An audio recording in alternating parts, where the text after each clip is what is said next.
Okay, you're all set. Thank you.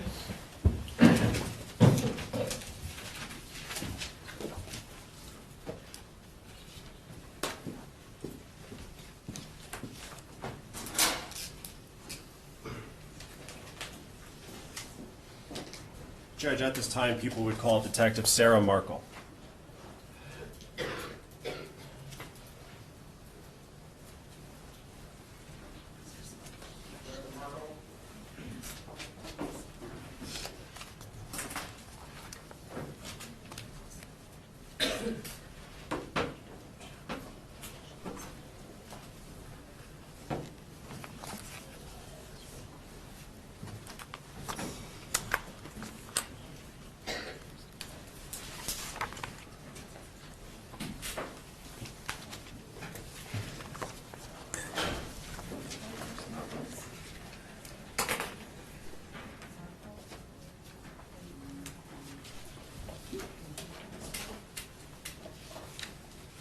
Just swear to tell the truth, the whole truth, and nothing but the truth. Yes, ma'am. You want to start, please?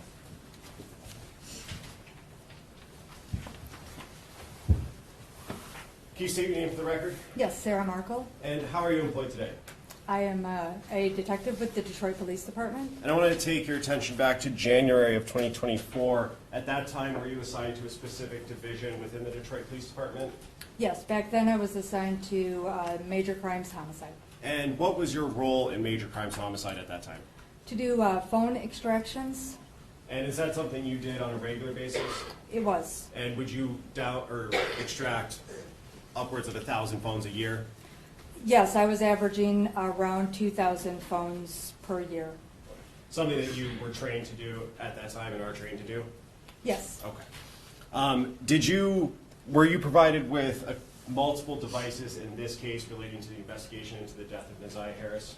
I was. And who provided you those devices, or which unit provided you those devices primarily? Homicide. Okay. Specifically, cold case or missing persons? The missing persons squad within homicide, yes. Okay. And just very briefly, can you talk about what a phone extraction or forensic extraction is from a cell phone? Yes, so to put it in just very simple terms, it is making a copy of everything that's within a device. It's using special software in order to do that, to make sure that the information or that copy is done in a secure manner. But it is just making a copy, connecting the phone to the software program on a computer and making a copy of anything that is inside the phone. And does that include things like messages, user accounts, photos, videos, things like that? Correct. And contacts that Yes, the person had? Okay. yes. And is there a way that you go about that process that allows yourself or the OIC or a prosecutor or defense attorney to be able to view and understand what the data that was on the phone? Yes, so when the extraction is done, the report is put into what's called the Celebrate Reader program. The reader program is provided to the officer in charge of the case, and a copy is put on evidence. That program that contains all of the information from the extraction is the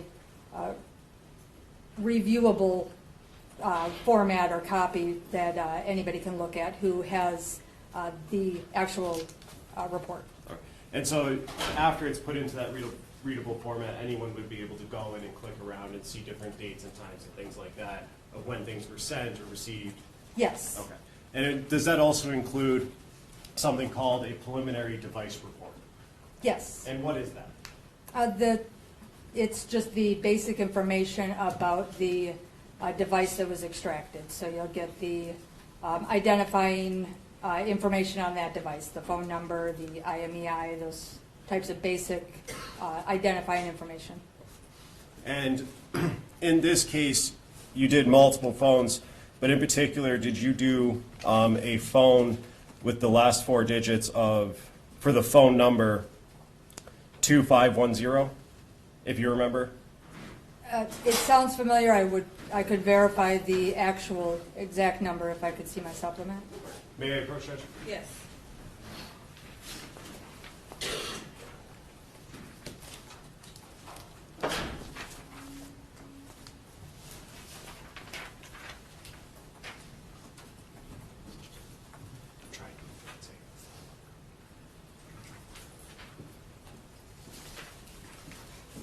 you could take a look at that, detective, and then look back up at me when your memory's refreshed.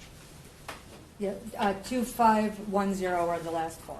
And was there a name associated with that account? Yes. And what was that name?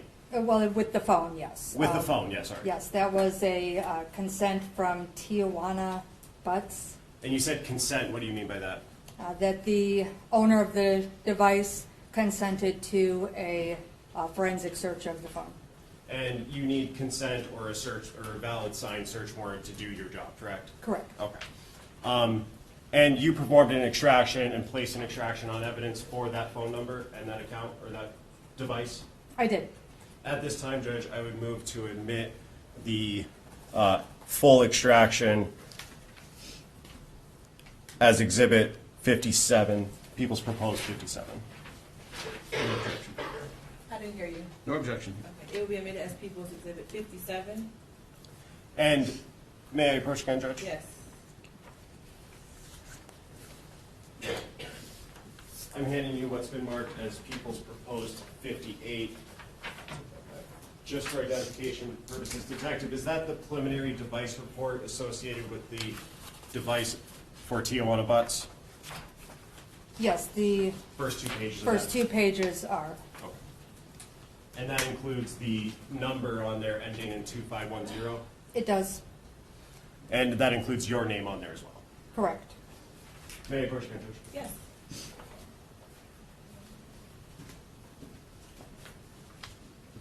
And Detective, another device that you extracted in this case, was that for a phone number ending, or for the full number of 313-585, sorry, 313-585-8719? Yes. And what was the name associated with that phone? That was done through a search warrant. And was there a person, a name associated with that phone, if you remember? No, so if it's a search warrant phone, there isn't a name that I would attach to it. But that was the number on the cell phone number was ending in 8719? Correct. And did you do that same process and perform and place an extraction on evidence for that phone as well? Yes. At this time, Judge, I would move to admit proposed exhibit 43, which would be the extraction for the phone number ending in 8719. No objection, Your Honor. It will be admitted as People's 43. And may I approach one more time, Judge? Yes. Approaching with what's been marked as People's Proposed 45. Do you recognize what I just handed you, Detective?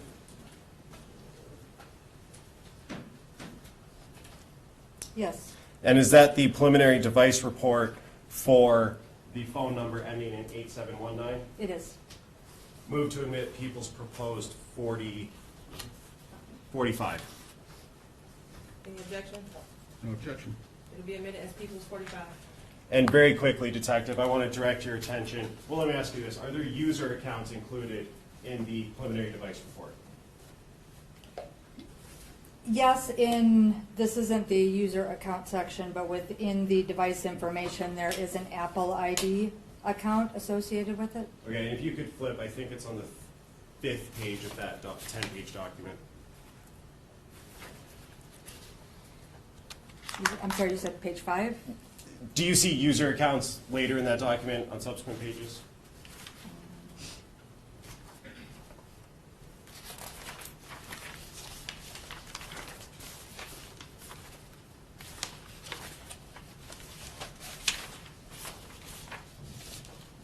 Yes, on page 7. 7, sorry, thank you.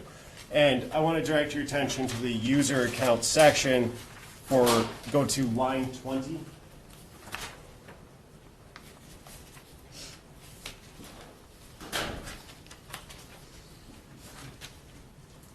Yes. And is there a user account listed on line 20 for an email?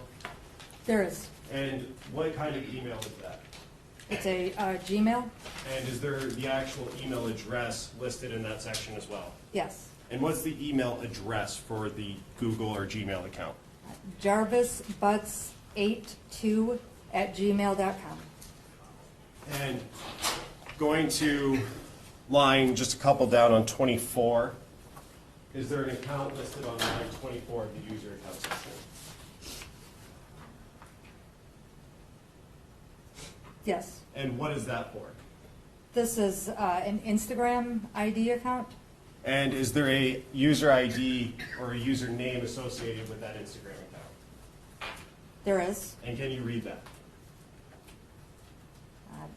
J Bo back to the money. And is that all one word? It is. Okay. And then is each Instagram account associated with a unique identifying number? Yes. And is that number, that unique identifying number, listed on line 24 that you're looking at right now? Yes, in the second column, there it says user ID. And just read those numbers for the record.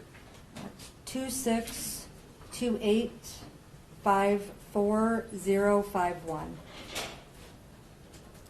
And just in general, in preliminary device reports, are some contacts that was in the phone listed as well? Maybe not in all of them, but does that happen in some preliminary device reports? Or can? Well, not in the preliminary device report is just specific to the device information. So in other sections of the phone extraction, there would be other information. Contacts that the person entered into the phone or communicated Yes, with? yes, that would just be in different areas, not in the preliminary device information. May I have one more, Judge? Yes.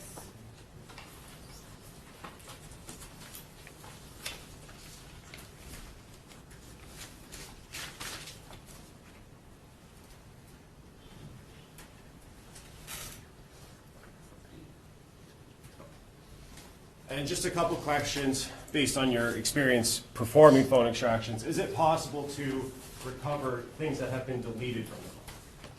It is, Okay, and is that a guarantee that you're always going to get all of the deleted content from a phone?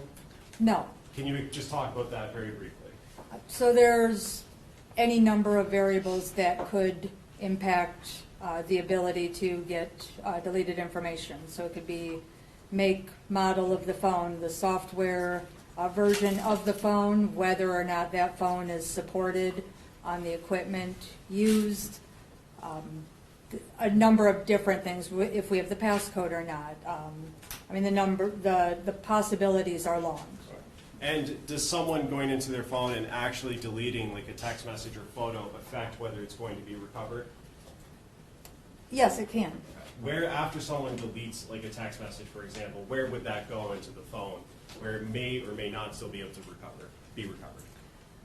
So it depends again on what the make and model of the phone is and what the version is. Because the phones change all the time with different updates, it could be in different places. Usually it would go into like an unallocated space or into the trash can where the user can't see it, but it could still be in that trash can or in the deleted files on the phone that the user doesn't necessarily see, but would still be available possibly through an extraction. And is that a guarantee that if they're there, they'll be recovered, or is that trash can or unallocated space overwritten as time goes on? It can't, so there are no guarantees. It can be overwritten. It may not be an area that, it may not be a device that's supported to attempt to recover deleted. So it could be there are never any guarantees with it. There's a lot of variables that would play into the abilities. Thank you. I have nothing further, Judge. Thank you. Okay, Ross. Good morning, Detective Markle. Good morning. Now, you say that at the time you were assigned to phone extraction. Correct. Have you been reassigned since then? Yes. Okay, where are you currently assigned? The 3rd precinct, Any particular division? the investigative unit, the precinct detective unit. Okay. So on this particular case, your job was strictly phone extraction? Correct. You did no investigation on this case, correct? Correct. And I think you testified on direct that you received several phones. Do you know how many phones you received in this case? Not off the top of my head, no. Okay. Did anyone in particular order you to do the extraction on the phone? Well, that was, at that time, my only position at homicide. So To order me or to just do? In what this my- particular case, did the OIC say, here, these phones are a particular, possible evidence in this case? So was there an order to extract the evidence in this phone, in these cases? I guess I'm not sure what you mean by order. Like, did somebody order, like verbally tell me to do something, or are you talking So about you the weren't search warrant directed order? to search these phones? You were just your overall duties, you just searched the phones? Well, I do the extraction, the data extraction on the phone. Okay. Were you told a particular a suspect to look out for on this case? No, I don't have information on the case. I do the extractions and then return the reports to the officer in charge or that team that is working on the case. Okay. So you extracted all the information from the phone, and I think you've already testified, you used Cellbrite to download the information? Yes, Cellbrite was Cellbrite was the main tool Okay. that was used. And I think you already testified that there are times that you don't get all the information. Correct. It may not be a complete download. Correct. You may get pieces, but other parts we just don't have. Correct? Yes, that is always a possibility. Okay.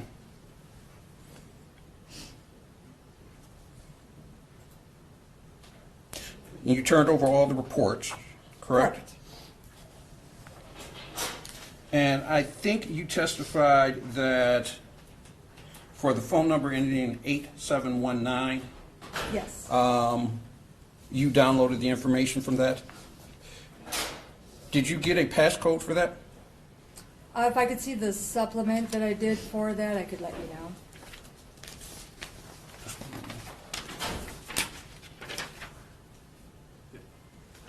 May I approach you, Honor? Yes. Is this your supplemental report, yeah?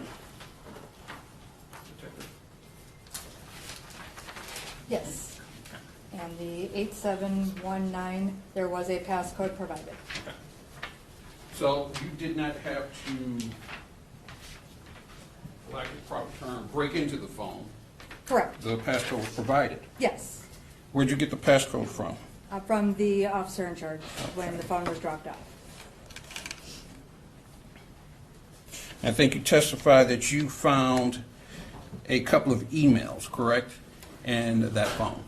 Yeah, Email accounts. In that device, in the preliminary device information, it gives that basic information about the accounts or Apple ID. It doesn't give you information on who was using the phone, using those email addresses, correct? Correct. So there's no way of knowing who used those accounts, correct? Correct.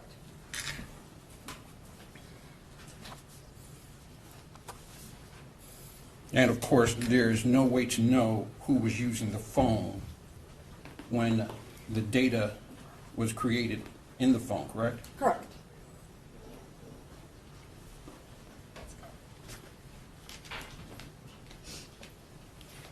Thank you. I have no further questions. I have no further. Thank you. That's fine. Before you call your next witness, I want to check on a couple of cases. Oh,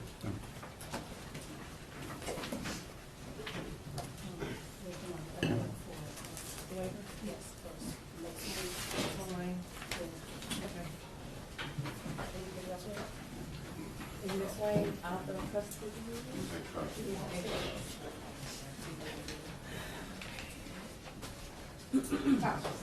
And then what about Caitlin Cameron? It's 10:53. Ms. Drain.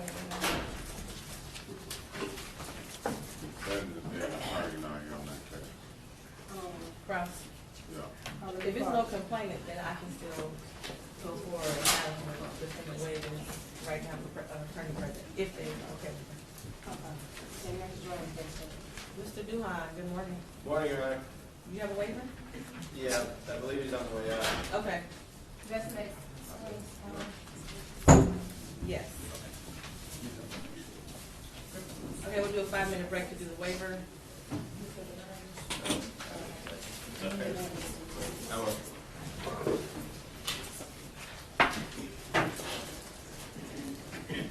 Linda. Good morning. I'm sorry, good morning, Judge. How are you? I'm okay, how are you? I'm fine, thanks. What do you have today? I'm just killing time between exams. Okay. Thank you.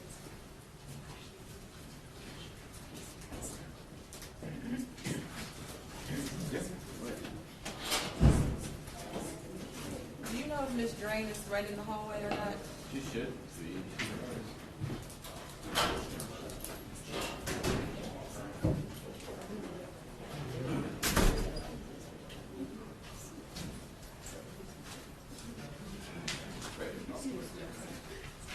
Miss Drain, do you have any information on Cameron yet? Dismissal. Okay. All right, we'll do both of those. Even, I'll talk to Mr., well, it's Miss Cameron. Her attorney is not present, but, okay, we'll go through that. So let's do, okay. And you're doing the Cameron dismissal? Yes. And Cameron is not in custody, correct? No. She in hallway, right? I'm not Yes, sure. should be. I think she in Can hallway. you have Ms. Cameron come in so we can just do that one right after this waiver? Kaylin Cameron. Caitlin Cameron.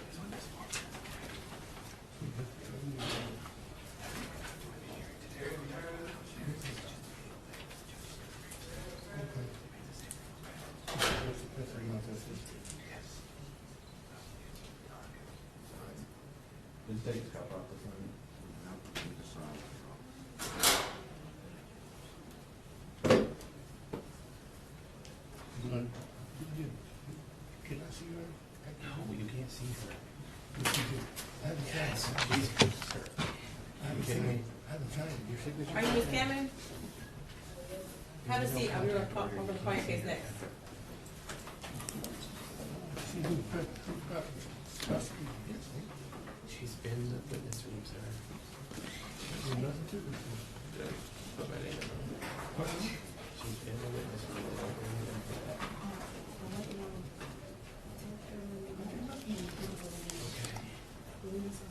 Everything you're saying, everything you ready, everything you just get to. Oh, for three. Ready on the record on? Yes, Your Honor. Ms. Swain? Okay. This is case 2461182, the people of the state of Michigan versus Anthony Renee McSwain. Charged with count 1, weapons, firearms, possession by a prohibited person. Count 2, weapons, felony firearm. Count 3, assault with a dangerous weapon, felonious assault. Count 4, weapons, felony firearm. Count 5, domestic violence. With the habitual offender's second offense notice set today for preliminary examination. Appearances. Good morning, Your Honor. Shelley Drain for the people, P number 60249. Morning, Your Honor. Jack Duhan for Mr. McSwain, Neighborhood Defender Service, P number 84871. State your name, sir. Anthony R. McSwain. Thank you. I have an executed waiver form. Is it correct Mr. McSwain is waiving his exam today? Yes, Your Honor. Any objection from the people? No objection, Your Honor. I would want to put on the record, though, that the complaining witness is present in the court. She is right outside of this court building in the first witness room. She checked in with the court, and the court let me know, and I let defense counsel know. Okay. Mr. McSwain, I am going to ask you some questions. If you can't hear me or if you don't understand my question, stop me and let me know, okay? Yes, ma'am. Is it correct you are waiving your preliminary examination today? Yes, that'd be my, yes, I didn't do anything to this one, sir. Ma'am, Your Honor. Yes, I'm, yes, She's I'm asking waiting. if you want to hold the hearing or not. I don't want to hold a hearing. Okay. Do you understand that you have a statutory right to a preliminary examination? Meaning by state law, you understand if you wanted to have your exam today, you could. You understand that? Yes, but I didn't do this. Yes.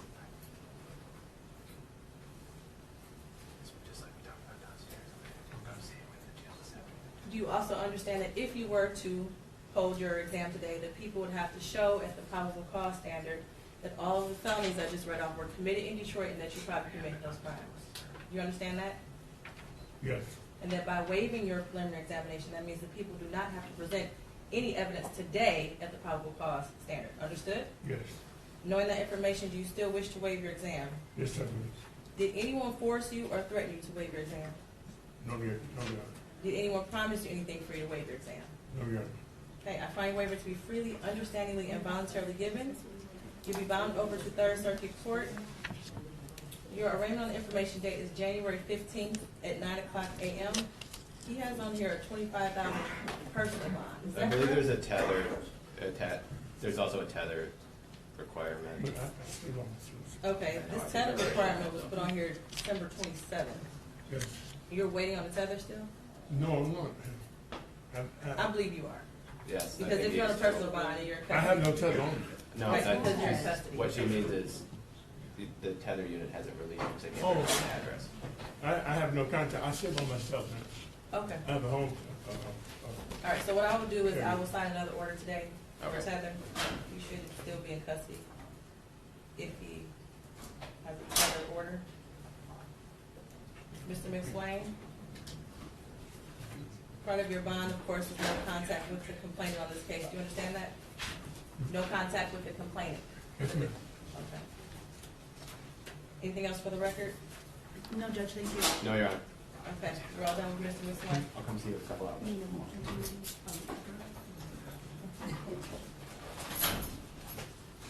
you what? I just need you to fill out the. Okay, and Ms. Cameron?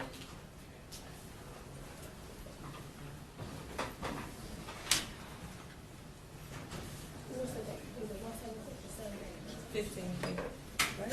15. Okay. I always have to look. Is correct your attorney is not present? That's correct? Okay, so my understanding, and Ms. Drain can confirm the complainant is not present. So I'll give you the option, you can wait for your attorney, or you can move forward with the dismissal without your attorney. Move forward. Okay, I'm gonna ask you on the record again just to make sure, okay? Okay. All right.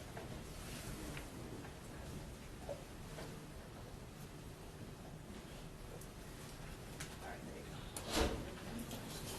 This is case 24-61065, the people of the state of Michigan versus Kaylin Shania Cameron, charged with count 1, home invasion, first degree, count 2, weapons, firearms, reckless use, count 3, domestic violence, set for a preliminary examination today. Appearances?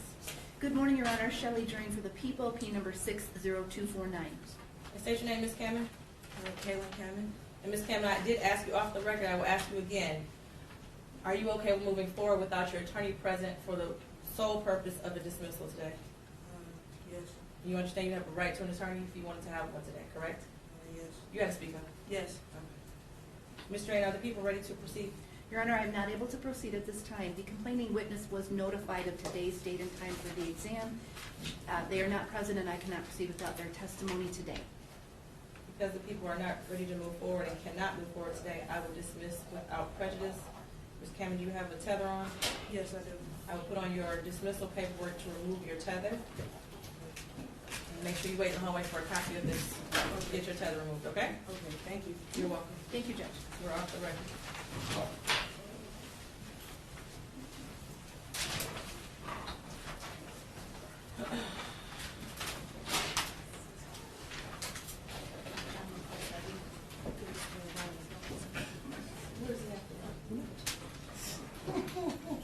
None of these said just. I called, nobody answered.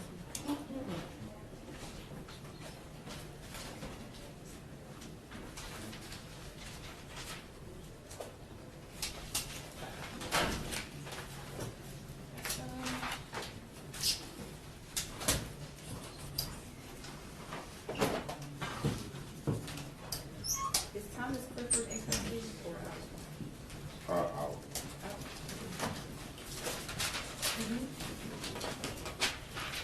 I'll send it over to the 7 minutes.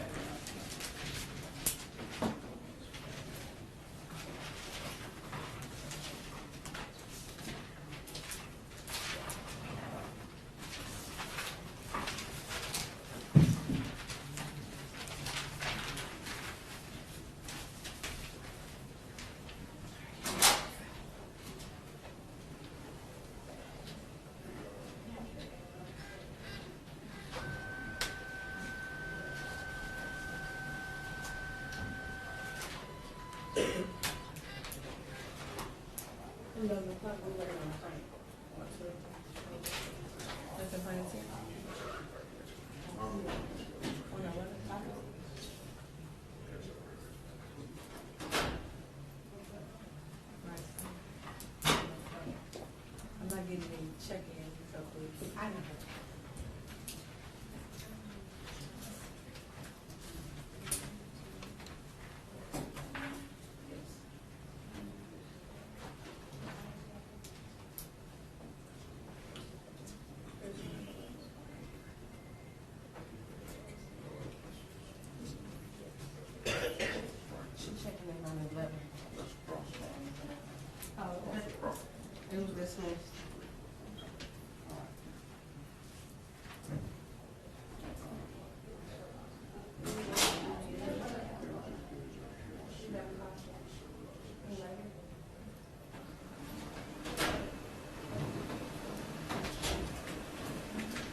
Just waiting on that defendant. Attorney Perlman. Yeah, that's gonna be one for. This is all convenient. Yeah.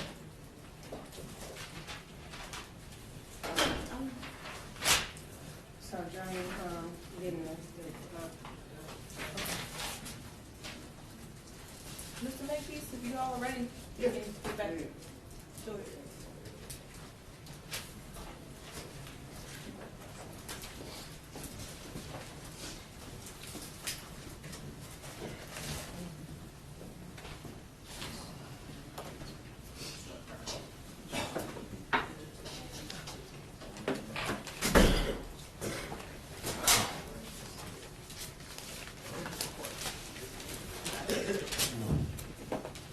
Okay, we are back on the record, case 2459617, the people of the state of Michigan versus Jarvis Butts. No need for appearances. Are the people ready to call their next witness? Yes, Judge, we are. Go right ahead. At this time, you can call Dr. Omar Reyes.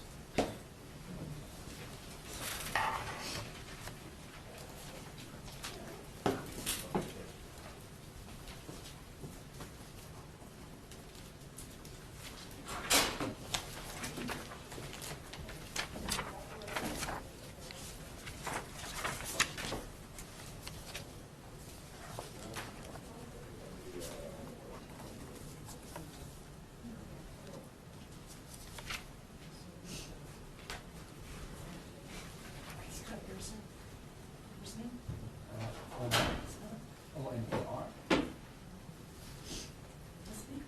Reyes, R-A-L-E-S. Good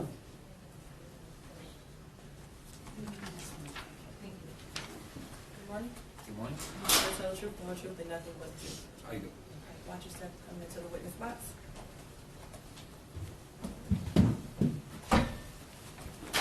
Are you ready, Mr. Makepeace? Thank you, Judge. You state your name for the record? My name is Omar Reyes. And what do you do for a living, sir? I am currently the interim deputy chief medical examiner for Wayne County Medical Examiner's Office. And how long have you worked at the Wayne County Medical Examiner's Office? About 6 years. And what is your role at that office? I perform autopsies to determine the cause and manner of death. And do you have certain education that allows you to do that job? Yes. And can you tell us about that education? I'm a physician by occupation and forensic pathology by specialty.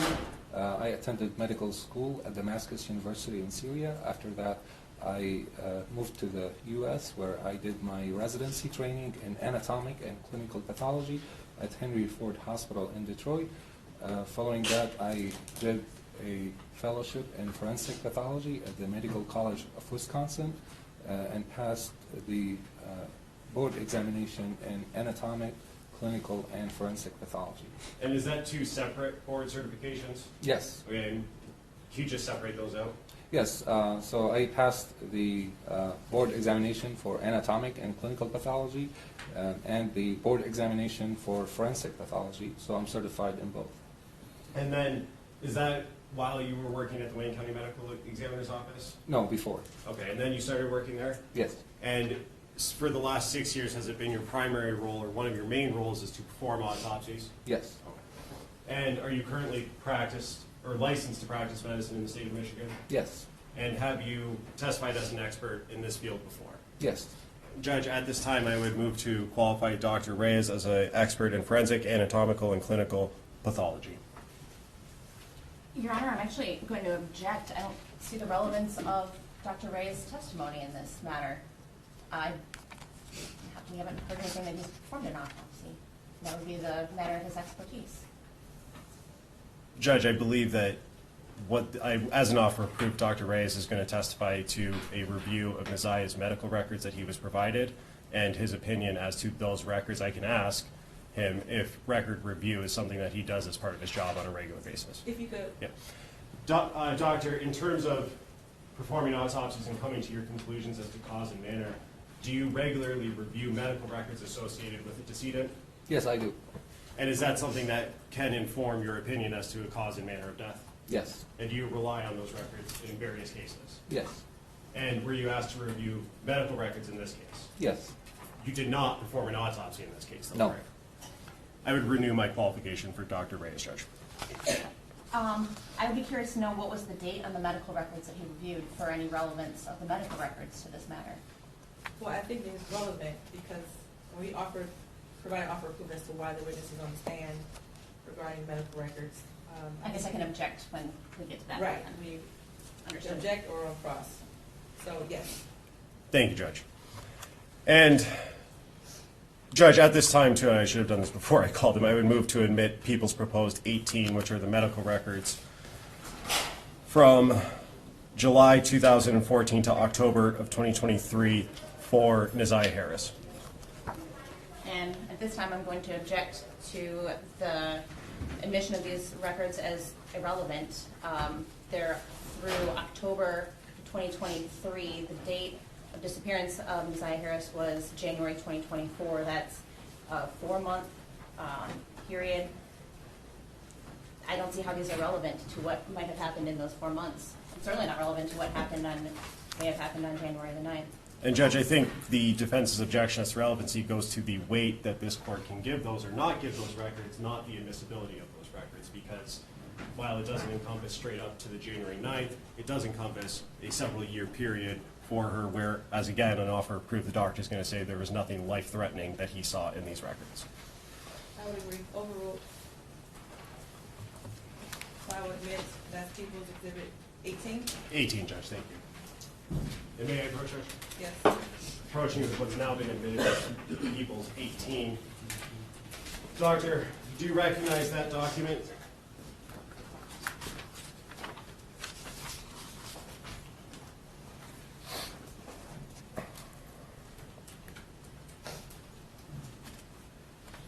Yes, I do. And are those the records that you reviewed to come to a conclusion in this case as to the review of those records? Yes. And did you ultimately write a report as to your conclusions on your review of those records? Yes. May I approach, sir? Yes.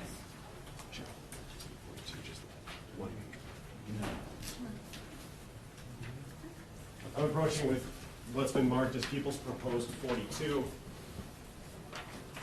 Do you recognize that document that I handed you at Proposed 42, Doctor? Yes. And is that your report that you wrote after you reviewed the records in Exhibit 18? Yes. What's the exhibit number on that document? Exhibit 42. It says was. And at this time, Judge, I would move to admit People's Proposed 42. And I'm objecting to this, Your Honor, specifically to the last paragraph in this letter. It assumes facts, not in evidence, where it says the cause of death remains unknown. There's not evidence of a death at this point. In terms of MRE 703, I don't believe that they'd be admissible pursuant to any expert testimony, because the expert testimony has to rely on facts in our data, in evidence, and we don't have that. It's not, as far as I understand, Dr. Ray's job to declare death, and we don't have a declaration of death. We've seen no government, no paperwork from any government agency making that declaration. And Judge, I don't think that's required for the doctor to opine as to his opinions as to the medical records that he reviewed in this case. His qualifications allow him to do that. Those medical records are what he's talking about. Those medical records are admitted into evidence at this point, and the underlying data that he relied on is there, so that does comport with MRE 703 related to expert witnesses and opinions.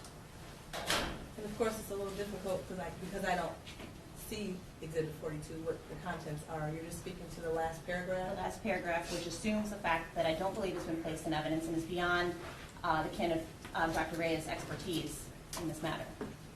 It mentions the cause of death? Correct. It says that the cause of death remains unknown, which, Judge, obviously Ms. Quick is getting to one of the main issues in this case and one of the big questions in this case that I anticipate is going to be a defense argument. And we will have that argument at some point, but for the purposes of this testimony, the data that Dr. Ray has relied on is in evidence, and certainly this court can take that document in the proposed exhibit for what it says and give it the appropriate weight. I will give it the appropriate weight. We all know that that's one of the big issues here in this case. So I will admit it with your objection noted. Thank you, Judge. That'll be Exhibit 42. Thank you, Judge. And, Doctor, were you requested to do this medical record review by a certain agency? Yes, And who requested that? Wayne County Prosecutor Office. Okay, and after you reviewed those records, you wrote that report. Can you read the last paragraph of that report? Yes. The last paragraph states, as we do not have Nazaya's body available for examination, the cause of death remains unknown. Her medical history reveals no life-threatening conditions, and her vaccinations were up to date. And based on the records that you reviewed in that time period, did you see anything in there that would have caused Nazaya to die naturally? No. I have nothing further, Judge. Thank you. I just have one, I just want to make sure I have the dates correct. You stated the medical records are from January 14th, 2023? January 2014 to October of 23. It's July 2014. July 2013, sorry. It is contained in that exhibit. The dates. Okay, can you just publish it? Permission to publish. Thank you. Very with the shot.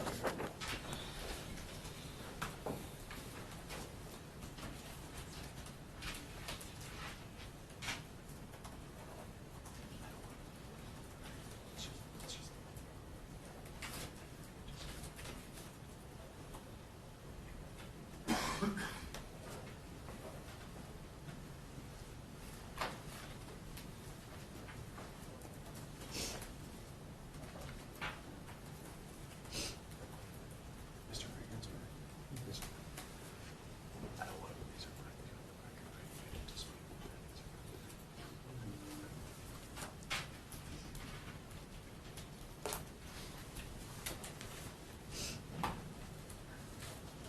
Thank you.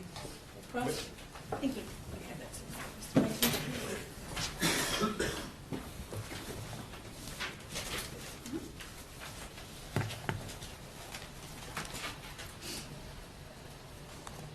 Good morning, Dr. Reyes. Good morning. So just to be clear, you are not Nazaya Harris's treating physician. No. So you don't have any knowledge, no personal knowledge of Nazaya Harris No. or any medical issues that she may or may not have had. No. Your role in this case was only to review medical records that were supplied to you. Correct. Your actual job is to perform autopsies, correct? Correct. Also, and an autopsy is examining a person who is deceased, right? Yes. And determining a manner or cause of death. Yes. You can also interpret toxicology Correct. and lab results, Yes. that kind of thing. Is it your job to declare somebody as deceased? Typically? Typically, I am the pronouncing doctor when we respond to a death on a scene. Okay, so if you were to go and view something yourself Yes. and have personal knowledge of the circumstances surrounding the incident? Correct. Okay. So if you don't have a body, you can't really opine as to whether a person is in fact deceased. Fair to say? Correct. Okay.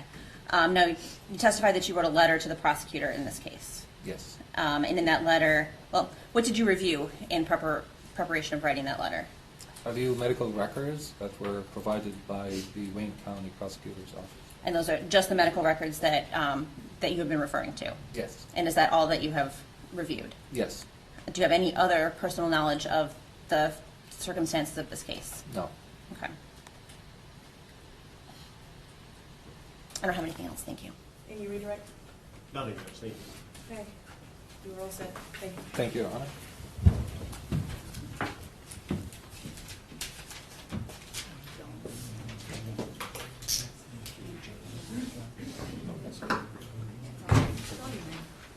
At this time, people will call Rion Green.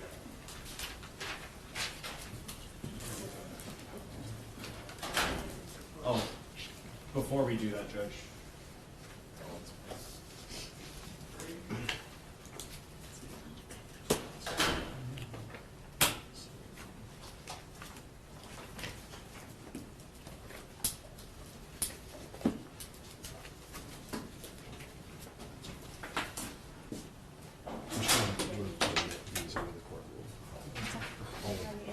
Oh, It's all yeah. co-applicants. You just have those.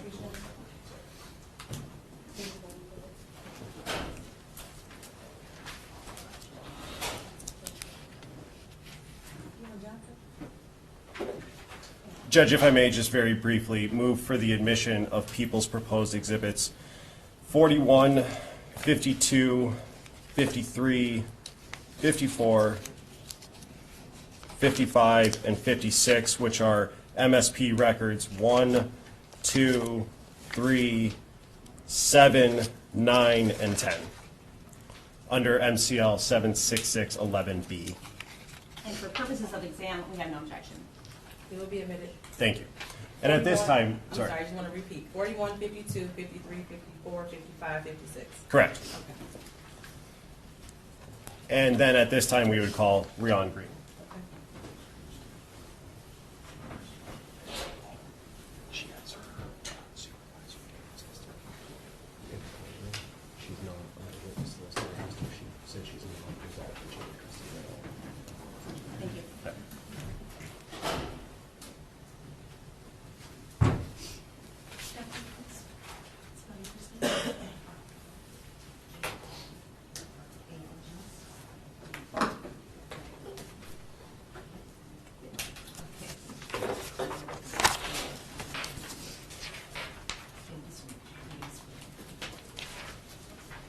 Good morning. Good morning.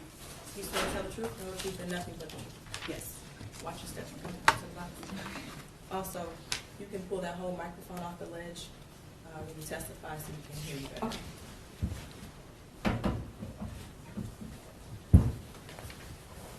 May I proceed, Judge? Yes. Could you state your name for the record? My name is Rion, is my first name, Green is my last name. And what do you do for a living, Ms. Green? I am a forensic scientist with the Michigan State Police. How long have you been a forensic scientist with the Michigan State Police? I've been a forensic scientist for almost 4 years now. 4 years? Yes. Okay. And do you have any, well, first, what is your primary role and what division do you work in within the Michigan State Police Lab? I'm in the forensic laboratory and I am in the biology unit, also known as BFI, which is body fluid identification. And is that what you've done for the 4 years that you've been at MSP? No, I've actually been at MSP longer than the 4 years. I'm sorry, it's been almost 4 years. Okay. But I've been with MSP for a little over 15 years now. You've been in the lab for the last 4 years, or almost 4 years? Correct. Okay. And while your time in the lab, has that been spent on body fluid identification? Correct. And do you have any training or education that allows you to do that role in body fluid identification? Yes, well, my education, I have a bachelor's in chemistry from Tennessee State University. And my training, I went through a body fluid identification scientist training, which included practice samples, mock samples, casework observations, lots of literature to read. And how long, in terms of hours, was that training? Or how many training hours do you have in total for this body fluid identification job, if you know? I'm not sure of the hours, but the training was from June of 21 to September of 22. Okay, so quite a long training. Yes, And did you successfully complete that training? yes. And do you go through a recertification or retraining every year on an annual basis? Not necessarily retraining, but we do have proficiency tests that we do. We have 2 a year that we do, and they are yearly, and they are mandatory. And have you successfully completed all of those proficiency tests? Yes, sir. And are you currently working in the body fluid identification field? Yes. And how many different cases have you worked on to identify different body fluids that were submitted from law enforcement agencies in the almost 40 years you've worked there? I don't have an exact number, but at least 100. Okay. I can say that. At this time, Judge, I would move to qualify, or have you testified as an expert previously? Yes. In both in Wayne County and outside Wayne County? Just Wayne County. Just Wayne County? Yes. At this time, Judge, I would move to qualify Ms. Green as an expert in the field of body fluid identification. Any objection? I would just ask how many times she testified previously Previously as a scientist, 2. as an expert? Yes. How many? 2. 2. Okay. Yes. No objection. Okay. Thank you. And first, can you describe what is meant by body fluid identification in general terms? So body fluid identification is the examining evidence items for the possible presence of body fluids such as blood, semen, or saliva. Okay. And do you use different tests to identify, let's talk about blood primarily. Mm-hmm. Is there a test that you've used and used in this case to identify or determine if blood is possibly present on a piece of evidence that was submitted? Yes. And what is that test, and talk about what that please? Or different tests? So we can use different tests for blood in this instance. Primarily, there's a test called phenolphthalein. I can spell it if you need me to. Please. Okay. PHENOLPHTHALEIN. And we refer to it in the lab as pheno for short, if that's easier. But that is essentially a two-step test that we use. It's a color change test to where if there is a possible presence of blood, it will turn a pink color. If there is not, or it's like an undetectable amount, it will not change color, basically. Okay. And is there another test that you use specifically for blood? We also have what we call hemosticks available, which are essentially strips, little plastic strips with a pad on the end that is also a color change test, but it's simpler to use. You touch it to a cutting of your evidence and it'll turn blue or it will not turn blue. And there's also a hemotrace test that we test for the presence of human blood. Okay. And did you utilize those 3 tests that you talked about in this case? Yes. Okay. And in terms of the pheno test, can you just describe how that process works, what you actually have to do to utilize that test? Yes, so again, it's a two-step test where you have the phenol solution and you have hydrogen peroxide, which is the 2 components used. It's a 1-for-1, 1 drop, and you drop those onto the substrate, which is typically a cutting of a swab, or that's typically what it is, a cutting of a swab. You drop the 1, you drop the 2, and then it'll change to the pink color, or it will not. If it changes to the pink, we refer to that as a positive. Okay. And that's for the presence of, or possible presence of blood. Possible presence of blood, yes. And then jumping forward a little bit, you described to determine whether there was human blood or not human blood. Mm-hmm. We call that the hemotrace, I believe? Correct. What's the process for that?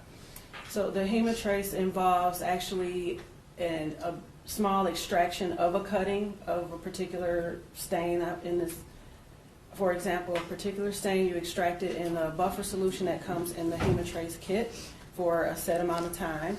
And once that is extracted, you spin it down, you take the liquid, you draw the liquid off with a pipette, and there's a cartridge test, and it's similar, we read it similar to like a COVID test, where a set number of lines, like the test line appears, then it's positive. If not, then it's negative. Oh. May I approach, Judge? Yes.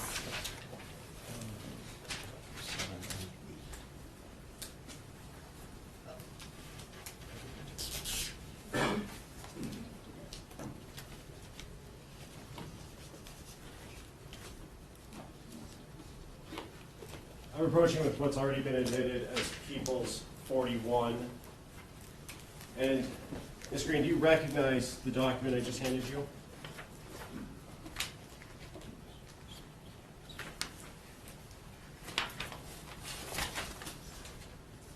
Yes. And is that a report that you authored that was relevant to this case? Yes. And first, what record number are you looking at there in your report? This is record 7. And what is the lab number associated with that? MD 24-691.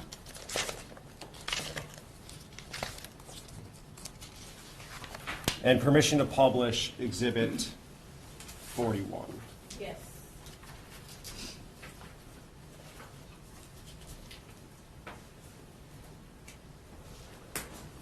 And on the screen there, are you able to see that from your seat? Yes. And is that the same document that you're holding in your hand that's on the screen? That is the same document, yes. And just talking about the information on the top of that document right now, what goes in where under laboratory report? What is entered into that portion of the document? So under the laboratory report section, we have the number, the investigating officer for the case, and their agency number, the record number, date received, time received, and the date completed. Okay. And moving down to evidence reviewed, can you talk about what is listed in that section of these reports? The evidence received section? Yeah. Yes. So these are the containers that I received under this record number for this submission. And when you say container, what do you mean by that? The container numbers on the left side. Yeah. The container numbers on the left are the container numbers that are given to the item when it's submitted into our laboratory. And are those numbers, the container numbers, assigned by the law enforcement agency that submitted it or by the MSP lab yourself? The container numbers are assigned by us, and when it's entered in our system, it gives it a sequential number.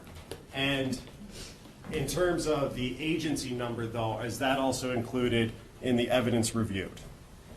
The agency number is what the item numbers that the agency gives in their internal system, but we include it in our description. And for container number 5, first, what was in container number 5? Container number 5 is the black hoodie, sweatshirt style. And what agency number was included for that submission? Number 85. And then in container number 6, what was in container number 6, the physical piece of evidence? Was a pink bodysuit.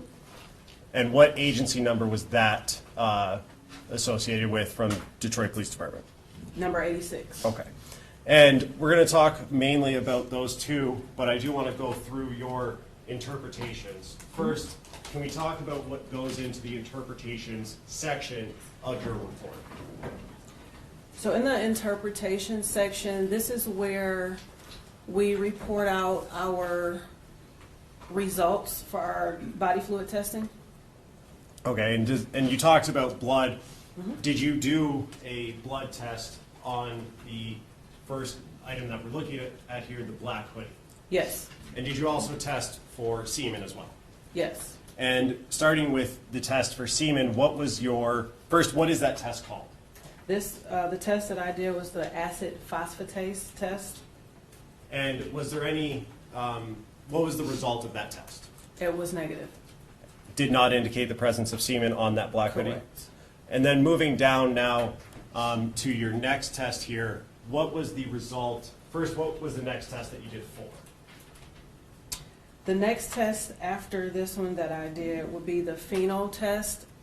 The way that it's listed here is not necessarily the order of the testing that I did. It's how, for some reason, that's how our system, our reports generate the report. So, but the next test I would have done on this would have been the phenol or phenolphthalein test. And is that a blood, you described that as a blood test, correct? Yes, presumptive blood test. And for the pheno test, what was your result of that test? So there were areas that were not phenopositive, and there were areas that were phenopositive. Okay, and can you talk about that a little bit more when you say areas that were positive and not positive? Sure. So I selected several areas on the entire surface of the hoodie, from the hood all the way to the sleeves, front and back, to test for the possible presence of blood, and I tested numerous stains. Not all of those stains were positive, meaning they didn't all exhibit a color change. Okay. But some of them did? Some of them did. If you know how many did and how many didn't? I wouldn't know. Would looking at photos of that be able to help you answer that question? Looking at photos, yes, it was a lot. Okay, we will come back to that. Okay. Going down to after the pheno test, what was the next test that you did? On the hoodie, it would actually be, yes. Let's just go down the list of the Okay. tests, if that's okay, Yeah. as they're listed on here. So after the acid phosphate test, what's the next one there? The next one will be the hemotrace test, which I did on the stains that were pheno positive. I decided to follow those up with hemotrace to test for the possible presence of human blood. Okay. And pheno test doesn't differentiate between human and animal blood, correct? No. Okay. No. That's what the hemotrace is for. The hemotrace will tell us, yes. All right. And what was the result of the hemotrace test on the areas that were positive on the pheno test? So I tested 5 areas with hemotrace, 5 of the phenopositive stains. And 3 of the stains on this hoodie were hemotrace positive. Now, the next listed one is the hemosticks test, correct? Mm-hmm. And what was that test for? What was the reason you administered that test? I did that one on the stains that were not as obvious. Sometimes you might get a weak phenopause, which is basically a very faint pink. And to kind of supplement the positive result to make sure I was seeing what I was seeing, I followed up with the hemosticks because sometimes it's easier to see. The hemosticks has a yellow pad and it changes to like a deep blue when you apply the sample to it. So that's why I followed up. As it's listed here, the hemosticks test was positive, correct? For the ones that I tested, yes. For the ones that you tested, which, to be clear for the record, was not all of them.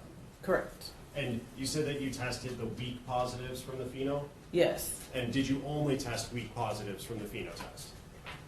Yes, if I'm not mistaken, yes. All right. Now, going down to the next page on record number 7 here, there's a line there at the top of the page. Can you read that line and tell us what it means?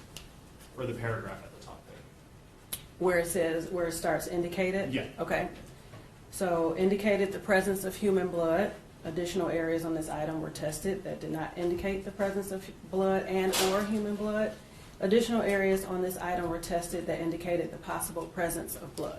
And what does that mean, and why did you include that in the report, or why is that included in the report? That sums up the results from page 1 for the hemotrace, hemosticks, and pheno.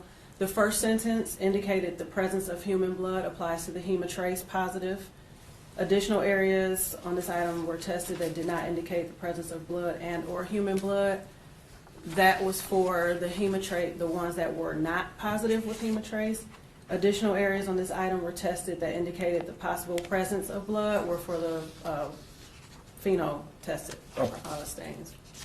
And in terms of after you conducted your test on the black hoodie, or your tests on the black hoodie, did you do anything to preserve more swabs for further testing by a DNA analysis? After I did my testing, I went back and I selected 2 stains to send forward to DNA. So I swabbed those areas with 2 sterile swabs and cut those. Once they were dry, you have to wet the swab first. Of course, swab the stain, let it dry, and then the swabs were cut and tubed and sent forward to our DNA lab. And what was the reason you didn't use the same swabs that you had already taken and tested with the pheno and hemosticks and hemotrace? So with the hoodie swabs that I sent forward, there was enough of the stain there to where I wasn't concerned really with total consumption of that stain. So I didn't use the tested swab. I used fresh swabs to swab that stain. And after you send those forward for analysis by another technician, are those individual swabs that you send forward given an identifying number to keep track of them in your chain of custody system? Yes. Okay. May I approach, Judge? Yes. I'm approaching with what's already been admitted as record number, or as admitted as 25, which is record number 8, testified to by Erica Anderson. Just looking at that report, Ms. Green, are your swabs that you sent forward listed on record number 8? Yes, they are. Just as it relates to item number, or container number 5? Yes. And can you read the agent, or the container number associated with the swabs you sent forward for item number 5 off of record number 8? Okay. The container number or the item number? Both. Okay. The item number on here for the item for item 5 would be MD 24-691-5, capital A, lower D. Another set of swabs sent forward is MD 24-691-5, capital B, lower D. And MD 24-691-5, capital C, lower D. And the first two ending in AD and BD are listed as black hoodie stain swabs, correct? Correct. And then CD is listed as a black hoodie swab. Correct. And what's the difference between those two things where you have stain swab and then just swab? The AD and BD that are referred to as black hoodie stain swabs were swabs of the actual staining that I tested in that test, the pheno test and hemotrace. The 5 CD, which just says black hoodie swabs, are for wearer ID. That would be swabbing with 2 sterile wet swabs, the neck area, anywhere that would contact where the wearer of the potential wearer of the garment may have contacted, like the neck or sleeve, cuffs. Yeah. And those are the swab, so just swab that you sent forward was to identify who was likely wearing that sweater, correct? Correct. And then the stain swabs, were those swabs from areas that were tested positive for the pheno test and the hemotrace test? Correct. Oh. Now, going back to the exhibit that's on the screen, you did a test for a pink bodysuit as well, correct? Yes. And can you tell us the first test that's listed in your report and what that means? The first test for the pink bodysuit, item 6, is acid phosphatase again. And that's for semen, correct? Correct. And what was the result of that test? Negative. And then going down to the next test, I believe it's the pheno test. What was the result of the pheno test on the pink bodysuit? There were areas that were negative for pheno, and then there was an area that was positive. Okay. And did you do any further testing on the area that was positive? This one, I did not do any further testing on the positive area. I just swabbed that and I sent that forward. And what was the reason you didn't go further and do the hemotrace or hemosticks test? Because it was such a small area, I was worried about sample consumption in my testing. And so I just sent, in this case, I did send the tested swab as well as an additional sterile swab of that same area to DNA. Okay. And just to get that out of the way, are those listed on record number 8 that you have as well? Yes, they are. And which ones are listed there? The pink bodysuit stain swabs will be MD 24-691-6, capital A, lower D. And the pink bodysuit swabs will be MD 24-691-6, capital B, lower D. And those were sent forward for further analysis by someone else, correct? Correct. Going back, the regular swab, not the stain swab for item or container 6 that you sent forward, that was the same thing as the wearer ID that you talked about earlier? For the wearer ID, it was the same process as the hoodie. I used 2 sterile swabs, swabbed the neck area, and because it was like a sleeveless item, I swabbed around where the arms would be in constant contact and the ankle cuffs. I think I said all the neck area as well, Okay. the collar area. And going down a little bit more quickly to item 7 now. First, what was that item that you processed? Item 7 was a blood card that was submitted as a reference sample for Neziah Harris. Okay, and what did you do with that swab in terms of processing and passing it, or sending it forward for further testing? So no testing was done on this as it is a known sample. It was a blood card, so I cut a portion of one of the blood circles on there and sent it forward to DNA. All right, thank you.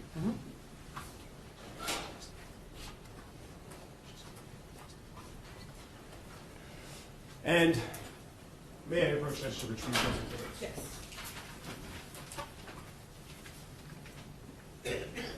And in terms of those 2 items, the pink bodysuit and the black hoodie, did you take photos of your testing as it proceeded? Yes. And did you provide those to the OIC of this case as well as the prosecutor's office? Or were they provided? They were provided, not by me. Okay. And referencing the pink bodysuit specifically, the photos you took, do those fairly and accurately depict what you were doing and what you saw as your testing proceeded?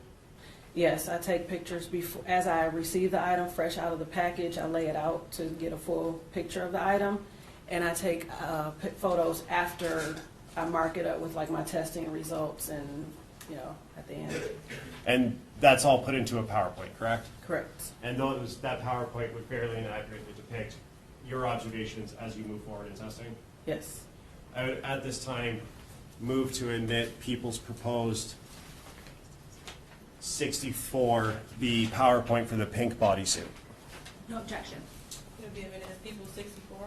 And permission to publish. Yes.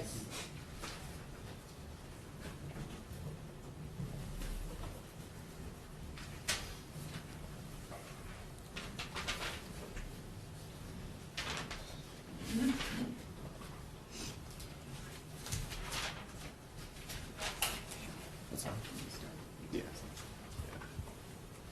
And just on the first slide here, first photo, is this just a cover sheet for the item that you did? Yes. Okay. Going to the second slide or second photo, can you just tell us what we're looking at here in this on this slide?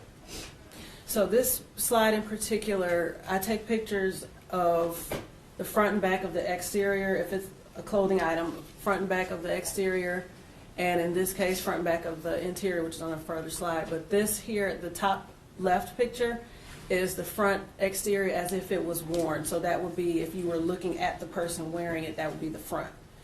And the bottom right picture is a close-up of the top half. And if we could go to slide 10.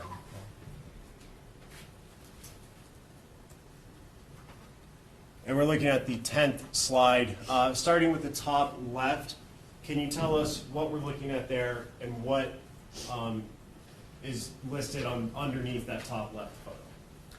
The top left is the front exterior again, as if worn, and this was after testing, after pheno testing. And the one on the bottom right is a closer look at the top portion, I guess from like shoulder to torso of the garment. And you have some words inputted on the top right indicating that there was pheno-negative testing on this portion of it?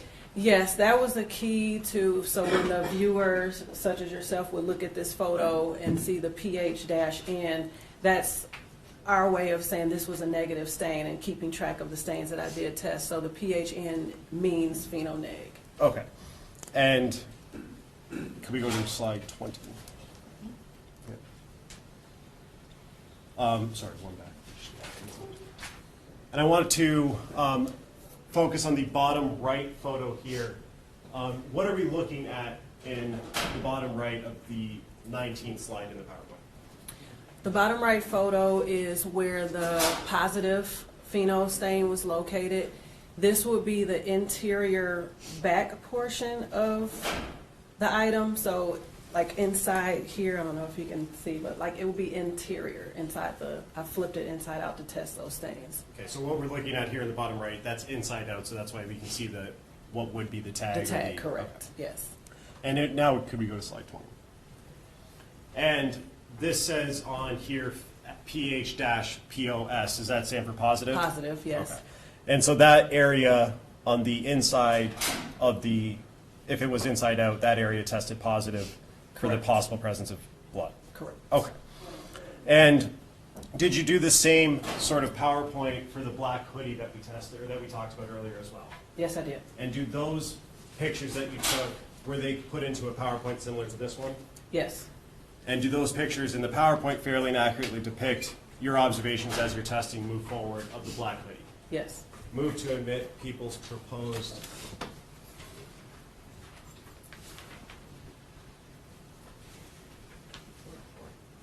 People's proposed 44, so we got a little mixed up with the numbers.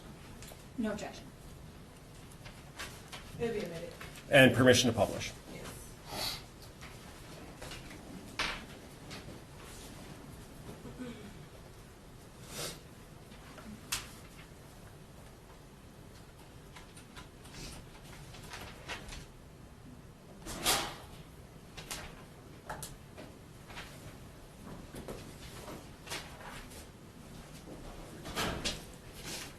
And looking at the first slide of 44 that's on the screen, can you tell us this is just the same cover page? Correct. And going to the second slide here, what are we looking at here in this photo? This will be the front of the black hoodie if worn. And this is before, is this before any testing had been done? Yes. I want to go forward to slide 7. And what are we looking at here on slide 7 of this PowerPoint exhibit? This is the hood area of the external portion, the external hood portion of the hoodie. I was trying to get accurate angles, that's why so many pictures, but Okay. And is this, again, just standard overview before any testing had been done? yes. And if we go to slide 8. And what are we looking at here? This is the interior portion that would be in contact, like if you pulled the hood over your head, it would be the area up here. So you're looking at the inside of the hood The that would interior. touch the person's head that wore it. Yes. Yeah. And slide 9. What in this photo are we looking here, and has any testing been done at this point? This is, after testing, this is back to the front of the hoodie, plus obviously the sleeves. This is after ALS screening, which is alternate light source, which is used for screening for body fluids such as semen and saliva.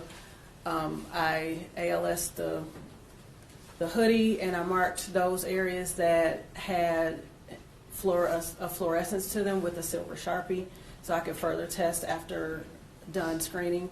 And IR, which is the infrared, is similar to, it's also an alternate light source, but it's more so for blood on dark items where the dark fabric would become lighter, and if there's blood or possible blood present, it would appear darker.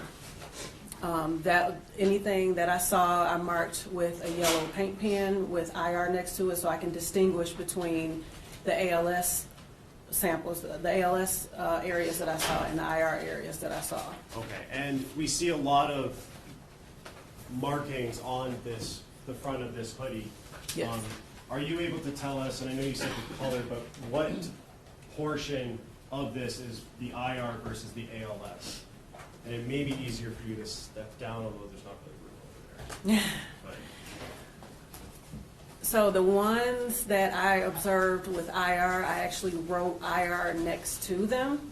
I don't know if that's visible on there, given how small the picture is, but other photos, I took pictures of Closer certain up. areas, yeah. And if we could just go to the next, or if you could zoom in.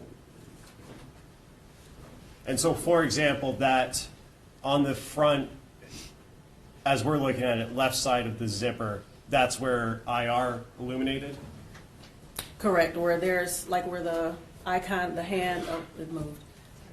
Right there, and there's an arrow pointing to that large area, like those were areas that dropped out under IR, so I put IR next to it so I'll know what to follow up and how to follow up. And that IR is to indicate for blood, correct?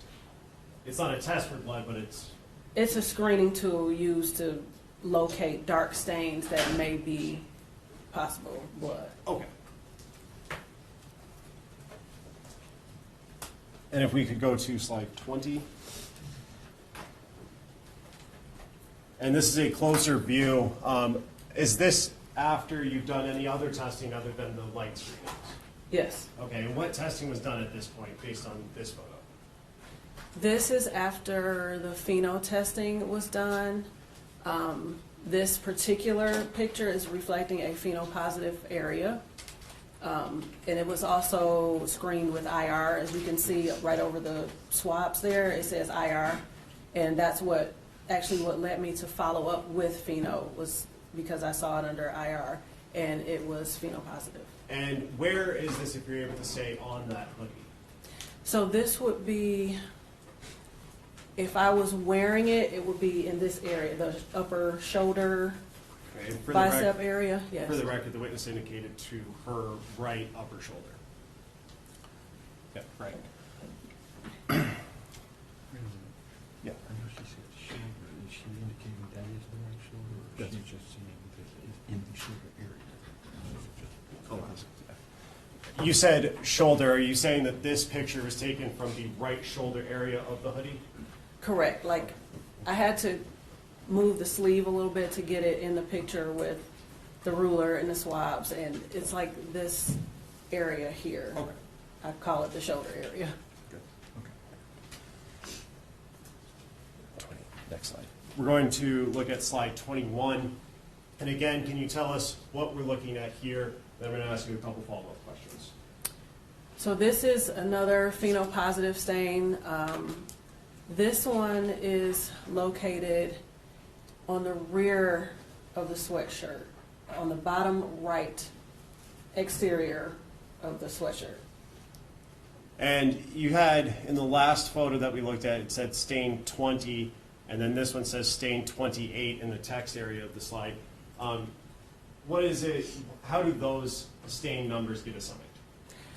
That is for my purposes, so I can keep track of how many stains I tested and what stains I tested. I know if I give it a number, it's just, I start from number 1 and I just go, it's a tracking system for me, so I won't double test the stain, and because we report out the number of stains tested in our system, so that's for me to keep track of how many stains I tested. And if you know, how many stains were identified on the black hoodie? I can't recall offhand. And going to slide 22. And what are we looking at here for this photo? Those are the cartridges used in the HemaTrace test. As you can see, you read them per line. The first 2 only have the one line, that's the control line, which, because there's no visible line in the testing area, it is a negative result. And the 3rd through 5th cartridge have the double line, so those are considered positive results. And that's for stains, the stain numbers are listed there, correct? Correct. And that's stain 20, 28, and 38 that were positive on the HemaTrace test? Yes. Going to slide 23. And what are we looking at here in this photo? And at what point in your testing was this photo taken? This was after pheno testing and the AP testing, which was the semen testing. And I put the key there because these are for the results that I wrote on the sweatshirt. So my tech reviewer and whoever's reviewing the photo would know what those meant when they saw them on the sweatshirt. And you would agree with me that the majority of this sweatshirt is covered in your markings, correct? Yes. And going to slide 32 now. What are we looking at here in this photo in the 32nd slide? This is the exterior of the hood towards the back of the hood. If you were wearing it, it would be like the back right of the hood. And what testing is indicated on the back of the hood? This was viewed with IR, and it was screened with IR first, and then I followed up with pheno testing in this instance. And what was the result of your pheno testing on this area of the sweater? So stain 37, which is at where the tip of the ruler is at the bottom, that was a very weak positive for pheno, and 36, which is upper towards my typing there, that was also a pheno weak positive. And did you do any further testing with this section of the hood because of the weak positive, if you remember? I don't recall offhand.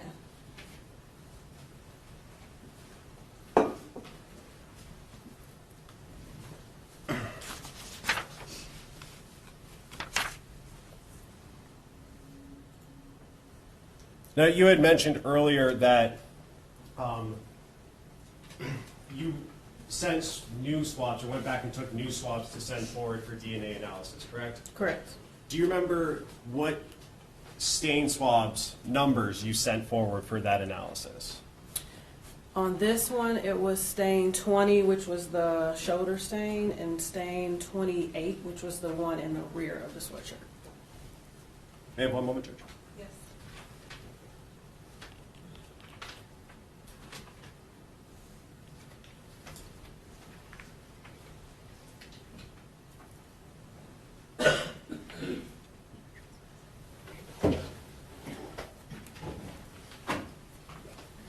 Is there, both of those stains 20 and 28 that you sent forward were phenopositive and hemotrace positive, correct? Correct.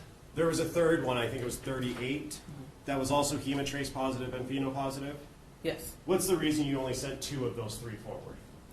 I sent one from a representative area, which was the one from here and the one in the back. The other one, is available to be tested in the future if necessary, but I selected 2 of the stronger phenopositive stains, and they were hemotrace positive stains. I sent those 2 because they were from 2 different areas on the sweatshirt. Okay. And Before you move on, you said here, for the record, can you indicate where she was pointing to? yeah, for the record, the witness indicated towards her right shoulder, and then the other area was from the back, rear. I can right stand side. if you need. No, I just wanted the record to be clear. Okay. From the lower back right. Yes.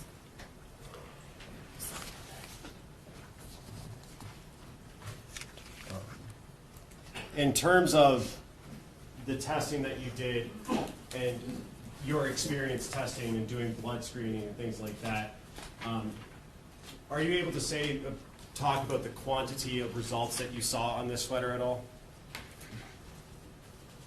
In terms of there being 38 swabs, at least 38 swabs, is that normal in your experience that there'd be that much on there, or are you able to talk about that? I'm not able to say because it varies from case to case. Fair enough.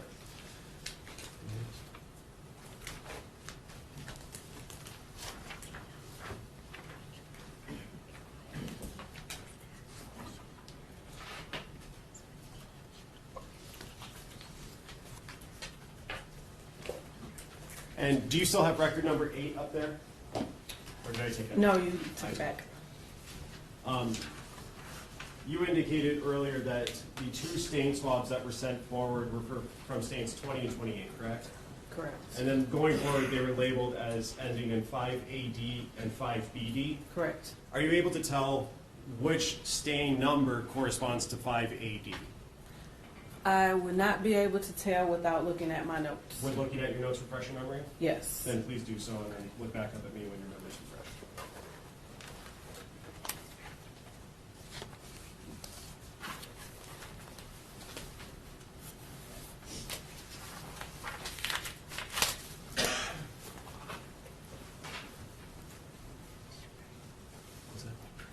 Is your memory refreshed? Yes. What stain swab number that you gave it is 5AD? 5AD will be stain 20, which was the shoulder area stain. And then 5BD would be 28, Correct. and that's the back right, lower back right side? Correct. Oh.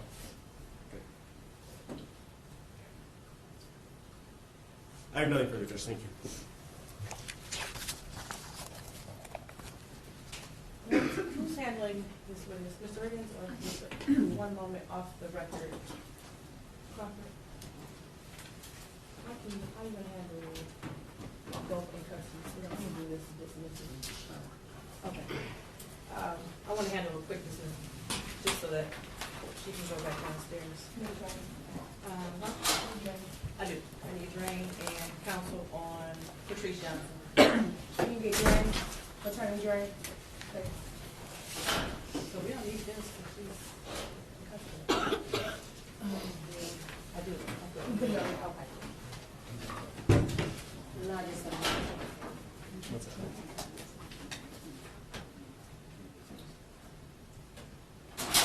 And Mr. Mahana, good morning. This is the Heldon Park case. Do you have a witness? It's your witness that you were waiting for, right? Well, the police officer, he knows. But the witness you wish to call? Yes. Not here? Not here. Okay. Let's handle Ms. Johnson. Yep. This is the people of the state of Michigan versus Patrice Denise Johnson, 2460998. Ms. Johnson is charged with count 1, assault with a dangerous weapon, felonious assault, and count 2, domestic violence, set for a preliminary examination today. Appearances? Good afternoon, Your Honor. Shelley Drain for the people, P number 60249. Good afternoon, Your Honor. Matthew Forrest, P 73168, appearing on behalf of Patrice Johnson, who's present standing to my left. State your name. Good morning, my name is Patricia Johnson. Good morning. Are the people ready to proceed? Your Honor, I'm not able to proceed at this time. The complaining witness was notified of today's date and time. He is not present, and I cannot proceed without his testimony today. Based on that, Judge, we would move for a dismissal of this matter. The time is now 12:06. The people cannot move forward. I will dismiss without prejudice. Anything else for the record? No, Your Honor. No, Judge, thank you. Okay, you're all set, Ms. Johnson. Thank you. Is Mr. Thomas in custody too? Clifford Thomas? He in the hallway. Okay. Can you bring in Mr. Thomas?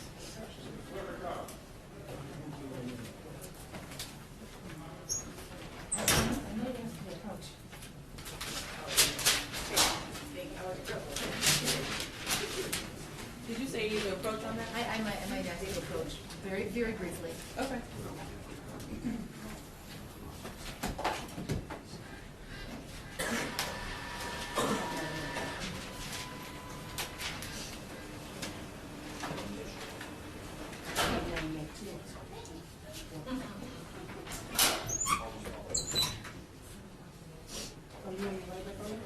She's in custody, so it's all set. Right? That's why She had to tell the requirement if she had post, but. Mr. Thomas, just have a seat quickly. I have to speak to the attorneys so we can call you back. Sorry for holding you up. That's okay. That's okay.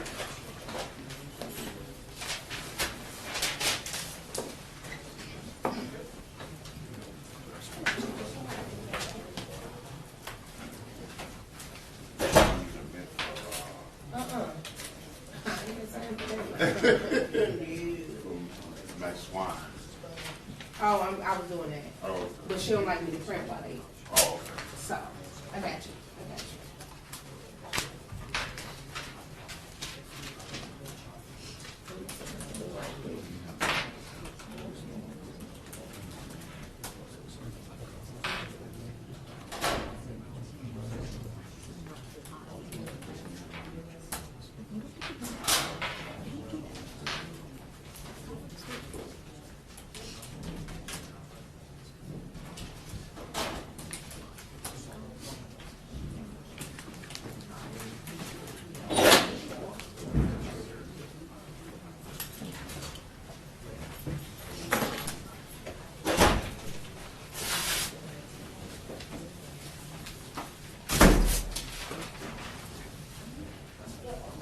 Okay, we're going to call Clifford Thomas. Mr.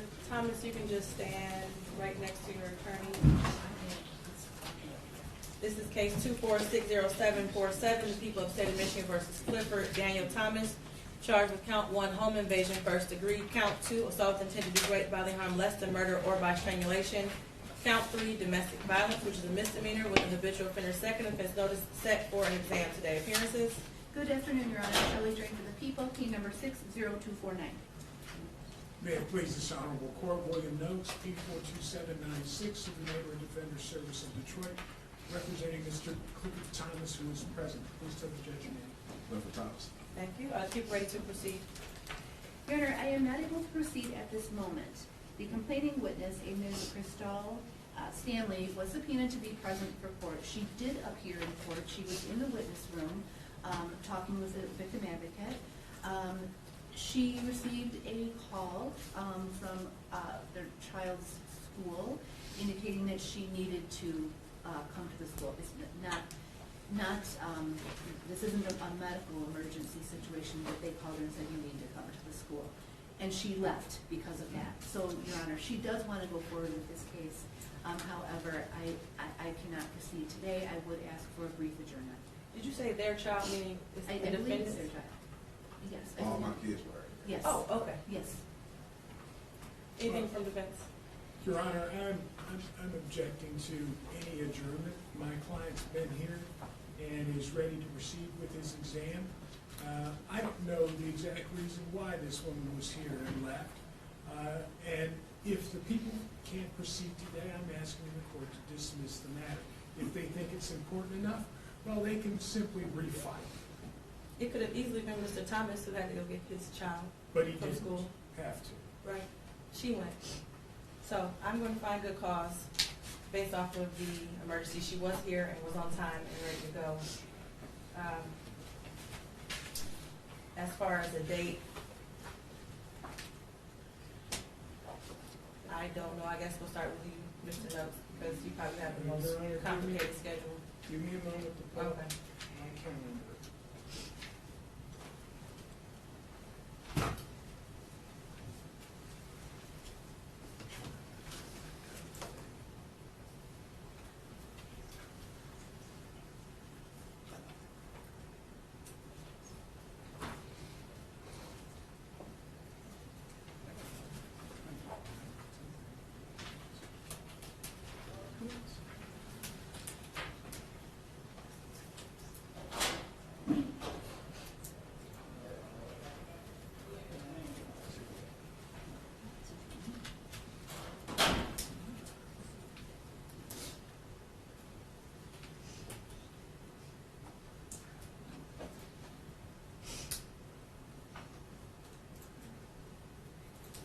Ronnie, the 13th appears to be a good day. You check the 13th? You checking it now?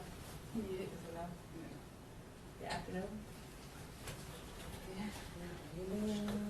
1:30. 1:30? Excuse me, Aaron? 1:30 on the 13th? Can I do it any time earlier than that? How many exams are in the morning? 1, 2, 3, 4, 5, 6, but one defendant has 6 cases. Oh, it's 6 exams in the morning for one defendant with 5 other Yes. exams. It's 11 in the morning. 11? Yes. That's fine, thank you, Ronnie. No, I mean, no, there are 11 exams already scheduled for the morning. That was a nice try. Can we work through this? You just want to hang out all day on the I know 13th? how good a judge you are. You Well, know, if you have Ms. to, Drain, pull me in at 1:30, I'll be here at 1:30. do you want 1:30, Ms. Drain, or would you like to just squeeze it in? Either way is fine. It's gonna be one witness. It's gonna be pretty quick.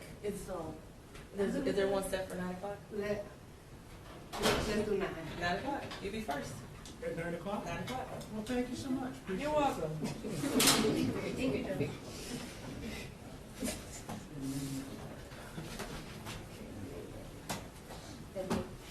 And Mr. Mohan, after cross, I'll call your matter so we can go on for your case, okay? Okay, back to Mr. Butts. Case 24604, excuse me, wrong case number. 2459617, the people of the state of Michigan versus Jarvis Butts. The people just completed direct examination on this screen. And as quick, you can begin your cross. You're ready now.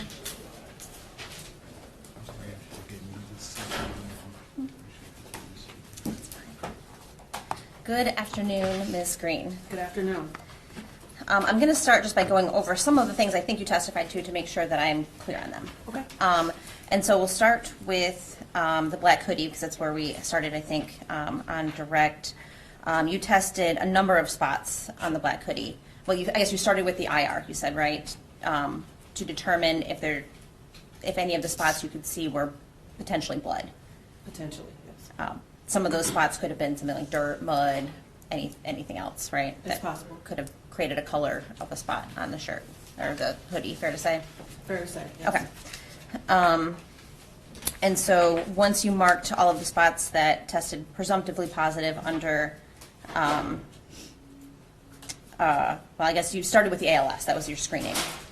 You said, Correct. right? And then you went from there to the IR. Correct. And then from there you went to the phenolphthalein. Correct. Okay. And so of all of the spots that you tested, there were 3 that were positive for blood, you said, correct? On the black hoodie? On the black hoodie. There were multiple that tested positive, but I focused on the ones that had a stronger pheno positive were the ones that I focused on. Okay, and you said you didn't do any confirmatory testing on the ones that tested weak, right? Correct. Okay.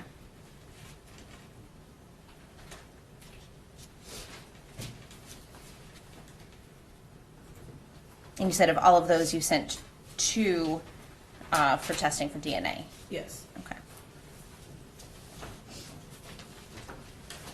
And then moving on to the pink jumpsuit, again, you tested a number of spots on the jumpsuit for phenolphthalein, Correct. for blood, presence of blood, correct? Possible presence, yes. And it, based on my review of the pictures, it looks like there was at least 10 spots that you tested. Is that fair to say?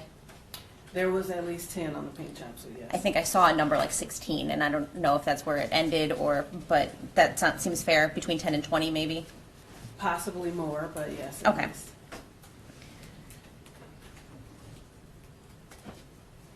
And was there only one spot on the jumpsuit that tested, that you confirmed for blood? Well, it wasn't, it was tested with pheno, which is the possible presence of blood. I didn't do the hemotrace to confirm that it was human blood because of the limited amount of sample. But yes, it was the one spot. There was one. Yes. And it was a small enough stain that you were concerned of that you would consume it if you tried to do any additional testing? Yes. Okay, and that's we're talking about, just for clarification, the spot on the actual jumpsuit, right? The spot that you were swabbing was small. Correct. Okay. And you don't know what all the other areas on the jumpsuit were that you tested that had different colors on them? As far as what they were. What the substance was? No, I couldn't. Okay.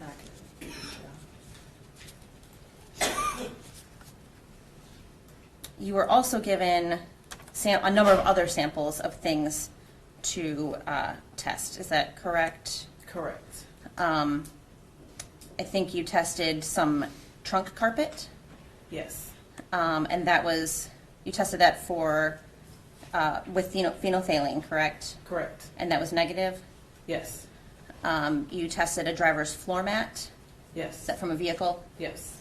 You tested that for presence of blood? Yes. Using the phenolphthalein? Correct. And that was negative? Correct. You tested a driver's seat, cutting from a driver's seat? Yes. And that's also from a vehicle, presumably? Yes. Okay. That was also negative? Correct. And then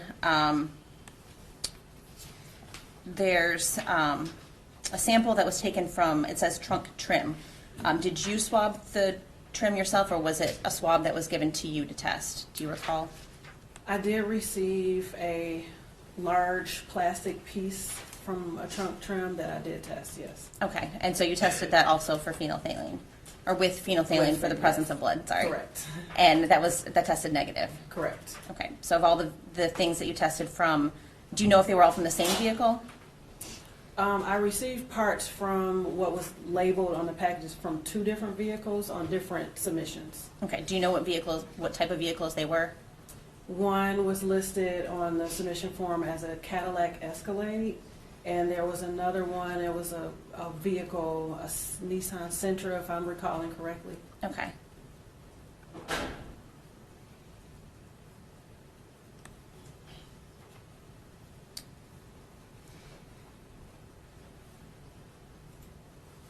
And so on a separate vehicle, you were given some, well, looks like maybe you were given actual door handles to swap. Does that seem correct? I didn't receive any door handles. I received swabs of a door certain handle. parts of vehicles, yes. Okay, and that was from a vehicle? Yes. Okay, and you tested that for blood, correct? Correct. And you used the phenolphthalein test? Correct. And also, it looks like you did the hemostix test on that? Correct. And both were negative? Both were negative, yes. Okay. You were also given some swabs from a trunk speaker? Yes. And you did the same 2 tests on that, correct? Yes. And those were also negative for blood? Yes. And then it looks like you had another trunk door frame swab? Yes. And were you just given a swab? Or you weren't given like the door yourself? Correct. To swab? Okay. And you tested that with both the hemostix and the phenolphthalein? Correct. And those were both negative? Yes. Okay.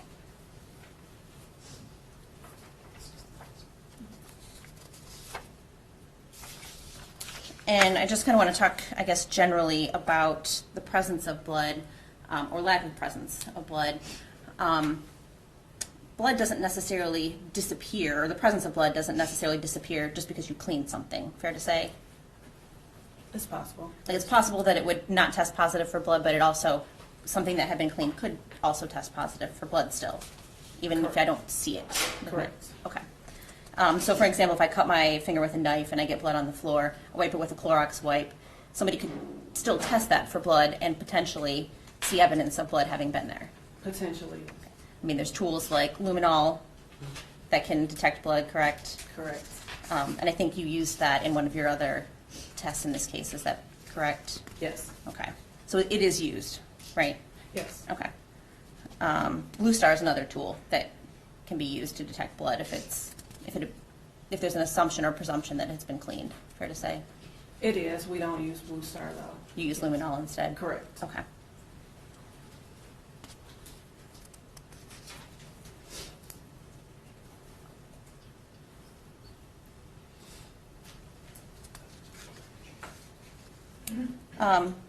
You don't have a test that can timestamp the presence of biological material, right? We do not. Okay. So you can't testify when blood is deposited, or presumptively blood is deposited on an item. I cannot. Okay. You also don't have a test for how it got there. Correct. Okay. I don't think I have anything else. Thank you. Very brief, Judge. Ms. Green, Ms. Quick just asked you about the samples that tested positive or presumptively positive of the phenolphthalein and the hemosticks or hemotrace. You said you focused on the stronger ones. First, what do you mean by the stronger ones? Depending on the amount of possible blood that's there, sometimes the reaction can be like a stronger pink or a faint pink, or it can be instant, like a blaring pink. It just depends on how much is there. And the ones that, like, I had some weak positives up there, but I also had the ones that were like instant bright pink. That's what I consider a stronger pink. Okay. And those are the ones that you focused on to send forward for further DNA testing, correct? Yes, correct. Okay. And when you go through and do all of that work that you did in terms of the ALS, the IR, and then the pheno testing and the semen testing, what is the reason that you're doing that? Is it to get the best possible sample to go forward, or is it something else? That is true, to get the best possible sample going forward, the one that we possibly have the most body fluid in it. We sent forward for DNA, and in this case, I conducted semen testing as well as the blood testing, because when the clothing was submitted, the person that received the case and had case details, it was possible sexual assault listed on the lab request form. Okay, and so that's the reason you did the semen testing? Correct. Okay.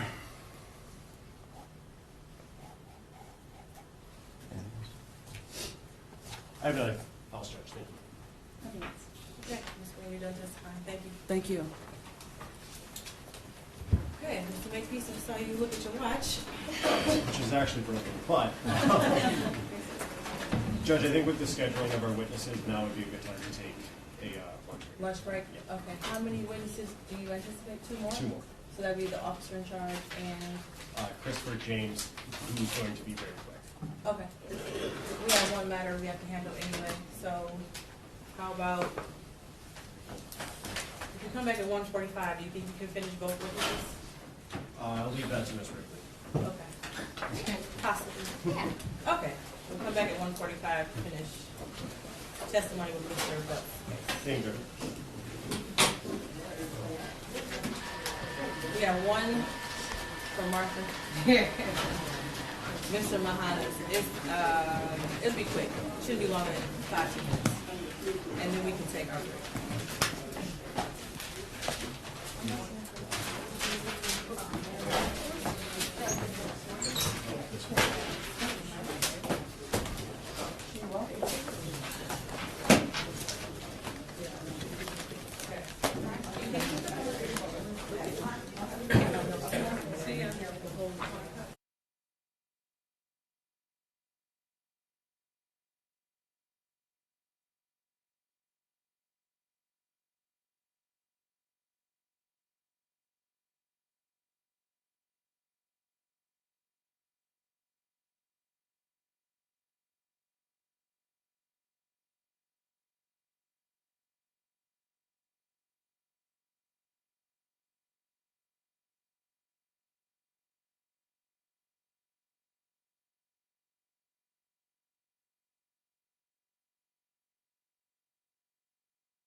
No, right here.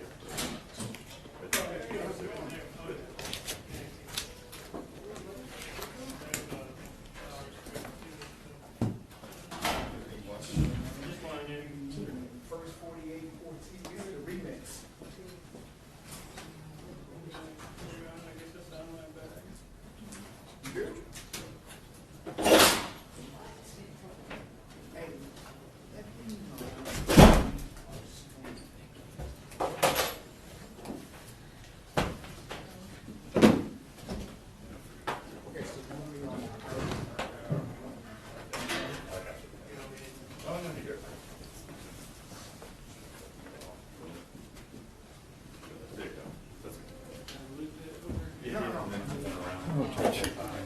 How are you doing, lady?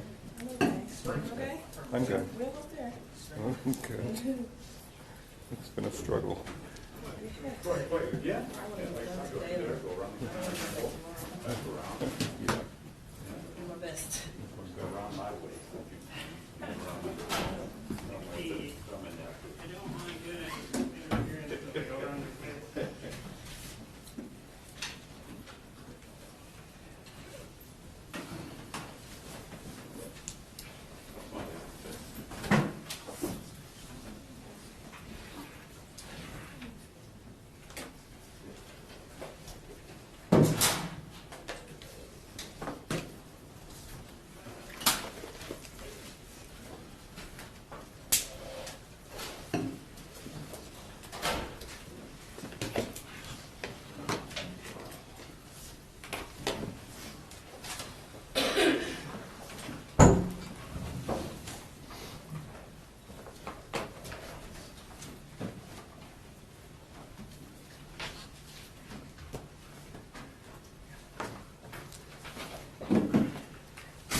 Everybody ready? So before we go on the record, we're not on YouTube or on the record. As far as time, do you all want some time in between the last witness before find over argument? Yeah, just a short break at that point, About 10 minutes. Okay. yeah. That's doing.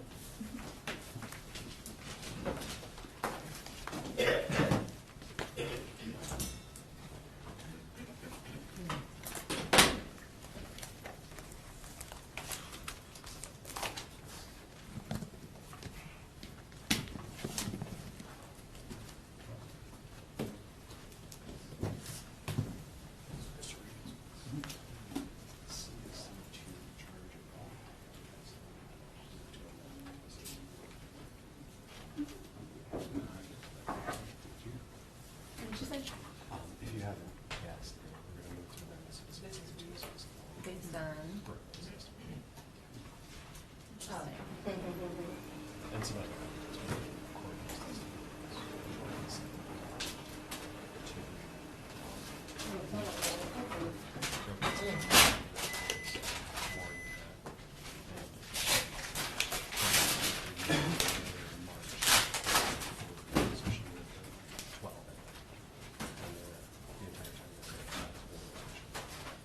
just so that's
Ready.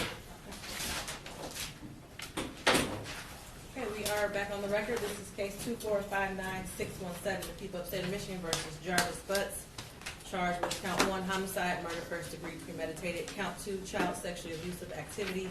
Count 3, criminal sexual conduct, second degree, person under 13, defendant 17 years of age or older, with a habitual offender fourth offense notice with a mandatory 25-year sentence. I do not need appearances.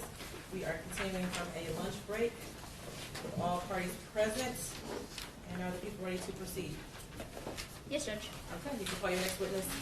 Judge, at this time, people would call Officer Christopher James.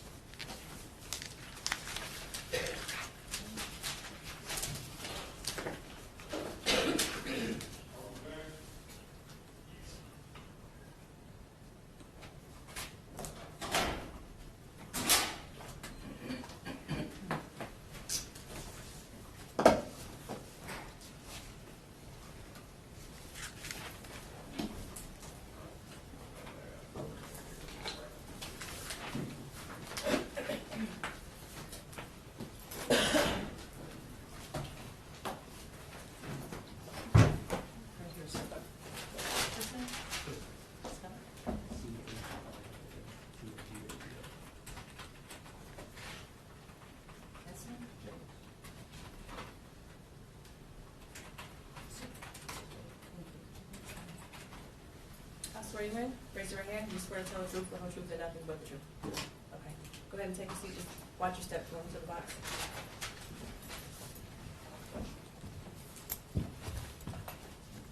Whenever you're ready. Thank you, Judge. Good afternoon. Could you please state your name for the record? Christopher James, And how were you employed? Detroit Police Department, police officer, And how long have you been employed as such? 10 years.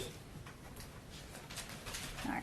Now I want to take you back to January 30th of 2024.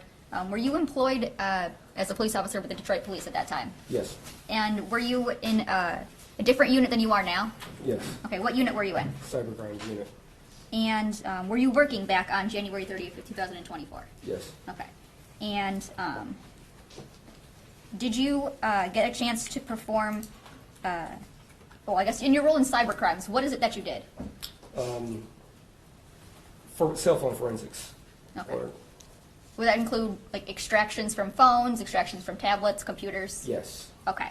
And did you get the chance to perform an extraction on a tablet back on January 30th, 2024? Yes. Okay. And who was this you got that tablet from, if you remember?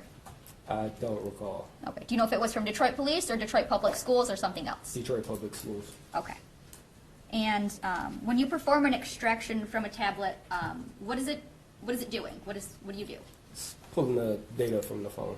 Okay. And is it like making a complete copy of what's on that device? Yes. Okay. And when you perform that extraction, what do you do once you perform it? Place it on the disk and turn it over to the officer in charge of the case. Okay. And that disk that you place on evidence, would that be a fair and accurate copy of the phone extract or the tablet extraction that you performed on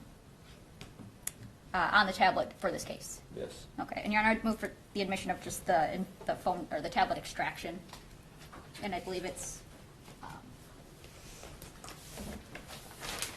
exhibit. It's going to be proposed exhibit 59. Any objection? No objection. It'll be a minute. People's 59. Thank you. And when you perform an extraction, can you generate what's called extraction reports? Yes. Okay. And Your Honor, may I approach? Yes.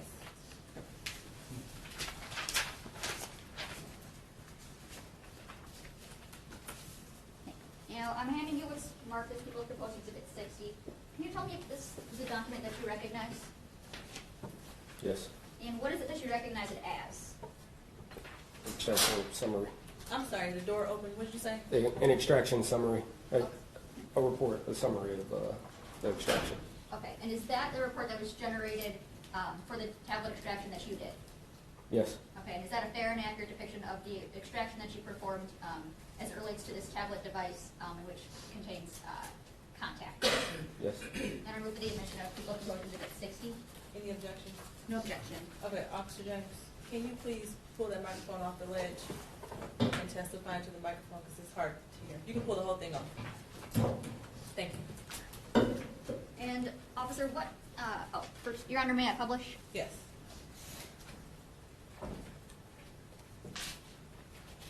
So I can follow along with you. Fair to say that you are the examiner name, that would be you. Yes. And your organization is the Cyber Crimes Unit? Yes. And the investigator is listed as a Detective Gardner. Are you familiar with that person? Yes. Okay, who is that person? Investigator with the Detroit Public Schools. Okay. And what type of tablet is it that you extracted? Amazon tablet. Okay. And in this report, going on to page 2, when you do an extraction, you're able to, I guess, select parts of a device that you want to extract. Is that fair? Can you ask that again? When you run a report, are you able to select parts that you want to run a report for? Yes. Okay. And so in this case, as it relates to contacts, on page 2, tell me what type of contact is number 1? Instagram. Okay. And what is the name associated with that? J-Bo. Okay. And what's an interaction status? A chat participant. Okay. And do you know what that means? That they would be involved in a chat. Okay. And in box number 1, where it says, or let's go to box number 2, where it says user ID. Is that the user ID that would be associated with that Instagram account? Yes. Okay. And can you read that user ID for me? It's going to be 119-202-339-467-400. I'm talking about for row number 1. Row number 1. Yes. 262-854-051. Okay. And what's the username associated with that? J-Bo back to the money. Okay. And there is a contact number 2. Is that fair to say? Number 2 in the box.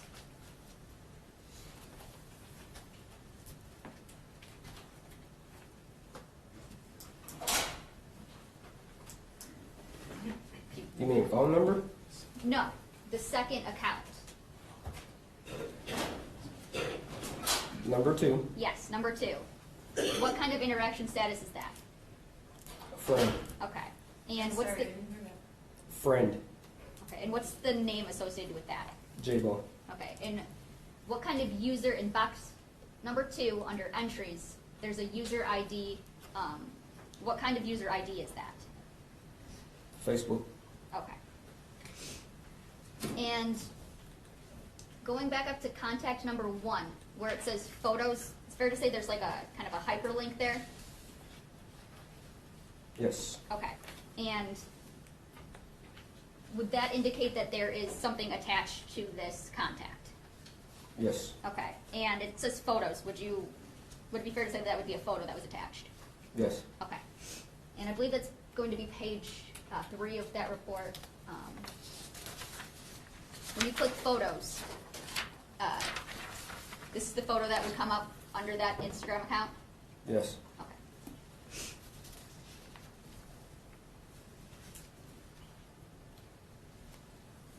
Nothing further, Judge.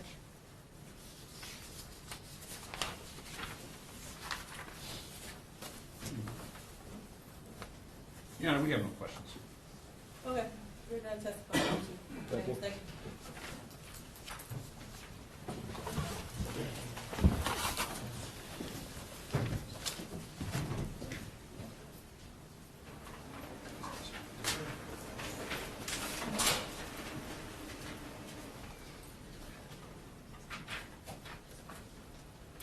Your Honor, at this time, people would call Sergeant Shannon Jones.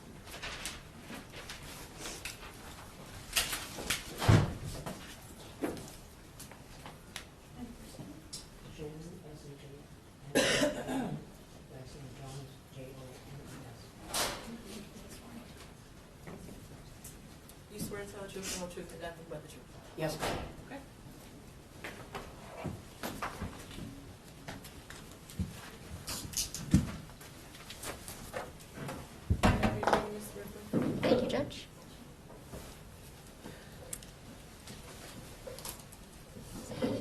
evening. Could you please state your name for the record? Shannon Jones. And how are you employed? I am a sergeant with the City of Detroit Police Department. And are you assigned to a special unit or division? Yes. And what is that? I'm assigned to homicide, missing persons unit. And how long have you been employed in that role? I've been at missing persons since 2013. And before that, where were you at? Patrol. Okay, and how long were you there?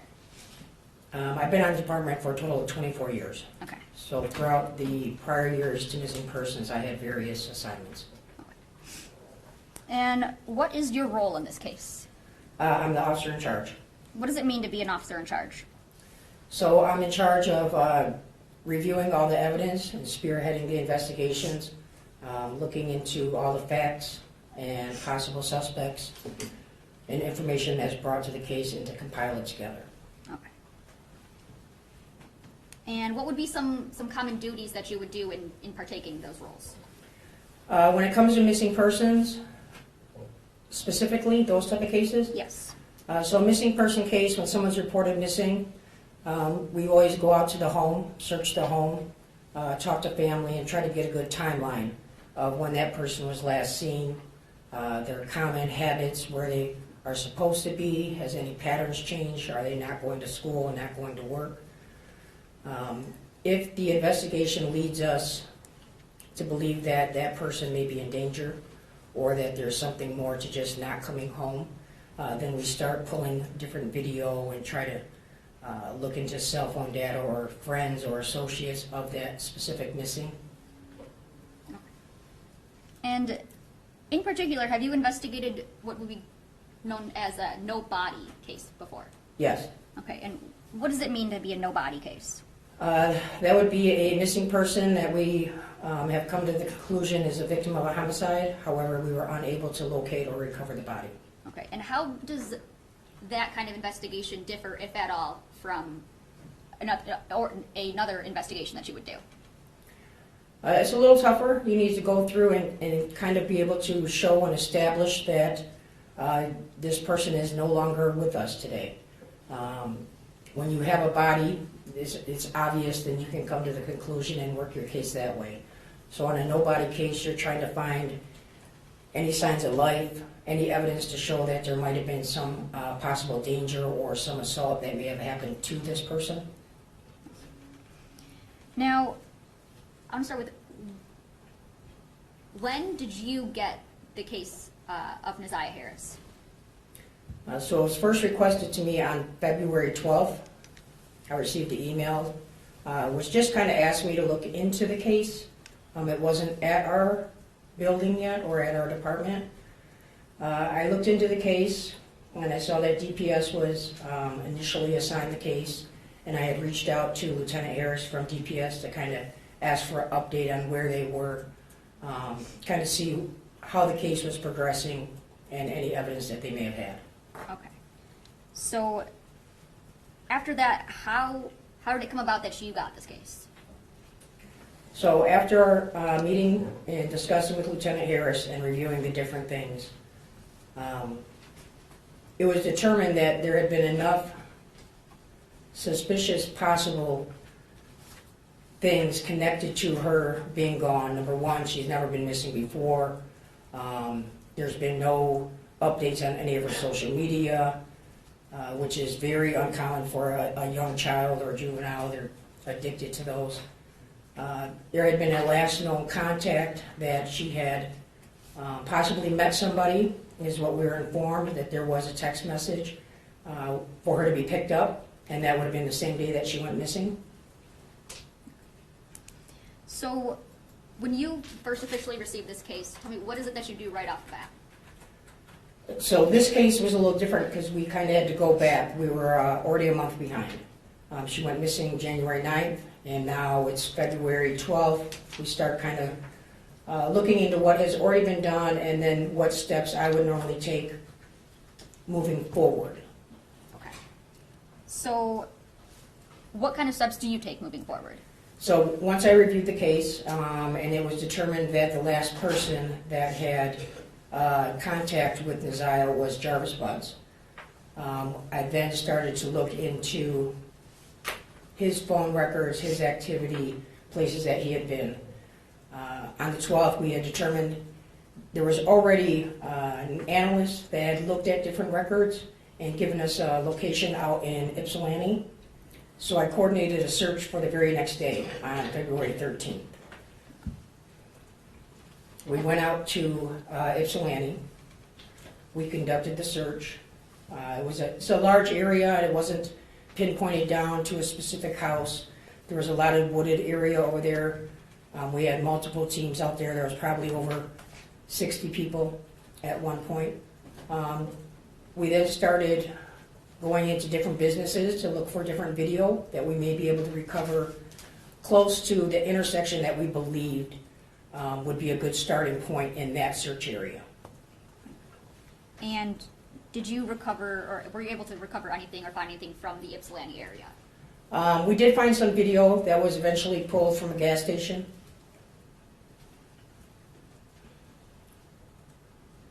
And what was, I guess, the condition of that video?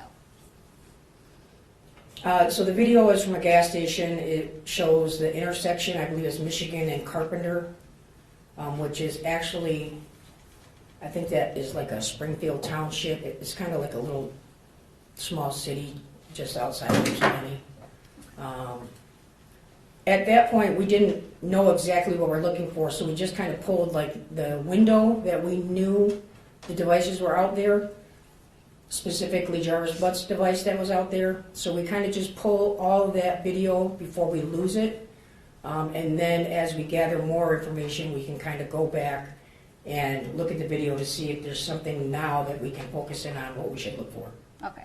Now, that brings up a good point. You said you're a month behind on this investigation. Yes. So, that, fair to say, being a month behind would cause you to potentially lose critical pieces of evidence. Yes. Okay, and some of those pieces of evidence, fair to say, could be videos. Correct. Okay. Why would it be that you would be losing those videos? So most video systems, and every business is different.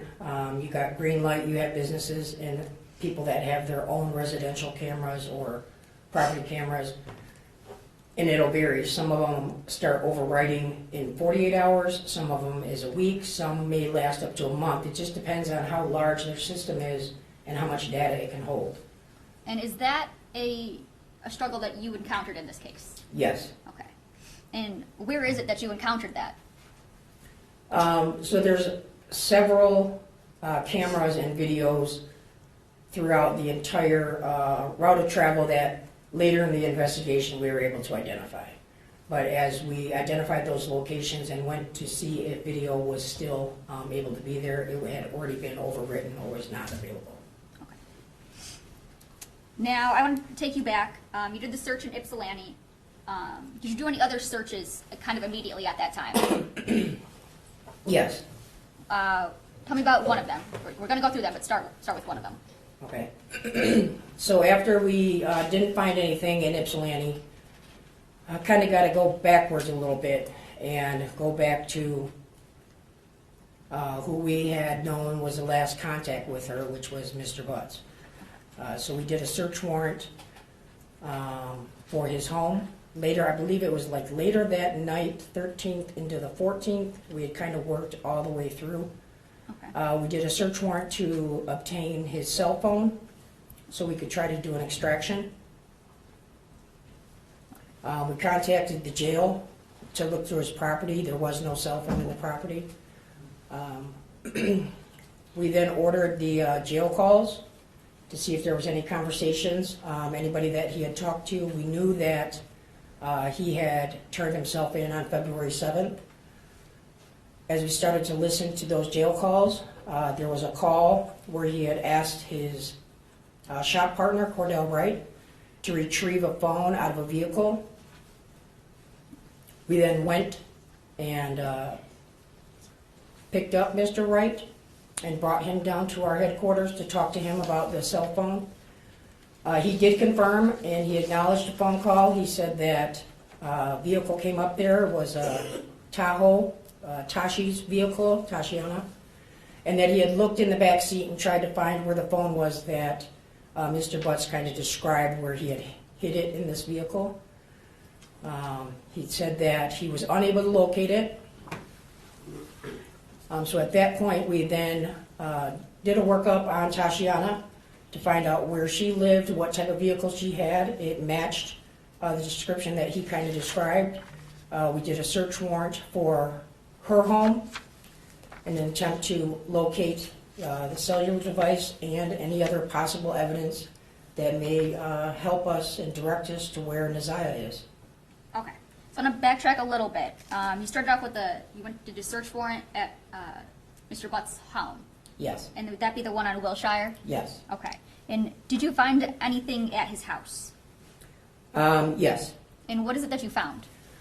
So from his home, we had recovered, there were some electronic devices. We recovered some phones, maybe a tablet, and we recovered his ID, wallet, and a firearm that was with his wallet. I believe there was 2 actual firearms, and then there was a long gun, a rifle that was in the closet. Okay. And did that search warrant include a vehicle? Yes. And what kind of vehicle did it include?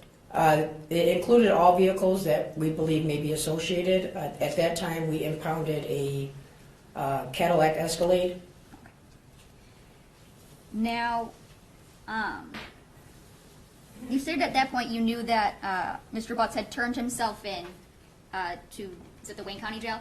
Yes. And that was back on February 7th of 2024? Correct. And at that time, did you know how long he was serving a sentence for? We had got information that he was possibly going to be there till December. Okay. And that would be completely unrelated to, that sentence is completely unrelated to your investigation? Yes. Okay. And then you said that you had pulled some jail calls, and that's what led you to Cordell Wright. Correct. And that that jail call that you had listened to, that was previously admitted as People's Exhibit 1? Yes. Okay. And that led you to Tashiana Davis? Correct. And then you subsequently executed a search warrant at her house? Correct. And is that on Neff Street? Yes. Okay. And she had a vehicle there that matched the description that Cordell Wright had given you? Yes. Okay, and would that have been a Chevy Suburban? Yes. Okay. And then you subsequently searched that vehicle? Yes. And what is it that you found in that vehicle? I found in that vehicle a iPhone 11, and it was in the exact area that Mr. Butts had described to his shop partner Cordell, where it would be located. Okay. And that phone, I guess, so ultimately, after you do that, what's the next step that you took? Well, we had to identify that was the actual correct phone. It was in the right place, but we still needed to get it to our headquarters and download it. We had the phone there. We made a call to 911 from that phone in order to see what the identification number was to try to verify, so we weren't just taking random phones. It did come back to Jarvis Butt's phone number that we were looking for.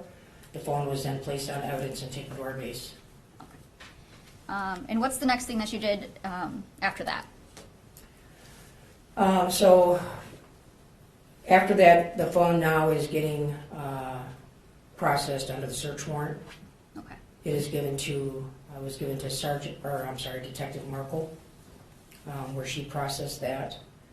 We then continued, we had searched the residence on Wilshire, we had searched Neff, we also executed a search warrant at 9000 Connor. And what's 9000 Connor? 9000 Connor is the location that was identified that Jarvis Butts worked at with his shop partner. Okay. And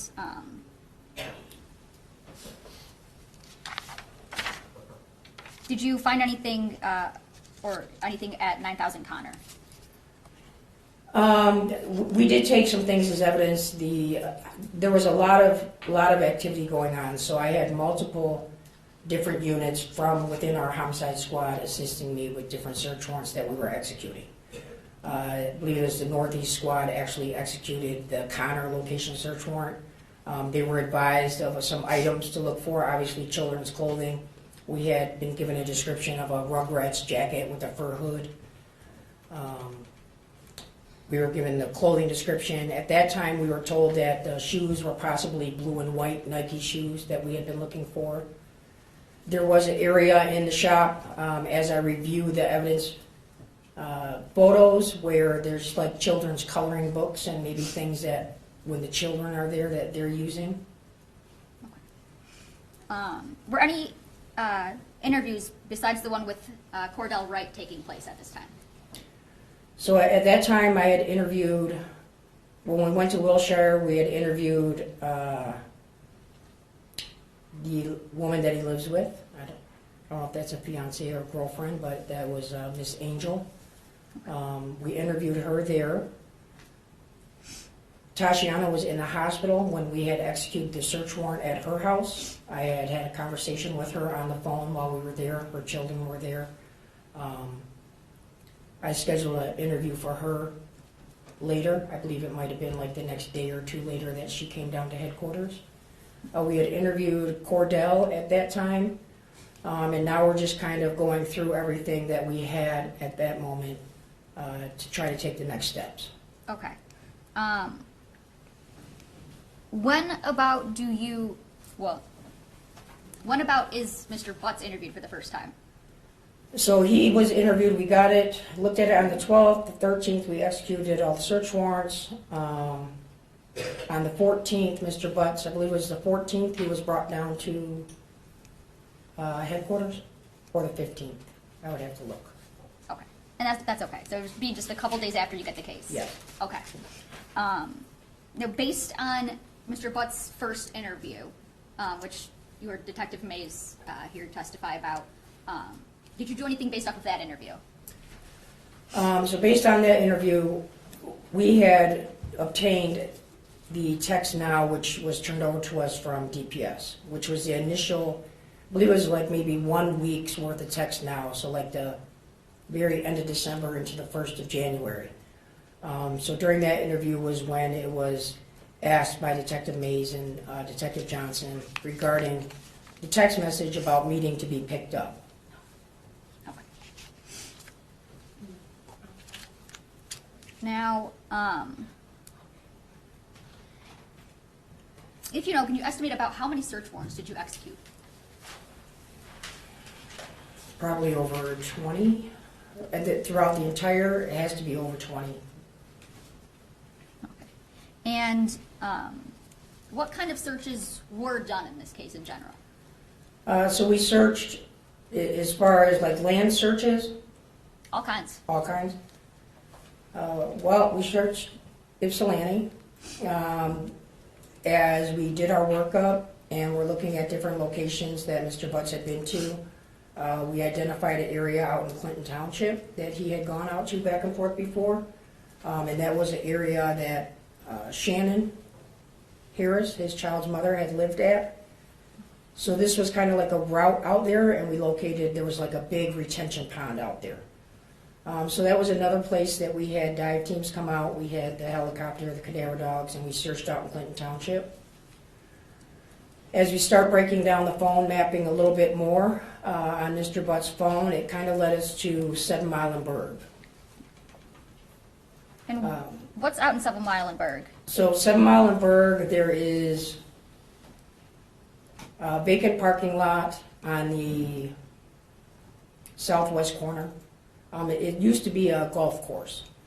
So the entire south side of 7 Mile, from Berg and then heading back east, used to be a golf course, which is now shut down. And then on the other side of Berg, there's a parking lot where it has like a vacant building, which used to be the clubhouse for the golf club. And then right behind that parking lot is the Rouge River. And when's the first time that you get out to 7 Mile and Berg? We went out once. It was probably maybe a couple weeks later that we went out there. We went out there once, and I remember it had snowed. So when we went out there, It wasn't as easy to search. We're kind of looking if somebody was just placed out there or if something was easily identifiable, but because of the snow, we knew that we were going to have to come back again once that melted because it'd be easier to see underneath. Okay. And so do you go out there again? Yeah, we've been out there multiple times. I've probably been out there 7, 8 times, all with various dive teams. We searched the complete river from 8 Mile all the way down past 96 on foot with cadaver dogs, in boats, in the water. There's several log jams. We had state police actually had their helicopter fly the entire route so we could GPS all the log jams. We had to coordinate with specialized teams to come in to help cut these log jams apart, which go throughout the river. And then throughout the season, obviously we had some rain, so the water goes up and down, which now brings the debris onto the land, so you have to actually search the land a couple 100 feet. And some places that the water has pulled debris. We searched the homes, as I said, searched the vehicles. All right. So when you're out there at 7 Mile and Berg, do you have an idea of what you're looking for? Yes. Okay. And what was the idea of what you're looking for? So initially when we were out there, again, we had the clothing description. We had the picture of her that she had sent that night or that day that she went missing on the 9th. So we were looking for the black hoodie. We were looking for, again, initially we were told blue and white gym shoes. Now, is there a time where that changes? Yes. Okay. And what is it that makes that change? So as we go out to areas and search, when we leave, a lot of times large community groups may go out there, right? And they saw that we were at 7 and Berg, and I know people come out there to help. There was a group that had been out there and they were recording and they saw a pair of Nike shoes, which were the red and black. We were alerted of those on our initial search. It's documented in our river search report. But because we weren't focused on the red and black and we were looking for blue and white Nike shoes, we left them there, but we did GPS the coordinates. Stop you right there. That would have been Border Patrol Agent Wyatt Barnes. Yes. Okay, you heard his testimony. Yes. All right. Continue. Yeah.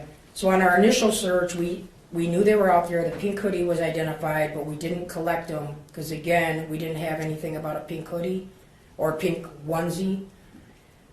And the shoes weren't matching. And there's a lot of clothing out there. There's a lot of shoes out there. There's people's clothes. There's all type of debris. So I can't collect every single piece of clothing and article that we find. Later, I get the information that as the search team is out there, they had called 911 because they saw these shoes. And they posted a picture of these shoes somewhere or sent it to Naziah's brother. Naziah's brother then reached out to me and he sent me a picture of Naziah wearing the black and white Nike shoes. Okay. Once I saw she had the exact same shoes on that are depicted, that were described out there, I knew immediately where to go. I gathered a couple members of my team and we immediately went back out to where the shoes were GPS located and recovered the shoes. As we were there, that's when we found the black hoodie and then the pink jumpsuit that had been laid out by Agent Wyatt. Okay. Now, as it relates to those red and black Nike shoes, you had a photo that they were associated with Naziah in some way. Did you ever end up asking Annette to see if those shoes were still in Naziah's possessions? Yes. Okay. And did you ever end up recovering those pairs from Annette? No. So, after you recover the pink jumpsuit, the black hoodie, the shoes, what do you do with them? Those are all, the evidence techs collect them. They're placed on evidence. Those items were wet, so I had to wait, obviously, for them to dry. Once they're ready to be processed and they're finished drying, then I create a lab report. And items are selected and turned over to the state police lab for processing to look for any type of DNA evidence. Okay, so once those are placed on evidence by the lab tech, you're the one who then submits them to Michigan State Police? Yes. Okay. There may be some of the lab reports where I had gathered the evidence and one of my partners had gone down and physically took the items to the lab, which is all in the same building. Okay.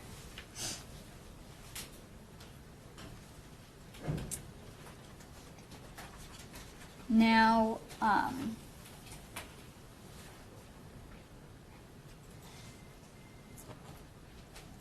believe you said at least one time when you were out at 7 Mile and Berg that it had been snowing. Were you at all, I guess, familiar with kind of the weather back, let's start with back in January 9th? Yeah, so I searched it. There's a weather site where you can search the dates in the cities and what the weather was like. On the 9th into the 10th, it had rained here. If you remember, we had a very mild winter. In 2024, the January months, we had a lot of rain that month, which would have caused, the water levels to rise.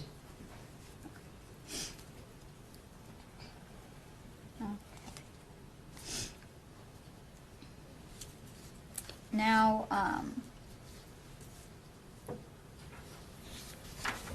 is there, did you interview a Tijuana butts?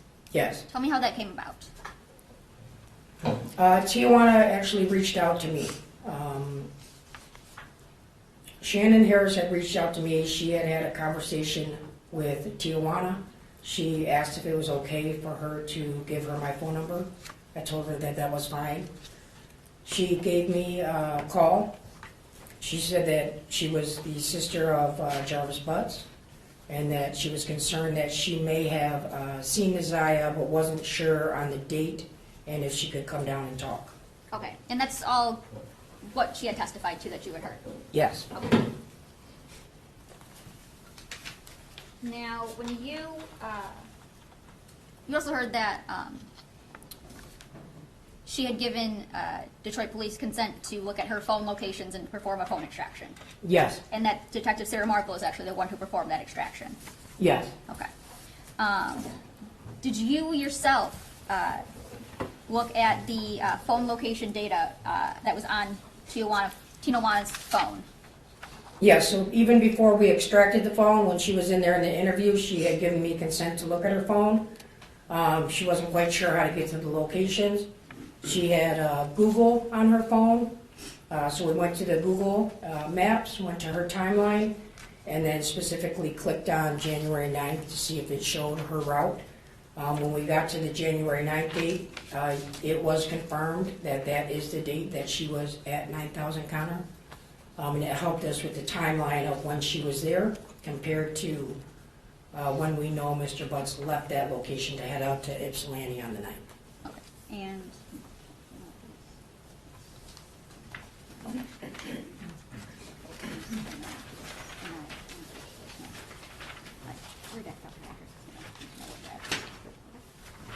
Your Honor, may I approach People's Proposed Exhibit 85? Yes. I mean 58. Sorry, Yes. numbers. And you can mark as People's Proposed Exhibit 58. Can you look at that and tell me if you recognize it?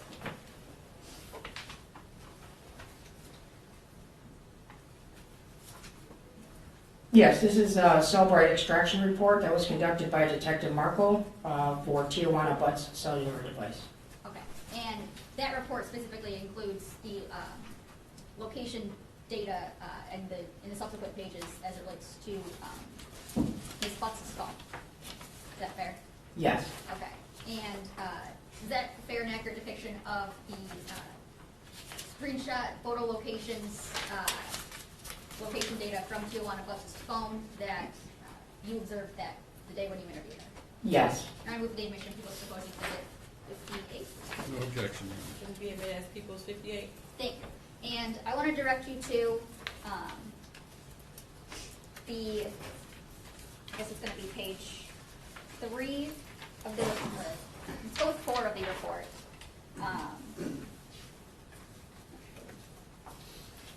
Just do page 5.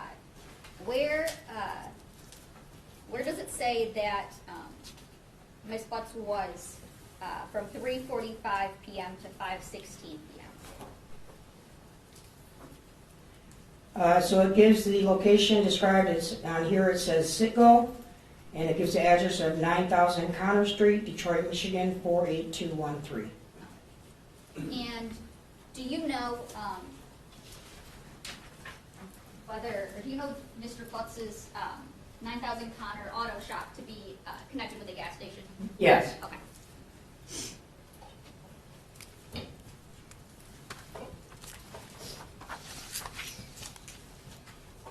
Now, to go back just a little bit, you said you were kind of going through all of the phone mapping in order to kind of backtrack as to where your investigation goes and where you should search. Yes. And those maps were testified to by Sergeant O'Rourke. Yes. Okay. Now, she mapped certain locations, and she believed she stated that you had given her some of those locations to map. Correct. Okay. Now, I want to direct you to in People's Exhibits 33, 34. Here, may I wrote. The blue dot here, what is it that indicates, and what is the importance of that?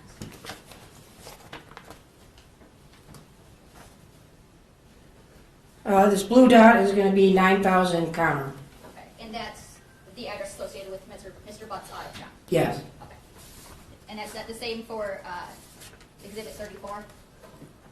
Yes. Okay. And Exhibit 35, there's the same blue dot and then a purple dot. Tell me, what is the significance of the purple dot? The purple dot is going to be the residence that Mr. Butts resides at on Wilshire. Okay.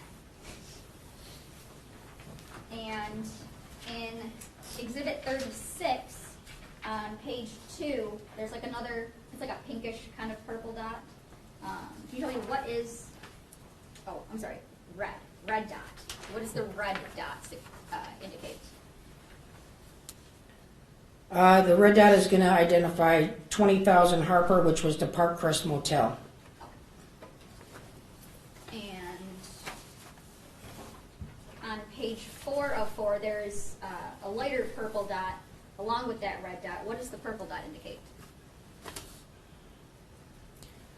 That dot is going to indicate 4 East Alexandrine. Okay, and what's the significance of 4 East Alexandrine? Mr. Butts has a different girlfriend that lives at that location.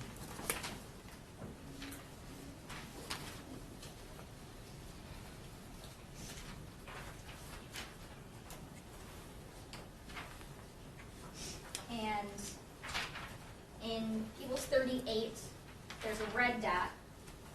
Which dot is that? That would identify 7 Mile and Berg. Okay, and is that the same 7 Mile and Berg? You tell me. What was found at 7 Mile and Berg area again? 7 Mile and Berg area is where we identified the hoodie, the pink jumpsuit, and the shoes. And it's also the area that Mr. Butts' phone was mapping with. There's an additional search area that I did not include when she had asked me before, and that was where the ID was found. We had found the ID or received the 911 call for the ID before we went back the second time out for the shoes at 7 Mile and Berg. So we had also searched all of Evergreen. There's the Henry Ford High School over there. We searched behind the school, the wooded areas, and all the vacant homes in that surrounding as well.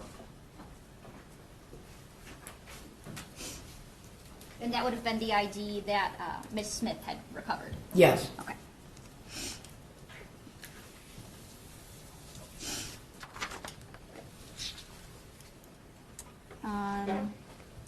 Now I want to go into, you had a chance to go through Mr. Butt's phone extraction, is that fair?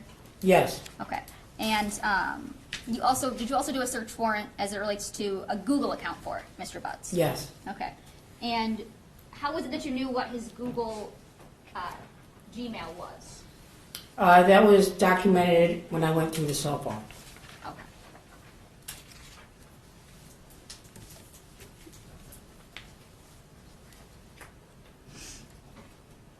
And you got a chance to go through, or you sent a search warrant to Google for it, right? Yes, Okay, and you got a chance to go through that search warrant return? yes, Okay, and that's the search, or that's the Gmail account that would be associated with Mr. Butts. correct.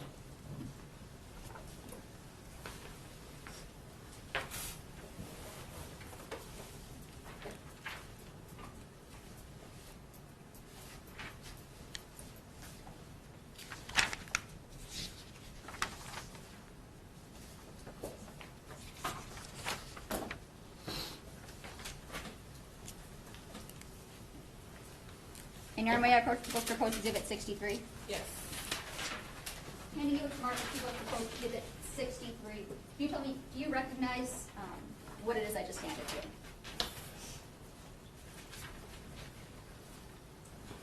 Yes, this contains jarvisbutts82@gmail.com, which was his Google subscriber information. And that's the first page. And the second page is, what would those include? The next pages include searches that I located inside that Google return that we received from Google. Okay, and does that document fairly and accurately depict what it is you received back from Google as it relates to a search warrant for jarvisbutts82@gmail.com? Yes. And I move for the admission of people's proposed exhibit, I forgot, 63. Any objection? No objection. To be admitted as people 63? Okay, now I want to go back to the first page, and so that with the subscriber information, tell me, who is the subscriber? So it has a Google account ID number, then it gives a name that says Jarvis Butts. It has an email address, jarvisbutts82@gmail.com. There's also a phone number that's connected to it, which is 313-585-8719. Okay, and is there a birthday associated with that?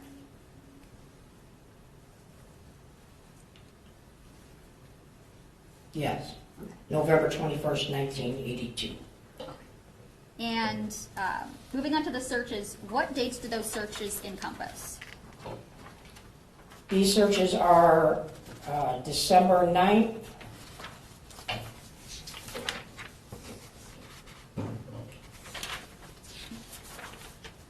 Of what year? yep, December 9th, 10th, and 11th of 2023.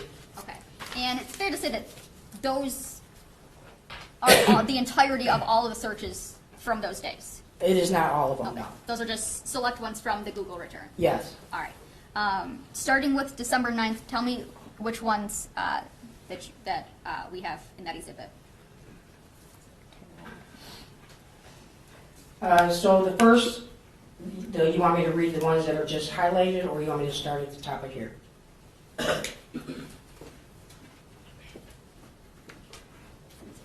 So, The ones that are highlighted. okay. Just start with the ones that are highlighted. Yep, so this search was December 9th, 2023 at 3:32 UTC time. So you would actually have to subtract 5 hours, which would make it the night of December 8th. And the site is, what's visited, it's Drink Me and Abort Your Baby, the Herbal Abortion Tea by Maya. Okay. And what about the next one after that?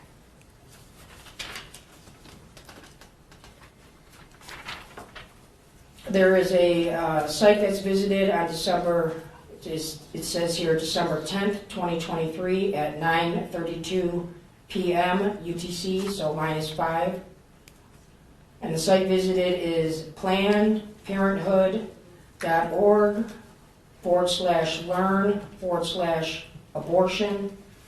plannedparenthood.org/learn/abortion/the abortion pill.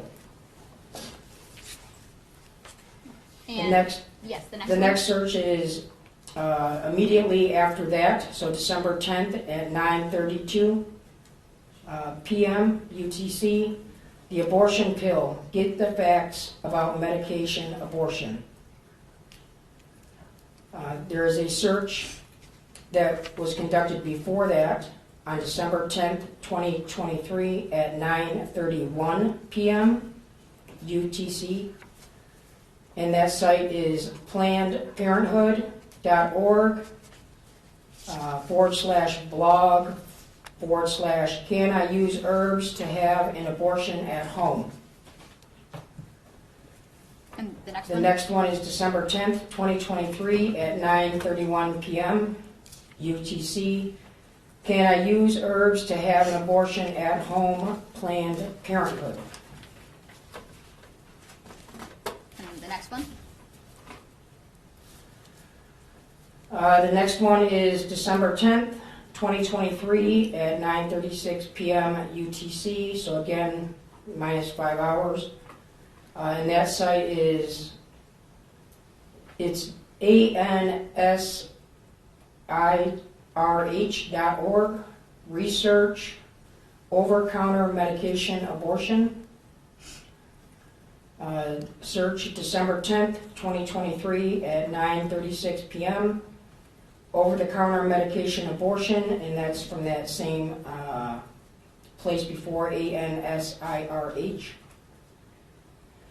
December 10th, 2023 at 9:32.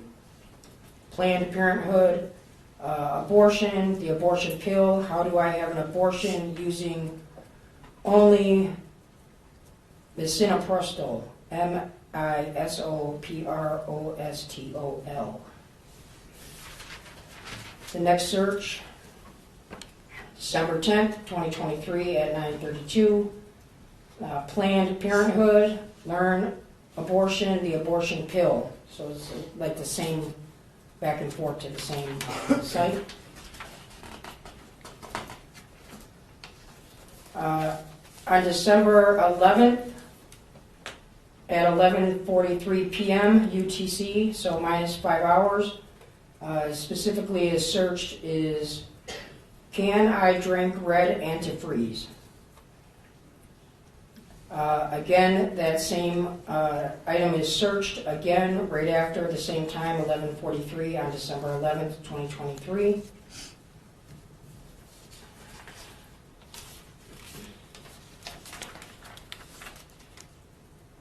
And I believe that's it. Okay.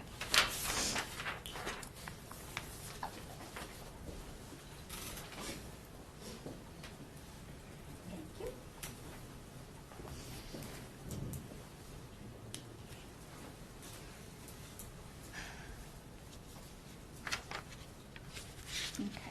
Now,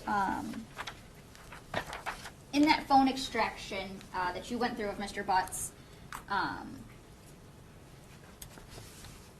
that Detective Markle had admitted, were you able to go through, and I know you had mentioned there was a Text Now app and Text Now phone numbers that Yes. have been associated with Neziah. Yes. When you went through Mr. Butt's phone extraction, did you find any of Neziah's Text Now numbers? Yes. Okay.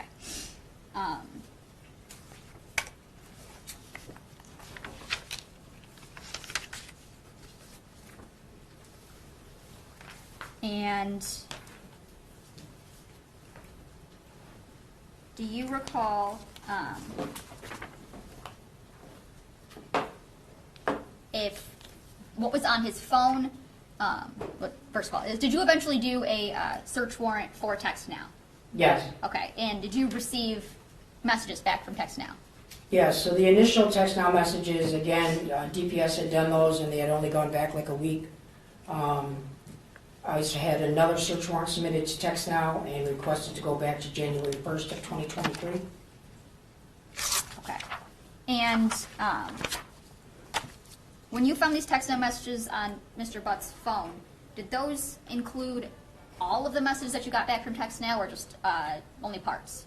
It's all the messages through text now that were to that number that was assigned that Naziah was using on text now. That's what you got back from text now. Yes. But I'm talking about on Mr. Butt's phone. Oh, Mr. Butt's phone specifically was just the messages from text now between him and Naziah. Okay, and did it include everything that you received back from text now, or? No. Okay. And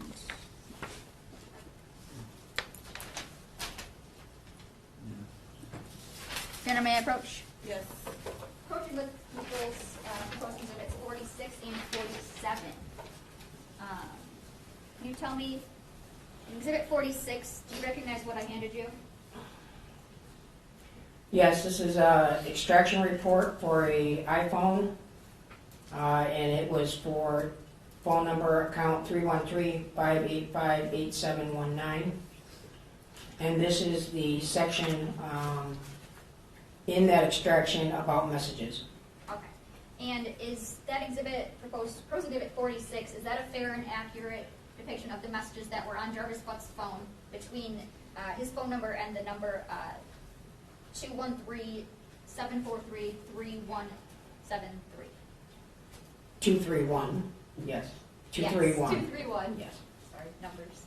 231-743-3137. Yes, Okay. And those are the ones that you have seen on Mr. Butt's phone. correct. And I move for the admission of people's proposed exhibit 46. No objection. It'll be admitted as Peoples 46. And those cover a period of October 7th, 2023 through November 23rd of 2023. Is that fair? Yes. Okay. And now I want to show you a proposed exhibit 47. Do you recognize what I handed you in 47? Yes, this is another extraction from the phone, and this is under the message section. And is that a fair and accurate depiction of the messages that you went through on Mr. Butt's phone to the number 313-379-5882? Yes. Okay. And I would move for the admission of people's proposed exhibit 47. No objection, Your Honor. It'll be admitted as Peoples 47. Can you repeat that phone number? Yeah, 313-379-5882. Thank you. Thank you. And those would be from the date period of September 26th, 2022 through September 30th, 2022. Yes.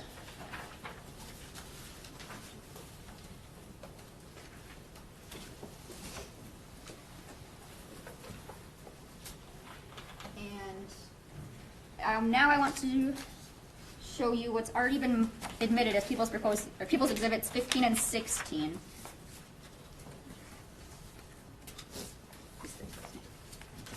And these were already admitted. These are certified copies of text now messages. I want to talk specifically about subscriber information within them.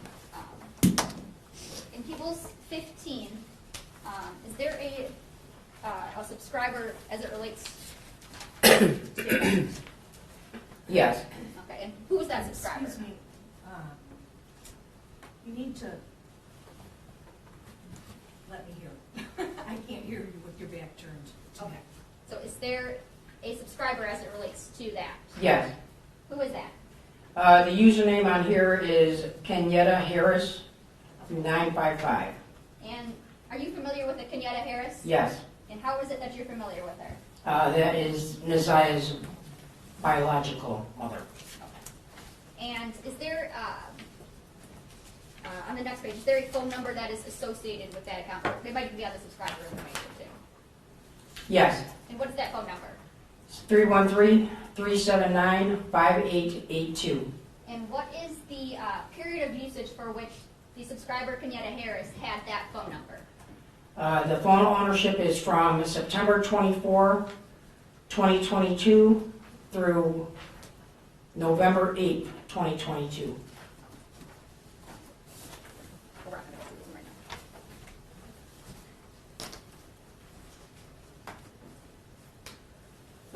now. And for the subscriber information in People's 16, can you tell me who is the subscriber there?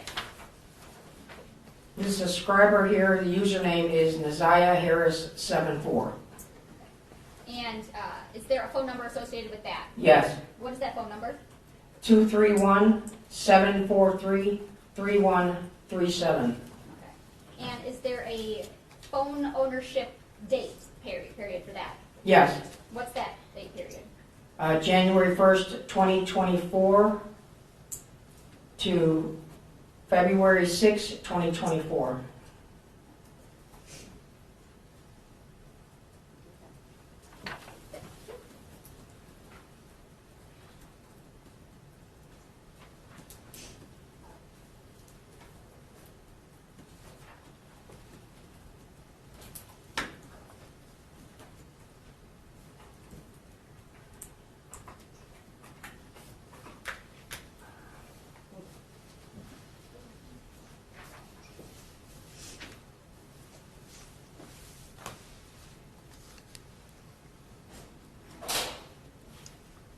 Okay.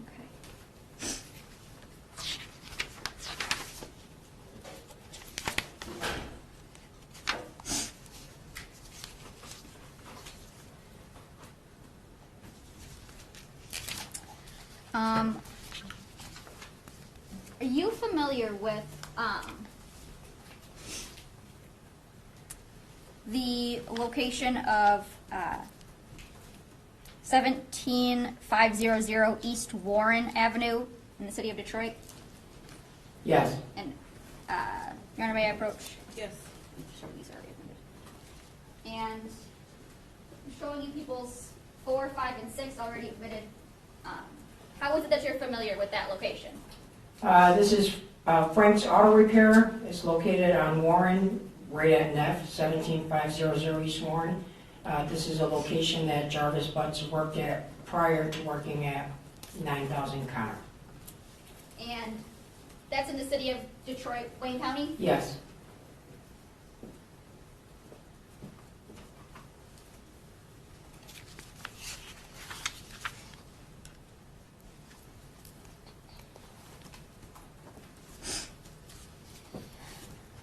Now, did you yourself, I want to go into the interviews with Mr. Butts. Yes. Did you interview Mr. Butts? Yes. Okay. I want to start with an interview back on May 31st, 2024. Do you see the person that you interviewed in the courtroom today? Yes. Okay. Can you point to him, tell me the color of the clothing that he's wearing? Yes, he's sitting behind the defense counsel. He's wearing a face mask, and he has the Wayne County green jumpsuit on. Okay. And Your Honor, would the record reflect that witness has identified defendant Jarvis Butts? So reflected. And we've been talking this whole time about a Jarvis Butts. Is that the same Mr. Butts in the courtroom today? Yes. Okay. Now, this interview back on May 31st, 2024, where was that at? That was at the Wayne County Jail. Okay. And who was all there? Myself and Sergeant Lance Sullivan. And do you recall about what time this interview took place? It was in the afternoon, Okay. Or about how long did this interview last? like 2-3 hours. Okay. And was Mr. Butts, did you ask him about his education and speaking English, things like that? Yes. And did you offer him any food or drink? I believe at one point we had asked him about if he needed some water because we had been there a minute. Okay. And did you read Mr. Butts his constitutional rights? I believe Sergeant Sullivan went through those with him. Okay. And was something used to assist in the reading of those rights? Yes. Okay. And Your Honor, may I approach? Yes. Handing you a Smart Deal of Proposed Exhibit 26. Can you tell me what it is I just handed you? So this is the Detroit Police Department constitutional rights, advice and rights form.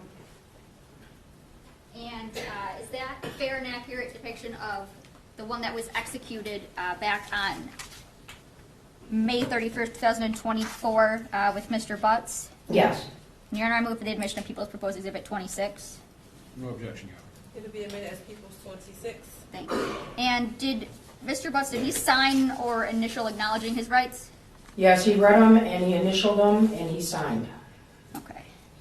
And did he agree to speak with you too? Yes. Okay. And I would pass for voluntariness.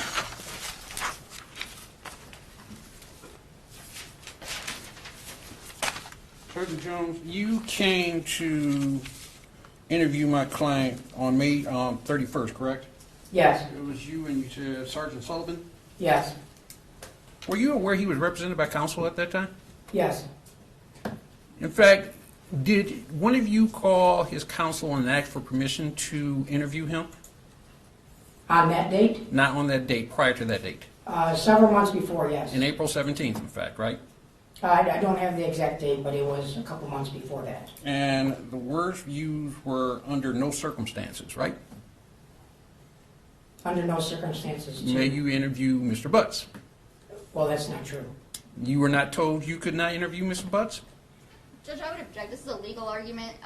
Only the client themselves can enforce their right. A That- defense attorney cannot enforce their right to remain silent. I just asked a question. Was she told not to, she couldn't interview him? So on, 1 second, Will. Were you getting ready to say something else? But it has nothing to do with this interview. If we're talking about voluntariness, I want to see, was she aware that he had a right to have his counsel? They contacted his counsel. His counsel told them, no, do not interview him. That's my... You're saying this had nothing to do with this interview that you're speaking Yeah, of? this was 2 months prior. That was not this day. This was completely separate. And a defense attorney cannot invoke their client's right to remain silent. That's just the end of it. It's true.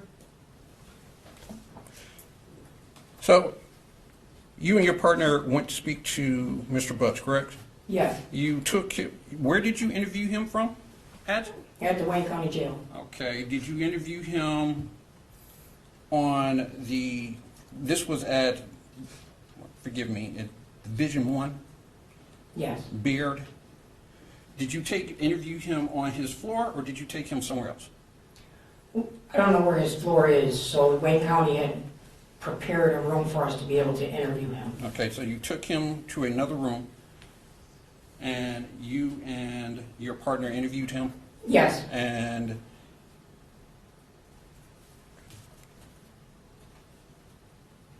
you gave him his constitutional rights, and you did not give him food or water, correct? correct. You don't know what time of day this was? Well, I just saw the form here, so I see it's about 1 in the afternoon. Okay. Were you aware that he was working at the jail? There had been a conversation that he was given some small duties, but that it had been taken away from him. Okay, do you know if he had worked that day? That I do not recall. Okay, and do you know if he had actually been to sleep prior to you visiting him? When we talked to him, he didn't seem sleepy. Do you know if he had anything to eat prior to you visiting him? He did not complain about being hungry. Okay.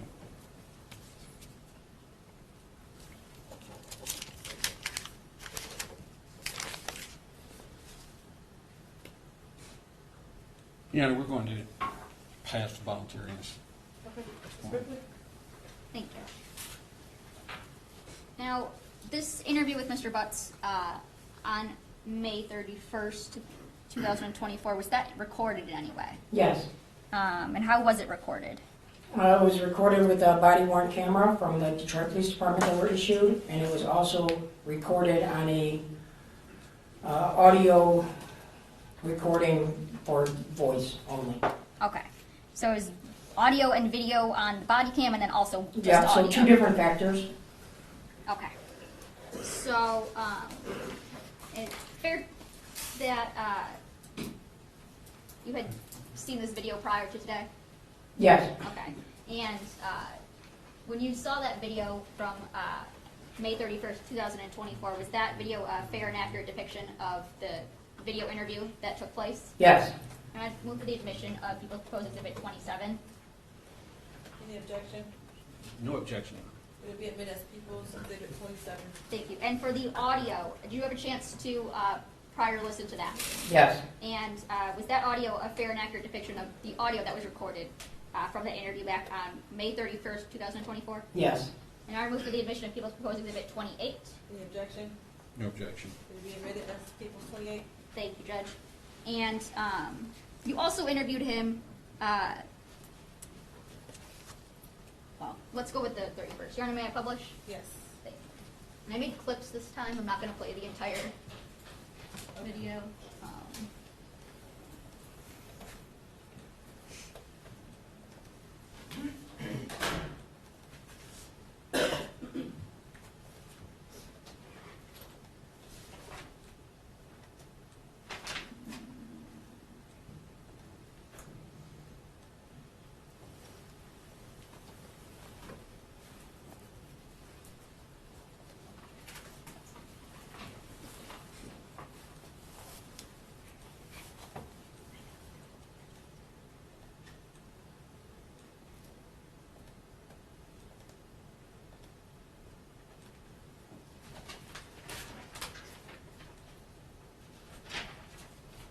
for the record, this is from Exhibit 26, and it's clip 1.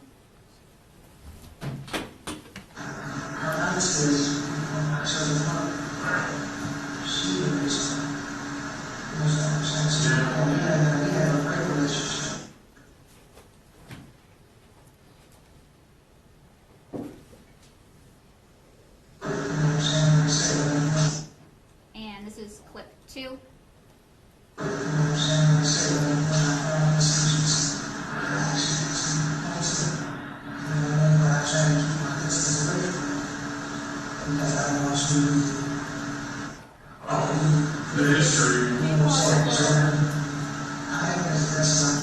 I can't hear anything you're saying. He is very quiet. I don't know if it's my volume that has to go up. Let me try turning it down on the TV. I can't hear one word.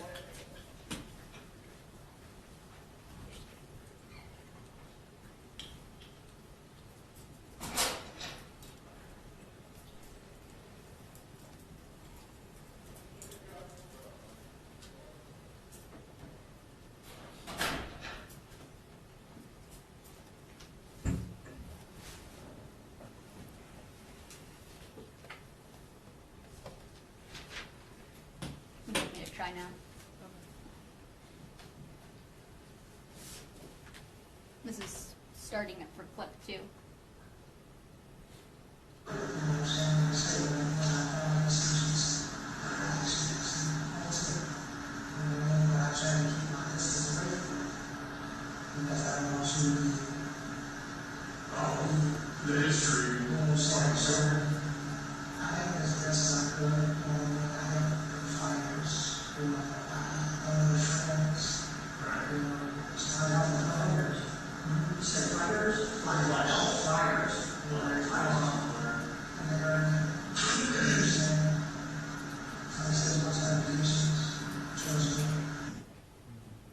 Now, in that clip, Mr. Butts was talking about him keeping his distance given his history. Yes. And that he tried to help as best as he could with flyers. That he was trying to help with flyers regarding Miss Ivy being missing, yes. Okay. Now I'm going to play clip 3. What are the accusations?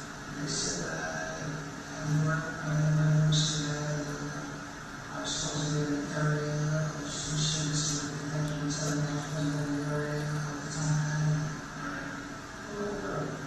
I work in the front area. That's not so. Did they say why you, why you came to you, or you just always had people? I was always saying they saw text messages. I'm talking about meet them, and I explained to them the same thing that they did. You understand? Anytime we saw text messages from they said to see texting, the right, what's the word? Am I going to do that? At 6 and 10 minutes ago, what's the place I say, from time to time, I have to go around times on all of them. And I don't be honest, so I decided to make money, then I come the next day and I always touch the grandma's house. And that's what I'm doing, that's what I'm doing at the grandma's house. So when I was at grandma's house, I got for to get me the money. You know what I'm saying? So, Oh, I saw that.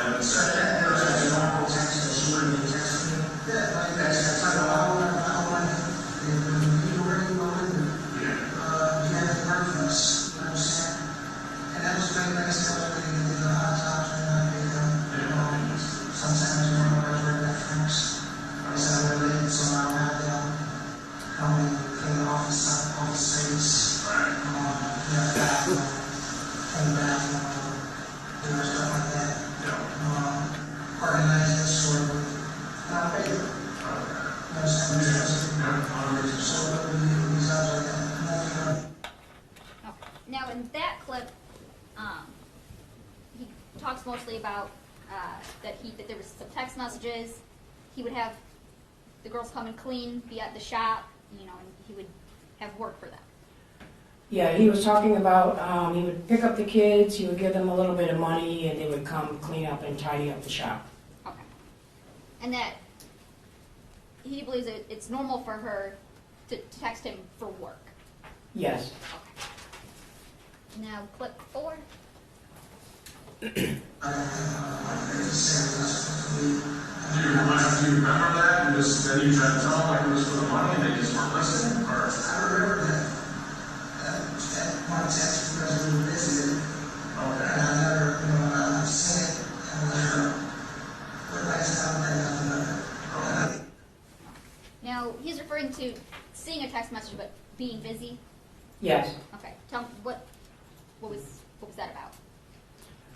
When I believe that when she was texting him, he's referring back to when he was interviewed with Detective Mays and Johnson about the messages that she had texted him, and that he had assumed that he was going to be picking them up by the grandma's house. Then he had replied because he was busy working, and then he finally replied with okay. Okay. Now, you also interviewed Mr. Butts the next day. You came back the next day. Yes. What's the reason you came back the next day? We had some more questions. Okay. And was he once again, I guess, was he still constrained by that advice of rights? We had him sign another one. He read another one that day, and he signed it that day as well. I'm pretty sure, or we showed him this and he agreed to it. That's what it was. This was the paper. We showed him, he agreed to it, he understood it, and he continued to talk. Okay. So you were using that same form? Yes. Okay. And once again, sorry. Sorry. Okay. And once again, he acknowledged his rights. Yes. And he did continue to speak with you. Yes. Okay. And he didn't mention anything about not wanting to speak with you. Correct. And did he give you any reason in your experience to think that him speaking with you wasn't voluntary? No. And just one second. In our past voir dire to voluntariness for the June 1st statement.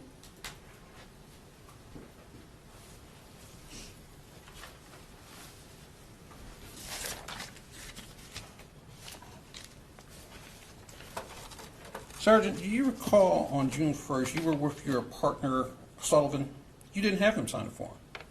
Well, we had presented this back to him. We had this form, advised him that this was still, if he understood his rights, and he agreed. So your words, I believe, were you remember the form you signed yesterday.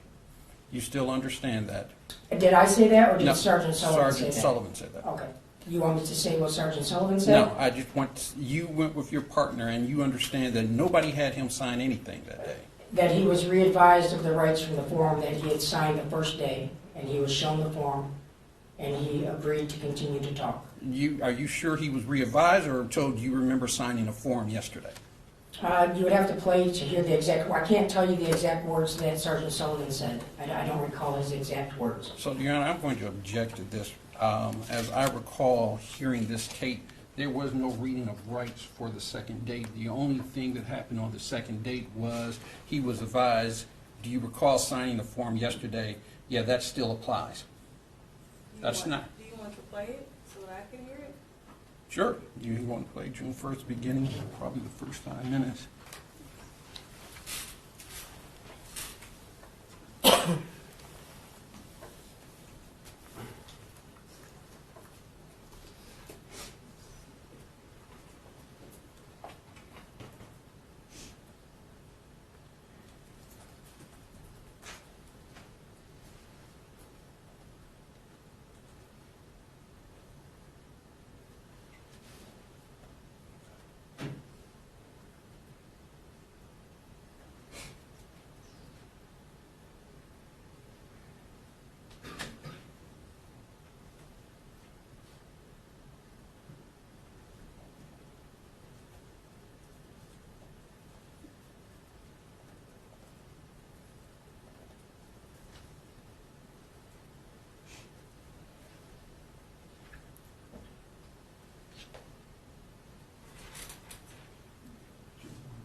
right to remain silent. You don't have to answer any questions. What's the name? You won't make any statements.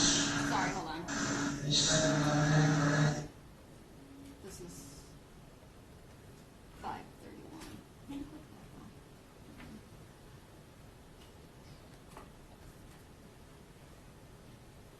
Ms. Ridley, it might be best to play that to show that he, or I want to see that as well, to show on the 31st what he understood it to be. Oh, okay, yes, Judge.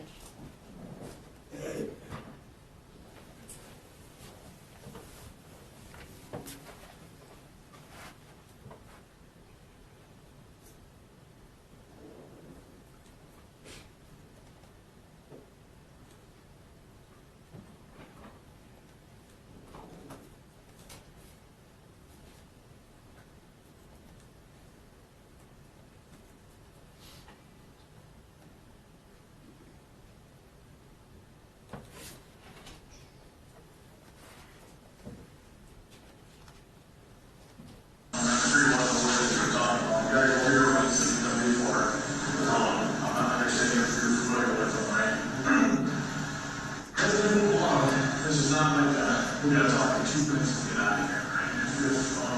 I'd like to talk to you, right? I'd like to get a little, if there's things that we're going on, you don't want to talk about, we just simply say, like, let's skip that and talk about this. Is that fair? Right, honestly, there's no, we're not gonna flip the script. Yeah, no, we're not gonna flip the script, so we're all figured out, but there's just a lot of things going on. We're involved in some of it, we're just trying to get like our mind wrapped around some of it. Is that fair? Okay, you're familiar with the right side. Do me a favor, I should not before you read these to me. You can read, right? How far do you want to go? Okay, where at? Where at? Oh, okay, nice. Nice. If you could look into this, and read those, and then initial one, so you can understand. Right to remain silent. You don't have to answer any questions. What's the name? Make any statements. Any statement on name or anything I say. You can use an incident for the law. The right to attorney. Present before and during the time I answer any questions or make any statements. If I can afford an attorney, all will be wonderful without causing a court prior to any question. I can decide at any time to exercise my rights and not answer any questions or make any statements. I understand that these are the rights of the law, and I have not been bringing or promised anything, and I have now desired for these kinds of questions. Let's make a very Any questions about those? Okay, do me a favor, just like initial next to each line, and then without this, I'll sign it. And my partner sign it. So we're ready to take down, and I'll explain it to everyone. Yes. And sign it, signature, and then you sign it. Sign there, just we'll sign it there, you sign right there. Today's May 31st already. And 1:26 p.m. What they're ready to do on there now, the last thing.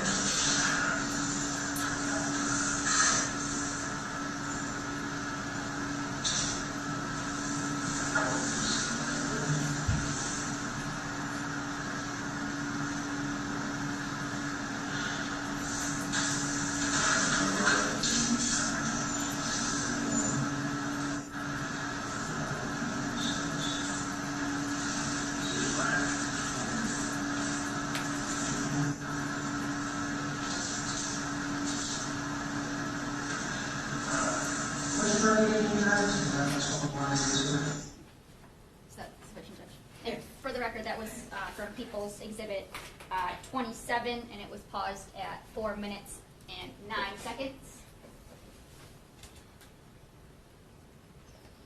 And let me find the other one.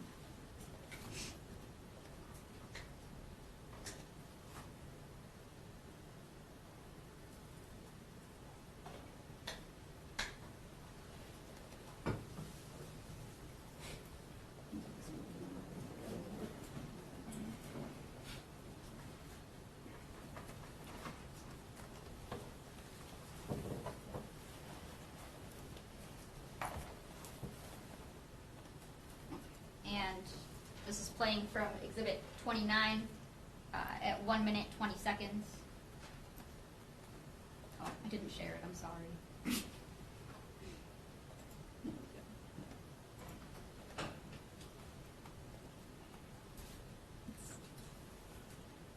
Playing at 1 minute and 22 seconds. All right.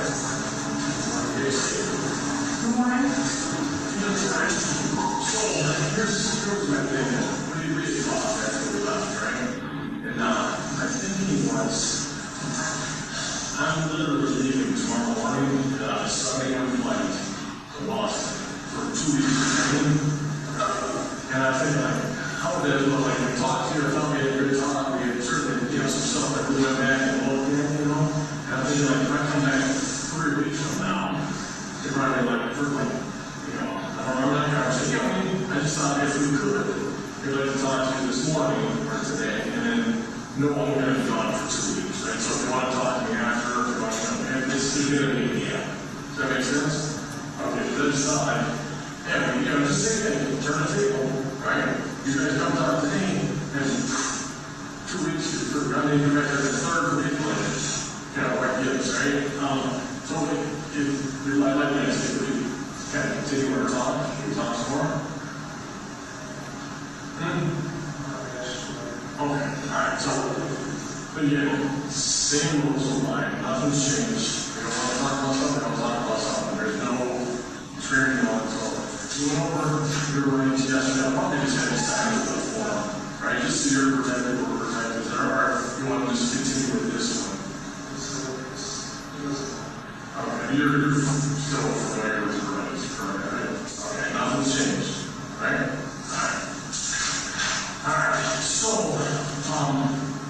And, I paused Exhibit 29 at 3 minutes and 3 seconds.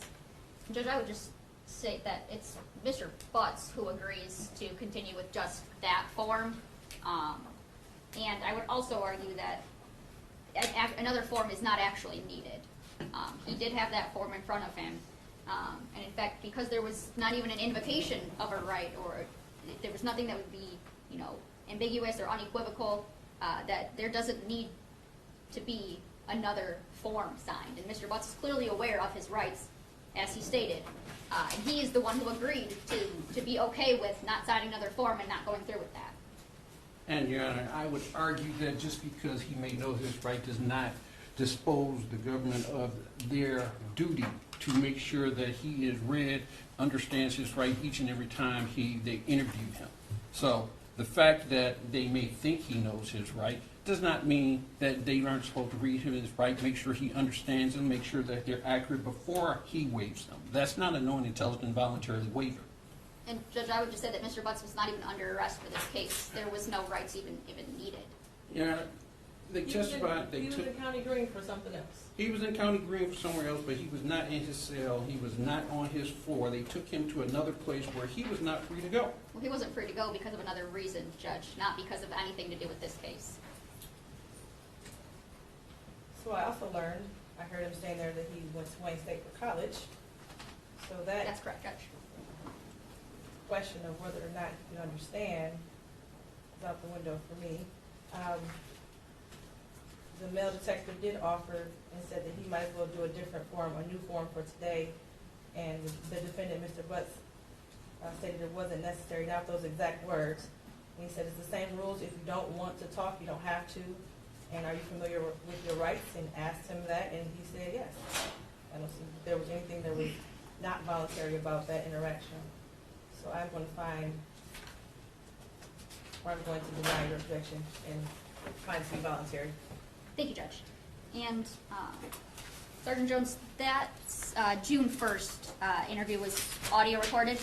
Yes. And it was also video recorded? Yes. Just like the day before? Correct. And that video, we've just seen a clip here. Is that a fair and accurate depiction of the video statement that you took back on June 1st? Yes. Vote for the People's Exhibit 29. Any objection outside of the one already Outside of my standing objection? Yes, it'll be admitted. And it was also audio recorded. Yes, And you had a chance to review that audio? yes, And that was a fair and accurate depiction of the audio recording of the interview back on June 1st? yes, ma'am. And I would move for the admission of Exhibit 30. With the same standing objection, I would admit it. Thank you, Judge. And now I also have clips for this. Okay. And Judge, do you mind if I sit while I? No, I don't mind. Thank you.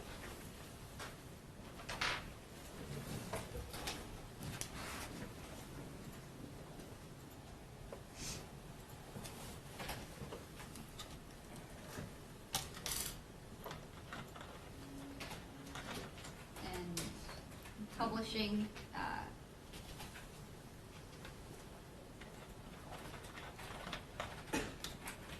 clip 1.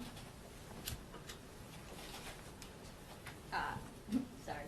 Yes, from Exhibit 29. Straightforward, I do, can I ask you if, I'm not telling you, I asked, like, did you see her? Okay, so. And you were, Mr. Butts asked if he saw her. Correct. Who was he referring to? Nasiah, Okay, and when were we talking about? Did I see her when? on the 9th of January, 2024. And I'm playing clip 2. And yeah, I think I'm going to object to the question.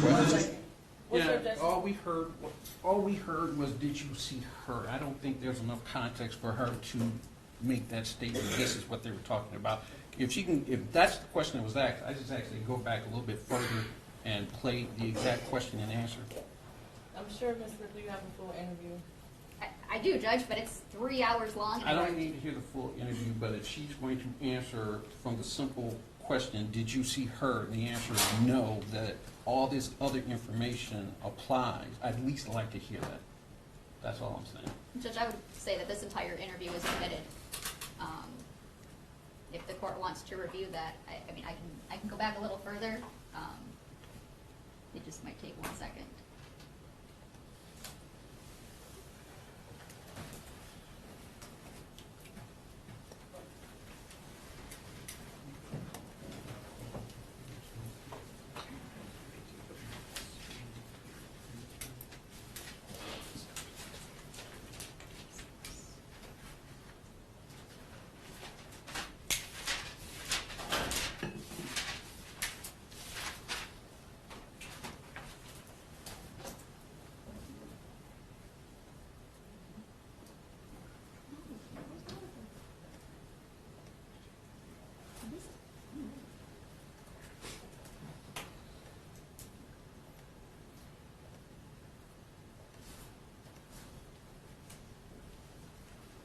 And this will be playing from just a couple seconds back at 35:58.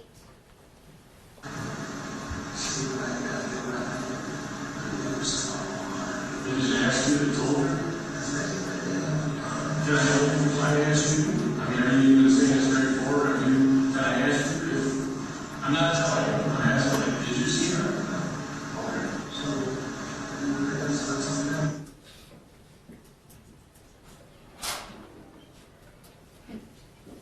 Judge, I would just say for context, the officer can talk about who they are talking about in general. Just ask the question. Who are you guys who are you and Mr. Butts and Sergeant Sullivan talking about in this interview? Nasiah Harris, Okay. And if there's someone else that you're talking about, do you mention them by name? yes. Thank you.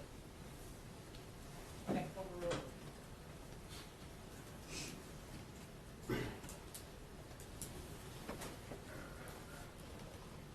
And I'm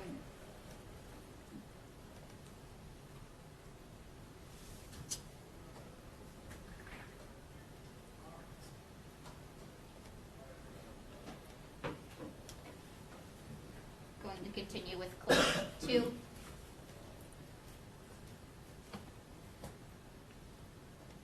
When did she go listen to January 9th?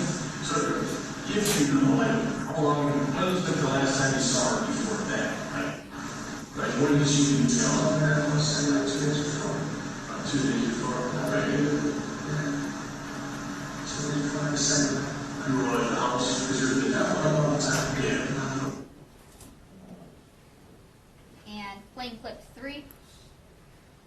he said something like he was gonna cut her.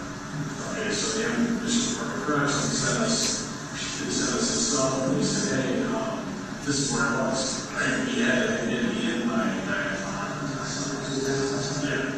But he had talked about one day, I don't remember which day it was, but he had talked about going out to the landing and drop a car off, you know, to repair it. And he had mentioned you were there, and he mentioned Zion was there. But I didn't know, that's why I'm asking, I'm not telling you. I'm just mentioning what he's saying, I'm not saying it, right? But, And playing clip 4.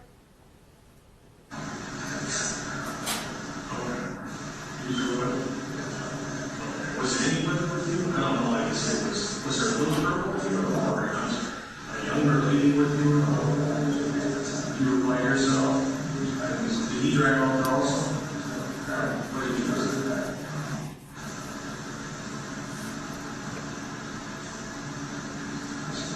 Oh, okay, no, I was wondering if it was his car or something. Oh, okay. And clip 5. Alright, so like that night, like after you dropped off and did all that stuff, did you hotel or did you stay at home that night?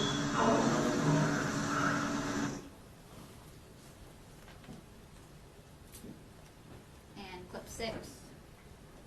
How she was actually on the phone. But they said she didn't have a phone, it was a phone. So she texted you from a phone number? Yeah. Or from an app, or from it was an app, she would text directly to your number. It was a phone number. For coming in as a phone number? He said, I didn't, like the technology's not where it was coming in as a phone number. Alright, okay. So we had a call from the number. Okay. Same number? Yes. Okay. Did you lock in that server? Okay. And playing clip 7. And that's your phone and that's her number she's texting you from, right? She's texting this is I'm going to pause at 7 seconds. What is it that you are showing Mr. Buss at this time? We had a printed out copy of the text now messages. Okay. And would those be the ones from people 16 to the 231 number? Yes. Okay. I'm continuing from 7 seconds. and then if it's sent, that means that she sent it. If it's received, that means that he replied. Something that you had. So this is from a text now app. So like I said, I don't know what that is, but I know it's a phone. Yes, that's correct. Yeah, so it converts to a phone number. okay, so And in clip 8. that's what I explained to them. But this is actually so weird on here that for her that said, okay, if you guys seen this message, so I can delete your number. That's all I didn't understand what that meant. Like she's deleting the messages. I gotta understand what that meant. Like, what the fuck you said? And you sent a smile. I said, okay. Like, okay, I'll meet you. I'll be over to the house when I get done. So I'll be over there to give you that money. So that was, you know, I would never, next time we pay them maybe that day or so. Or I'll pay them The next day. instead of shooting them. How much are you typically? And clip 9. But now you see, you saw her like 2 days before she went missing. Did she look fat to you? She didn't look bigger, like she went in showing, was she wearing a bag of clothes? You didn't notice anything different, like face getting rounder? No, you just saw her. I mean, when you see somebody every day, you don't recognize the change. When you see somebody and you don't see them for a month, you're going to notice. You never heard about her being pregnant or anything like that? So she said something. When I was like, what? She said, I want to see what she was pregnant. It was like she wanted to get pregnant. It was she was pregnant. I was like, girl, I need to let her start that. You know what I mean? She said, like, I was So you guys, I was at this.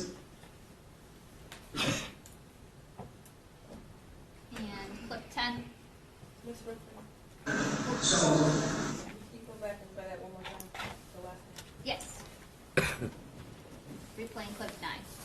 But I say you saw her like 2 days before things. Did she look back to you? She didn't look bigger, like she might have been showing. Was she wearing baggier clothes? You didn't notice anything different, like face being rounder? No, you just saw her. I mean, when you see somebody every day, you don't recognize the change. When you see somebody and you don't see them for a month, you're going to notice. She looks the same. You never heard about her being pregnant or anything like that? I said the last said it was she said something. When I was like, what? She said, I want to see what she was doing. It was like she wanted to get there. It was she's pregnant. I was like, I think she's ready. I said that. You know what I mean? I said, like, I'm just fine.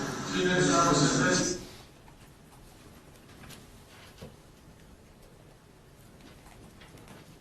Proceeding to clip 10. So, even though it's deleted, right, this is all from the same app. And I want to make it clear though, I read through them, and I see a lot of them where she's kind of an initiator on a lot of things. And I think she's young, and she's an initiator. And I also get, there's history, you guys have a relationship with each other.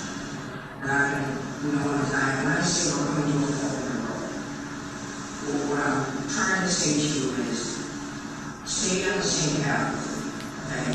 Because you're hurting, you are hurting with all these people coming forward. Your daughter coming forward is hurting you, yes? Don't separate, stay on the path with me, because your children that are out there are hurting because they're seeing all this stuff, right? Don't let this be the next thing that they're going to see. And this is, we can go over this together, and if you've got any questions, we can talk about it, okay? So this starts here in March. Yes, 2023. And this is where she's identifying who she is. Okay? And this number here is all your number. And it's all your number throughout all the pages. Okay? And over here is the column that says whether the person deleted the message or not. But when we talk about the nerds, once you put something out there on the internet, it's here forever. And it's on a device, and it's in your email, and it's on your account, and it's on jarvisgoogle.com.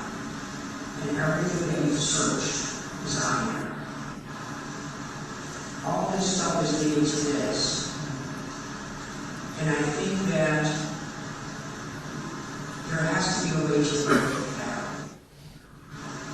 And I'm trying to get you to stay with me to break this pattern. Because this pattern has been going since when you got locked up. And it may have started before that. But I think you've got a lot of heavy on you. There's a lot of heavy right here that you're holding in. And it's here. Okay. Can you call me on yourself? These are going to be different conversations, right? You can give me Anna's number. It's very clear that this is her. She has sent all these messages, and then you finally reply. You said I called already.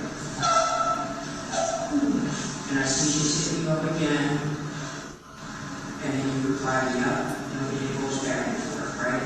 So here I can kind of see she's like, I just need somebody to talk to. So I think she's kind of reaching out to you. Was she going through your time or something? That's something that's So here's some more sent messages. She's tired of people telling me that they love me, and then the next minute she's crying. She keeps falling for people traps and they treat her like shit. You're the only person I really trust. She asks you, do you think I'm ugly? Right? You reply, no. She says, thank you. And you ask her, what are you doing? Oh, I'm sorry, she asked you, what are you doing? Then you reply, stop messing with people and just be mine. That's what you're not on contact. Alright, so I'm gonna mark that. I guess it wasn't meant like that. Typo.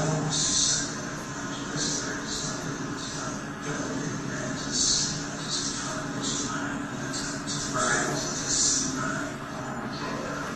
Okay, so then I see there's like a bunch of missed calls and different things. I see there's a cat over here again, she's constantly, where are you, are you coming to get me, or what, what's going on? Yes or no, it's too late, right?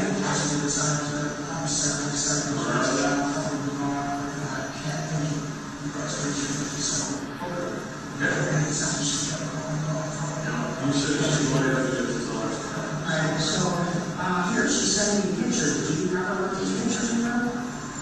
Those are in a separate folder. Whatever pictures she sent you. She ever sent you anything that maybe she was trying to see if she looked to or not, that you shouldn't have, that you put it up without seeing it? Yeah. I didn't receive it. We know that. There's pictures. So what I'm saying is this is just a text message. So here it tells you each time there's a message, right? Alright, so this is we're still in March. Okay. Then you sent something here, coming to get you. And she said, what do you mean? You said, you heard me. And she replied, you can't do that. And then she said that she'd be doing you one March love. Right? She always said love you.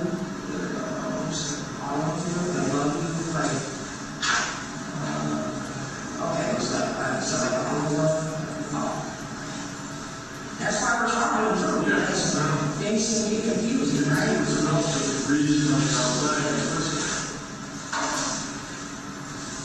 Alright, and we see when she sends another message, she's telling you about how she's high, right? So you're like, so? And why are you mad? What are you doing? What does NTH mean? Nothing? Going back and forth, you come to get me. Then she says here, you can only text me by this number. Don't text the Google Meet number no more. Okay. But then she finally got this app and it was like, this is her number.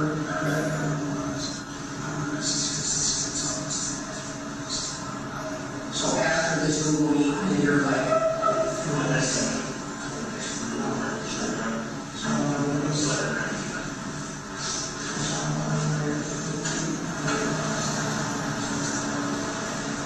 Yeah, and I think that might be one of the times to show her some phone. We talked about she got a phone taking plans. Several taking plans.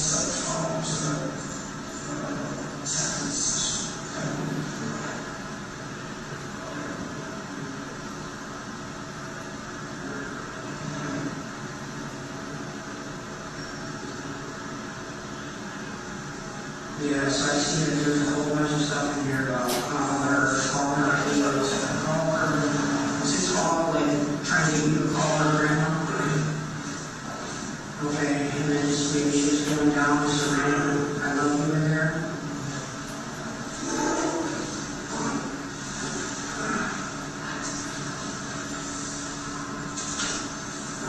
Pull up, and then you mad at me. Why would she be wondering if you're mad at her? So I see all these sent again, right? We're still only, now we're in May. This is May. What you doing?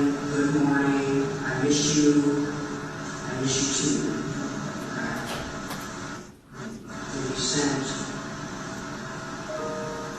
I can't stop thinking about you either. Yeah, see, this is receipt. So she said here, I can't stop thinking about you. Sent, and you reply, I can't stop thinking about you either.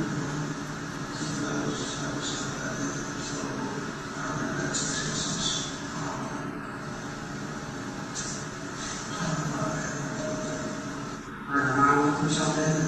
Okay.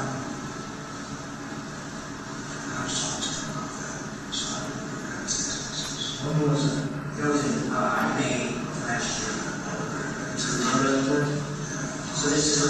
time that she got something with her mom? Okay, so mom here, is that now? Wow. So we'll see if we can figure out what happened between her and mom.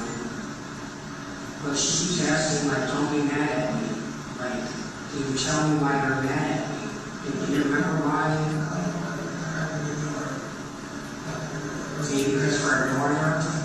Or because we're busy?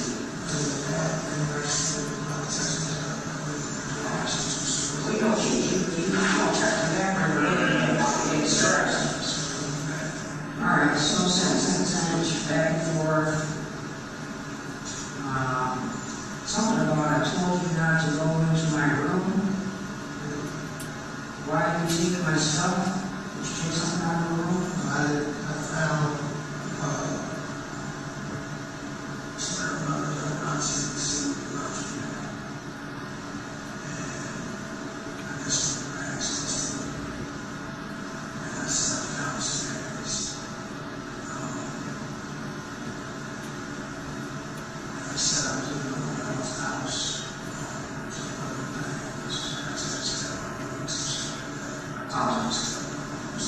Okay, so this one is the laundry bag open and you find her.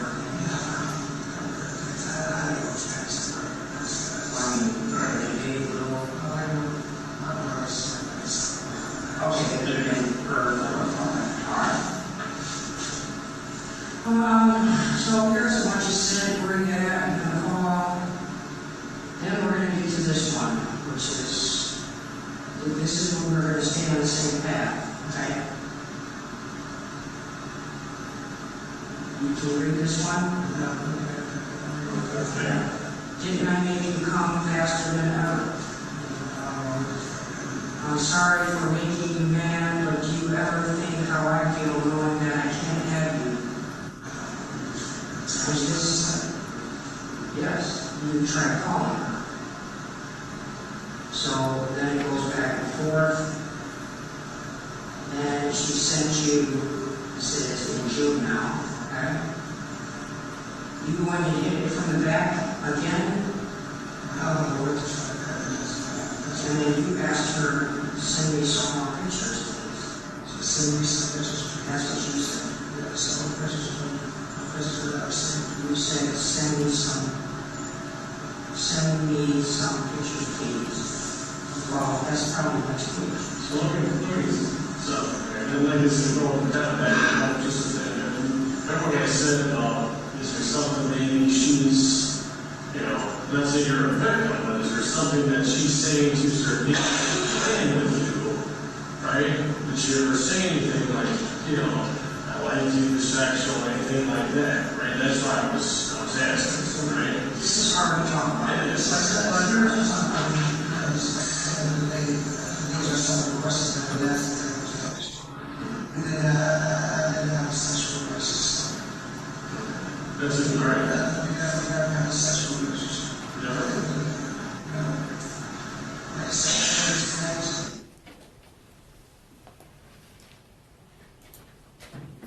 Clip 11.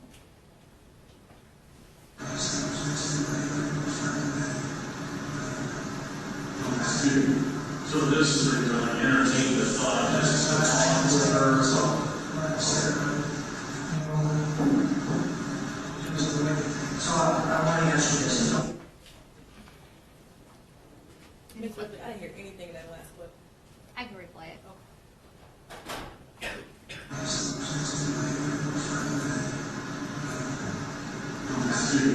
So this is where you're going to entertain the thought just to talk with her or something. So I want to ask you this. Are you all set? And clip 12. Send me some pictures of her after she's asking you if you're going to hit her in the back again. I know that as far as that goes, just send me some pictures. I see some pictures when I run into pictures like her doing all this shit. Outfit, something like that.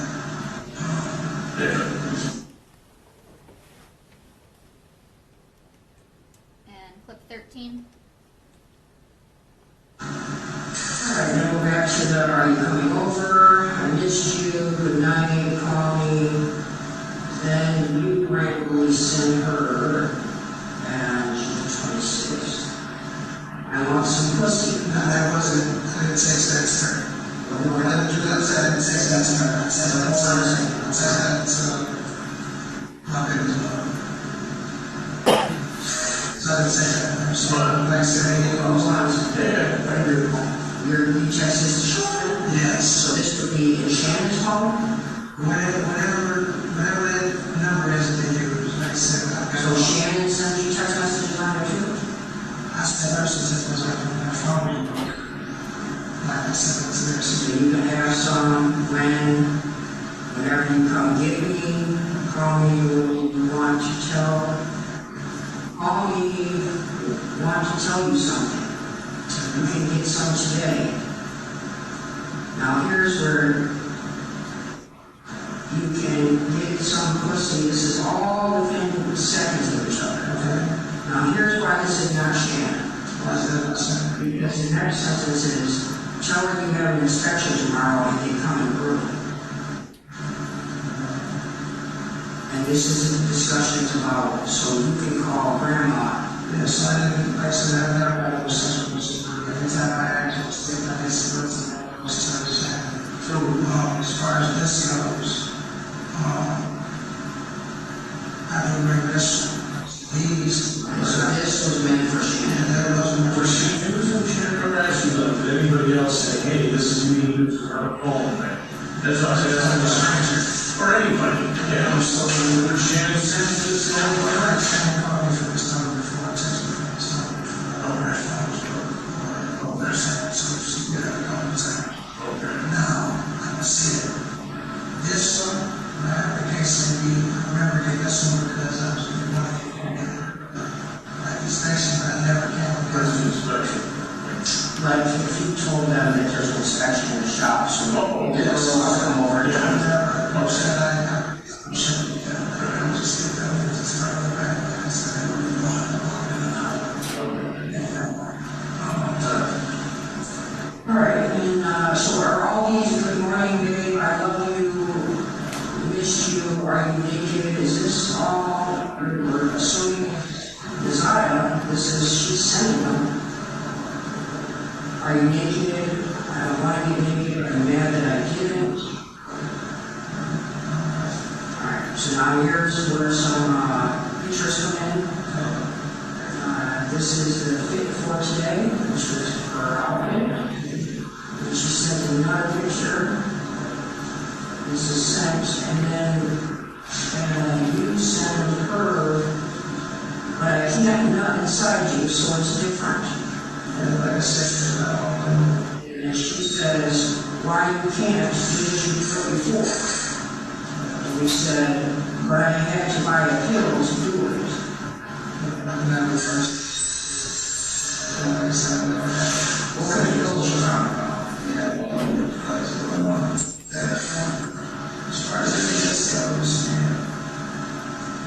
the inside have 65 years, the nurses over there. The session of abortion. And I said, I was saying anything like that. It was strictly because of that. I've never had a sexual relationship with that. So you're saying that's probably with Shannon? How do you know, oh, I said, I'm trying to differentiate, how do you know when she would take over that phone? Okay. Do you remember typing that? Which one? I can't remember the conversation. I just don't know how, like, I'm reading this and getting to like who you're talking. I'm sorry.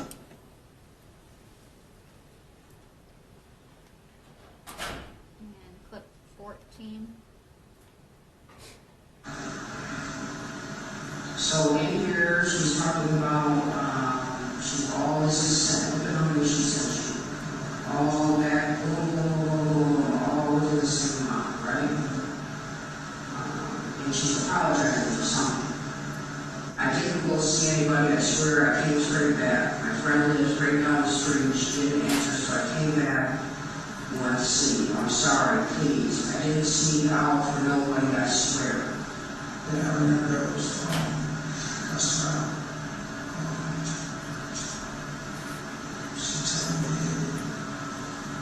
she didn't tell me shit. I heard that she was out 1 o'clock in the morning, 2 o'clock in the morning. So I checked her out. That's what she was, she was seeing my friend. And so, why is she calling you vague? You never corrected her on that?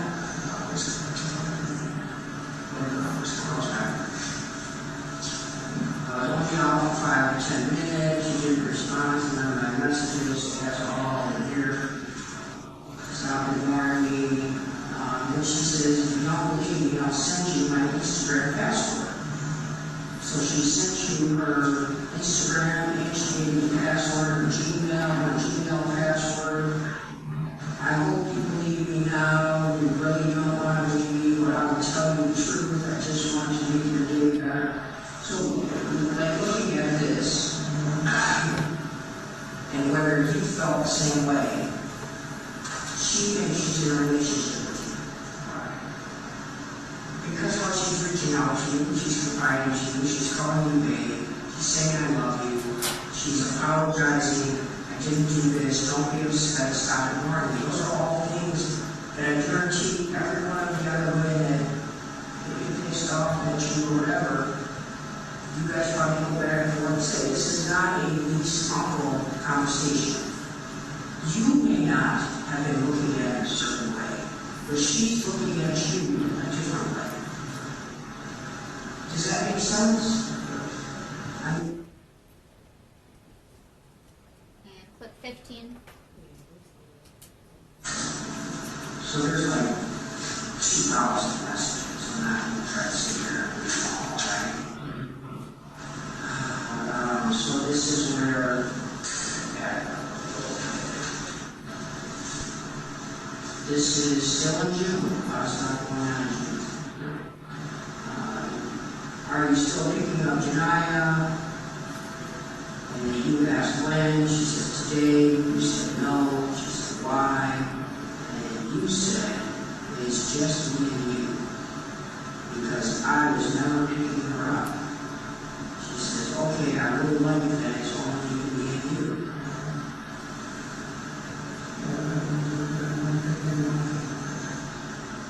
Why would I think, let's say you didn't. But they want to say that to her. It was just me and you, because I wasn't going out there.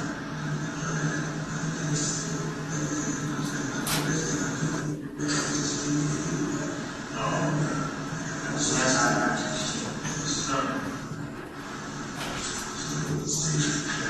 Alright, so this is still the same day.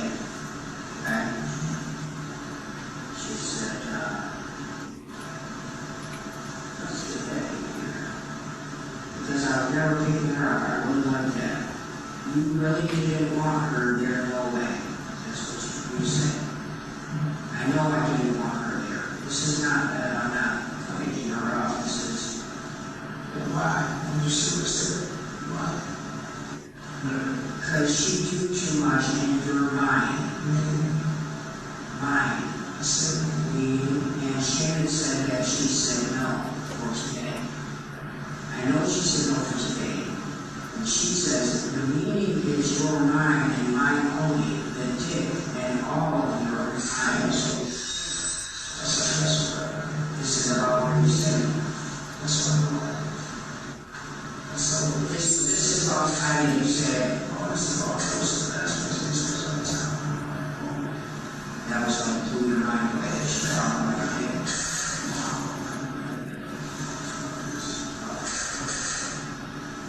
And she said, I want to know the meaning when you say I'm yours. I said, I just tell you, it's not like a role playing. I just tell you, I said, I see how. So, she's thinking a little stronger than her. So you still. And clip 16. It was never sexual. It was never physical.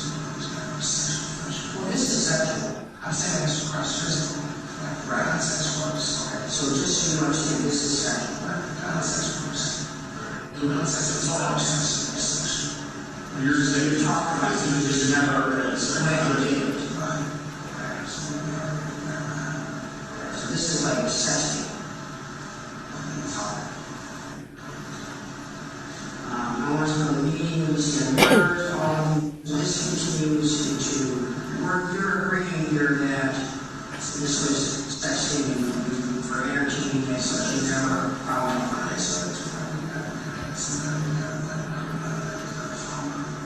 Right, that's what I'm saying, this is role play. You were just sitting there talking, you got to follow up, and it continues. I'm just. And clip 17.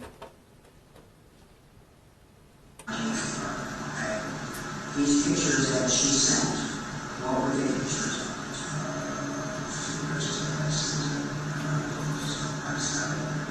And we didn't do anything. So what? Describe the pictures to me. If I didn't know what the picture looked like, describe what it would be.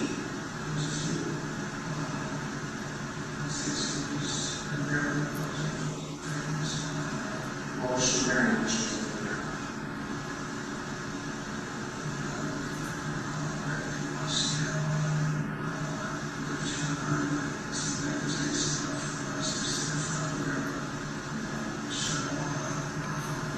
She always did you use photos of herself? Did you get him? Or did you like top to bottom or? But you could tell who it was. That was a little bit hard to hear. What photos? How did he describe the photos? He described one of the photos that she had taken a picture in the bedroom wearing like some lingerie, nighty clothes. That some of the pictures she was nude, that she was nude from top to bottom. That some of them were a little blurry, but he could still tell that it was her. And clip 18. Then here you asked her, this is now in July. I'm just going to pause at 6 seconds, Judge. Judge, may we approach? Yes, please. Okay, let's take a 5-minute break. I just was informed we need to take a restroom break. We'll come back in 5 minutes.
Guardian do. I think so. Okay.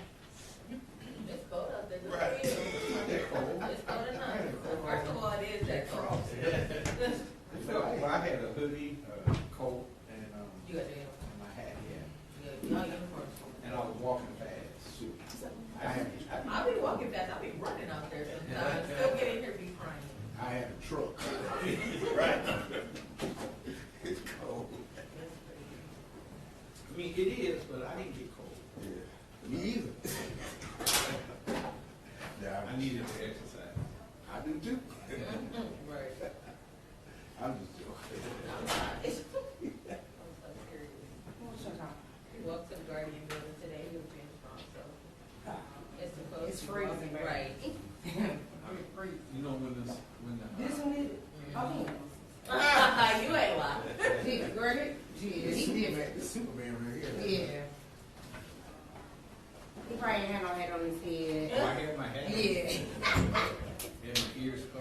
Oh, okay, look at you, you prepared. Across the street, I had to keep pulling my feet. Okay.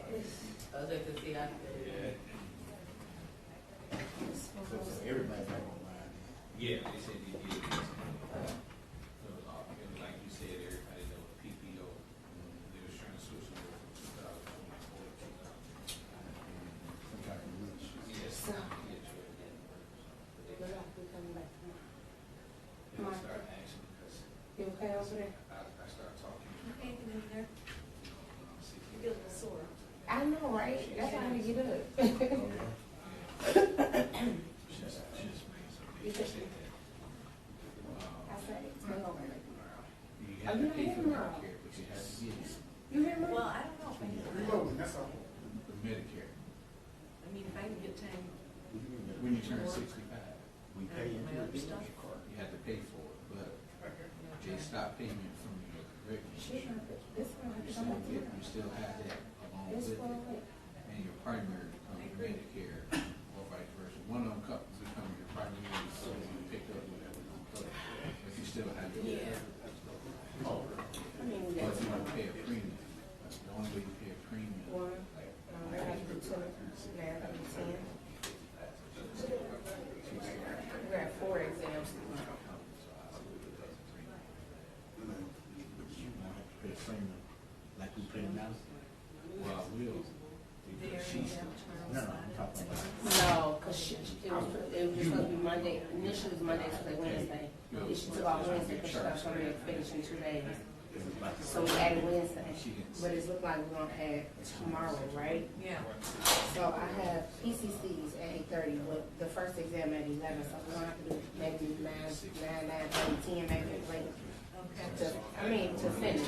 Yeah. In enough time where we're not interrupted, right? Right. Yeah, you have to. And usually, she was trying to tell me that when you put in for Social Security and all that stuff, you don't work on 65, but you put in for Social Security.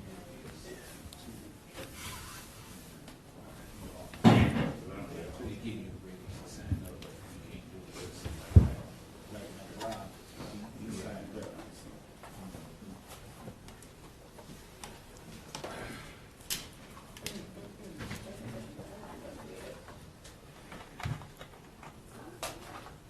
Guess I'll get it straight by then. Huh? I'll get it straight by then.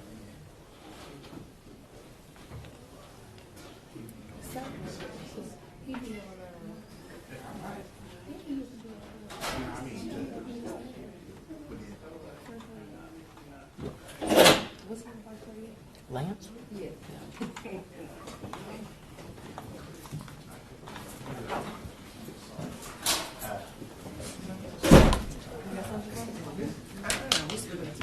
I got you, baby. I'm going to do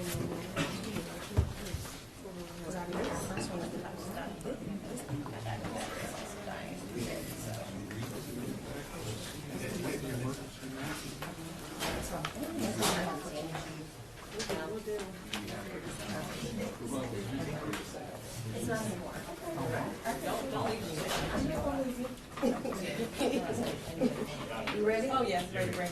Okay, sir. Use the restroom. Thank you.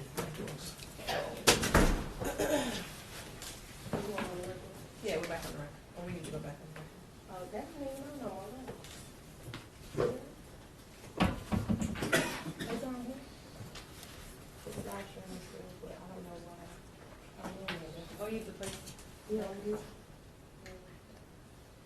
Not sure why it wasn't. It says you exceeded 8 hours. Did it say that? Yes.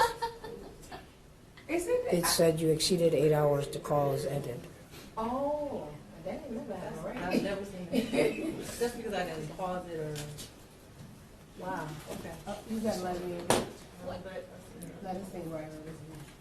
Okay. Can you get back on? Oh, it's still live. Okay. All right, we took a brief 5-minute break and also a sidebar.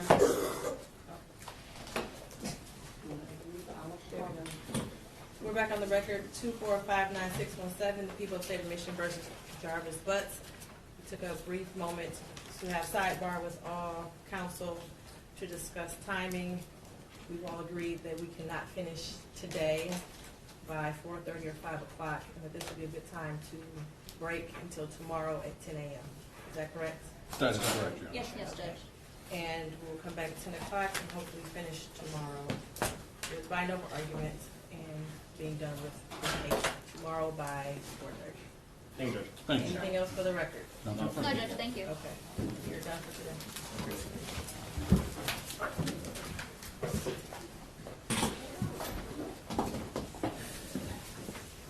All right, now to our docket. Yes, to our docket. That's gonna go. That's gonna go. Why did you write that one there? I don't know. Like, who would it be right here? Raise your hand. And then Attorney Harris, he was supposed to.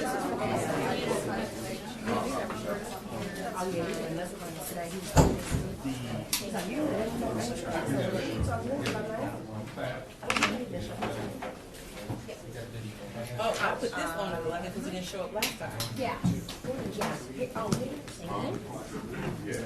Let's make sure all the end of the day. The seven needs to have one time at 11 o'clock.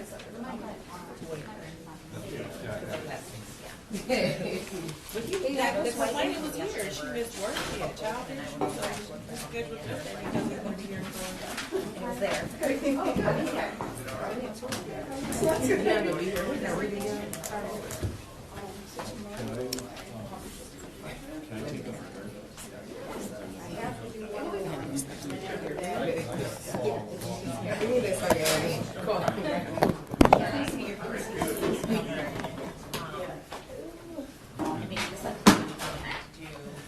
Hey, that was all right.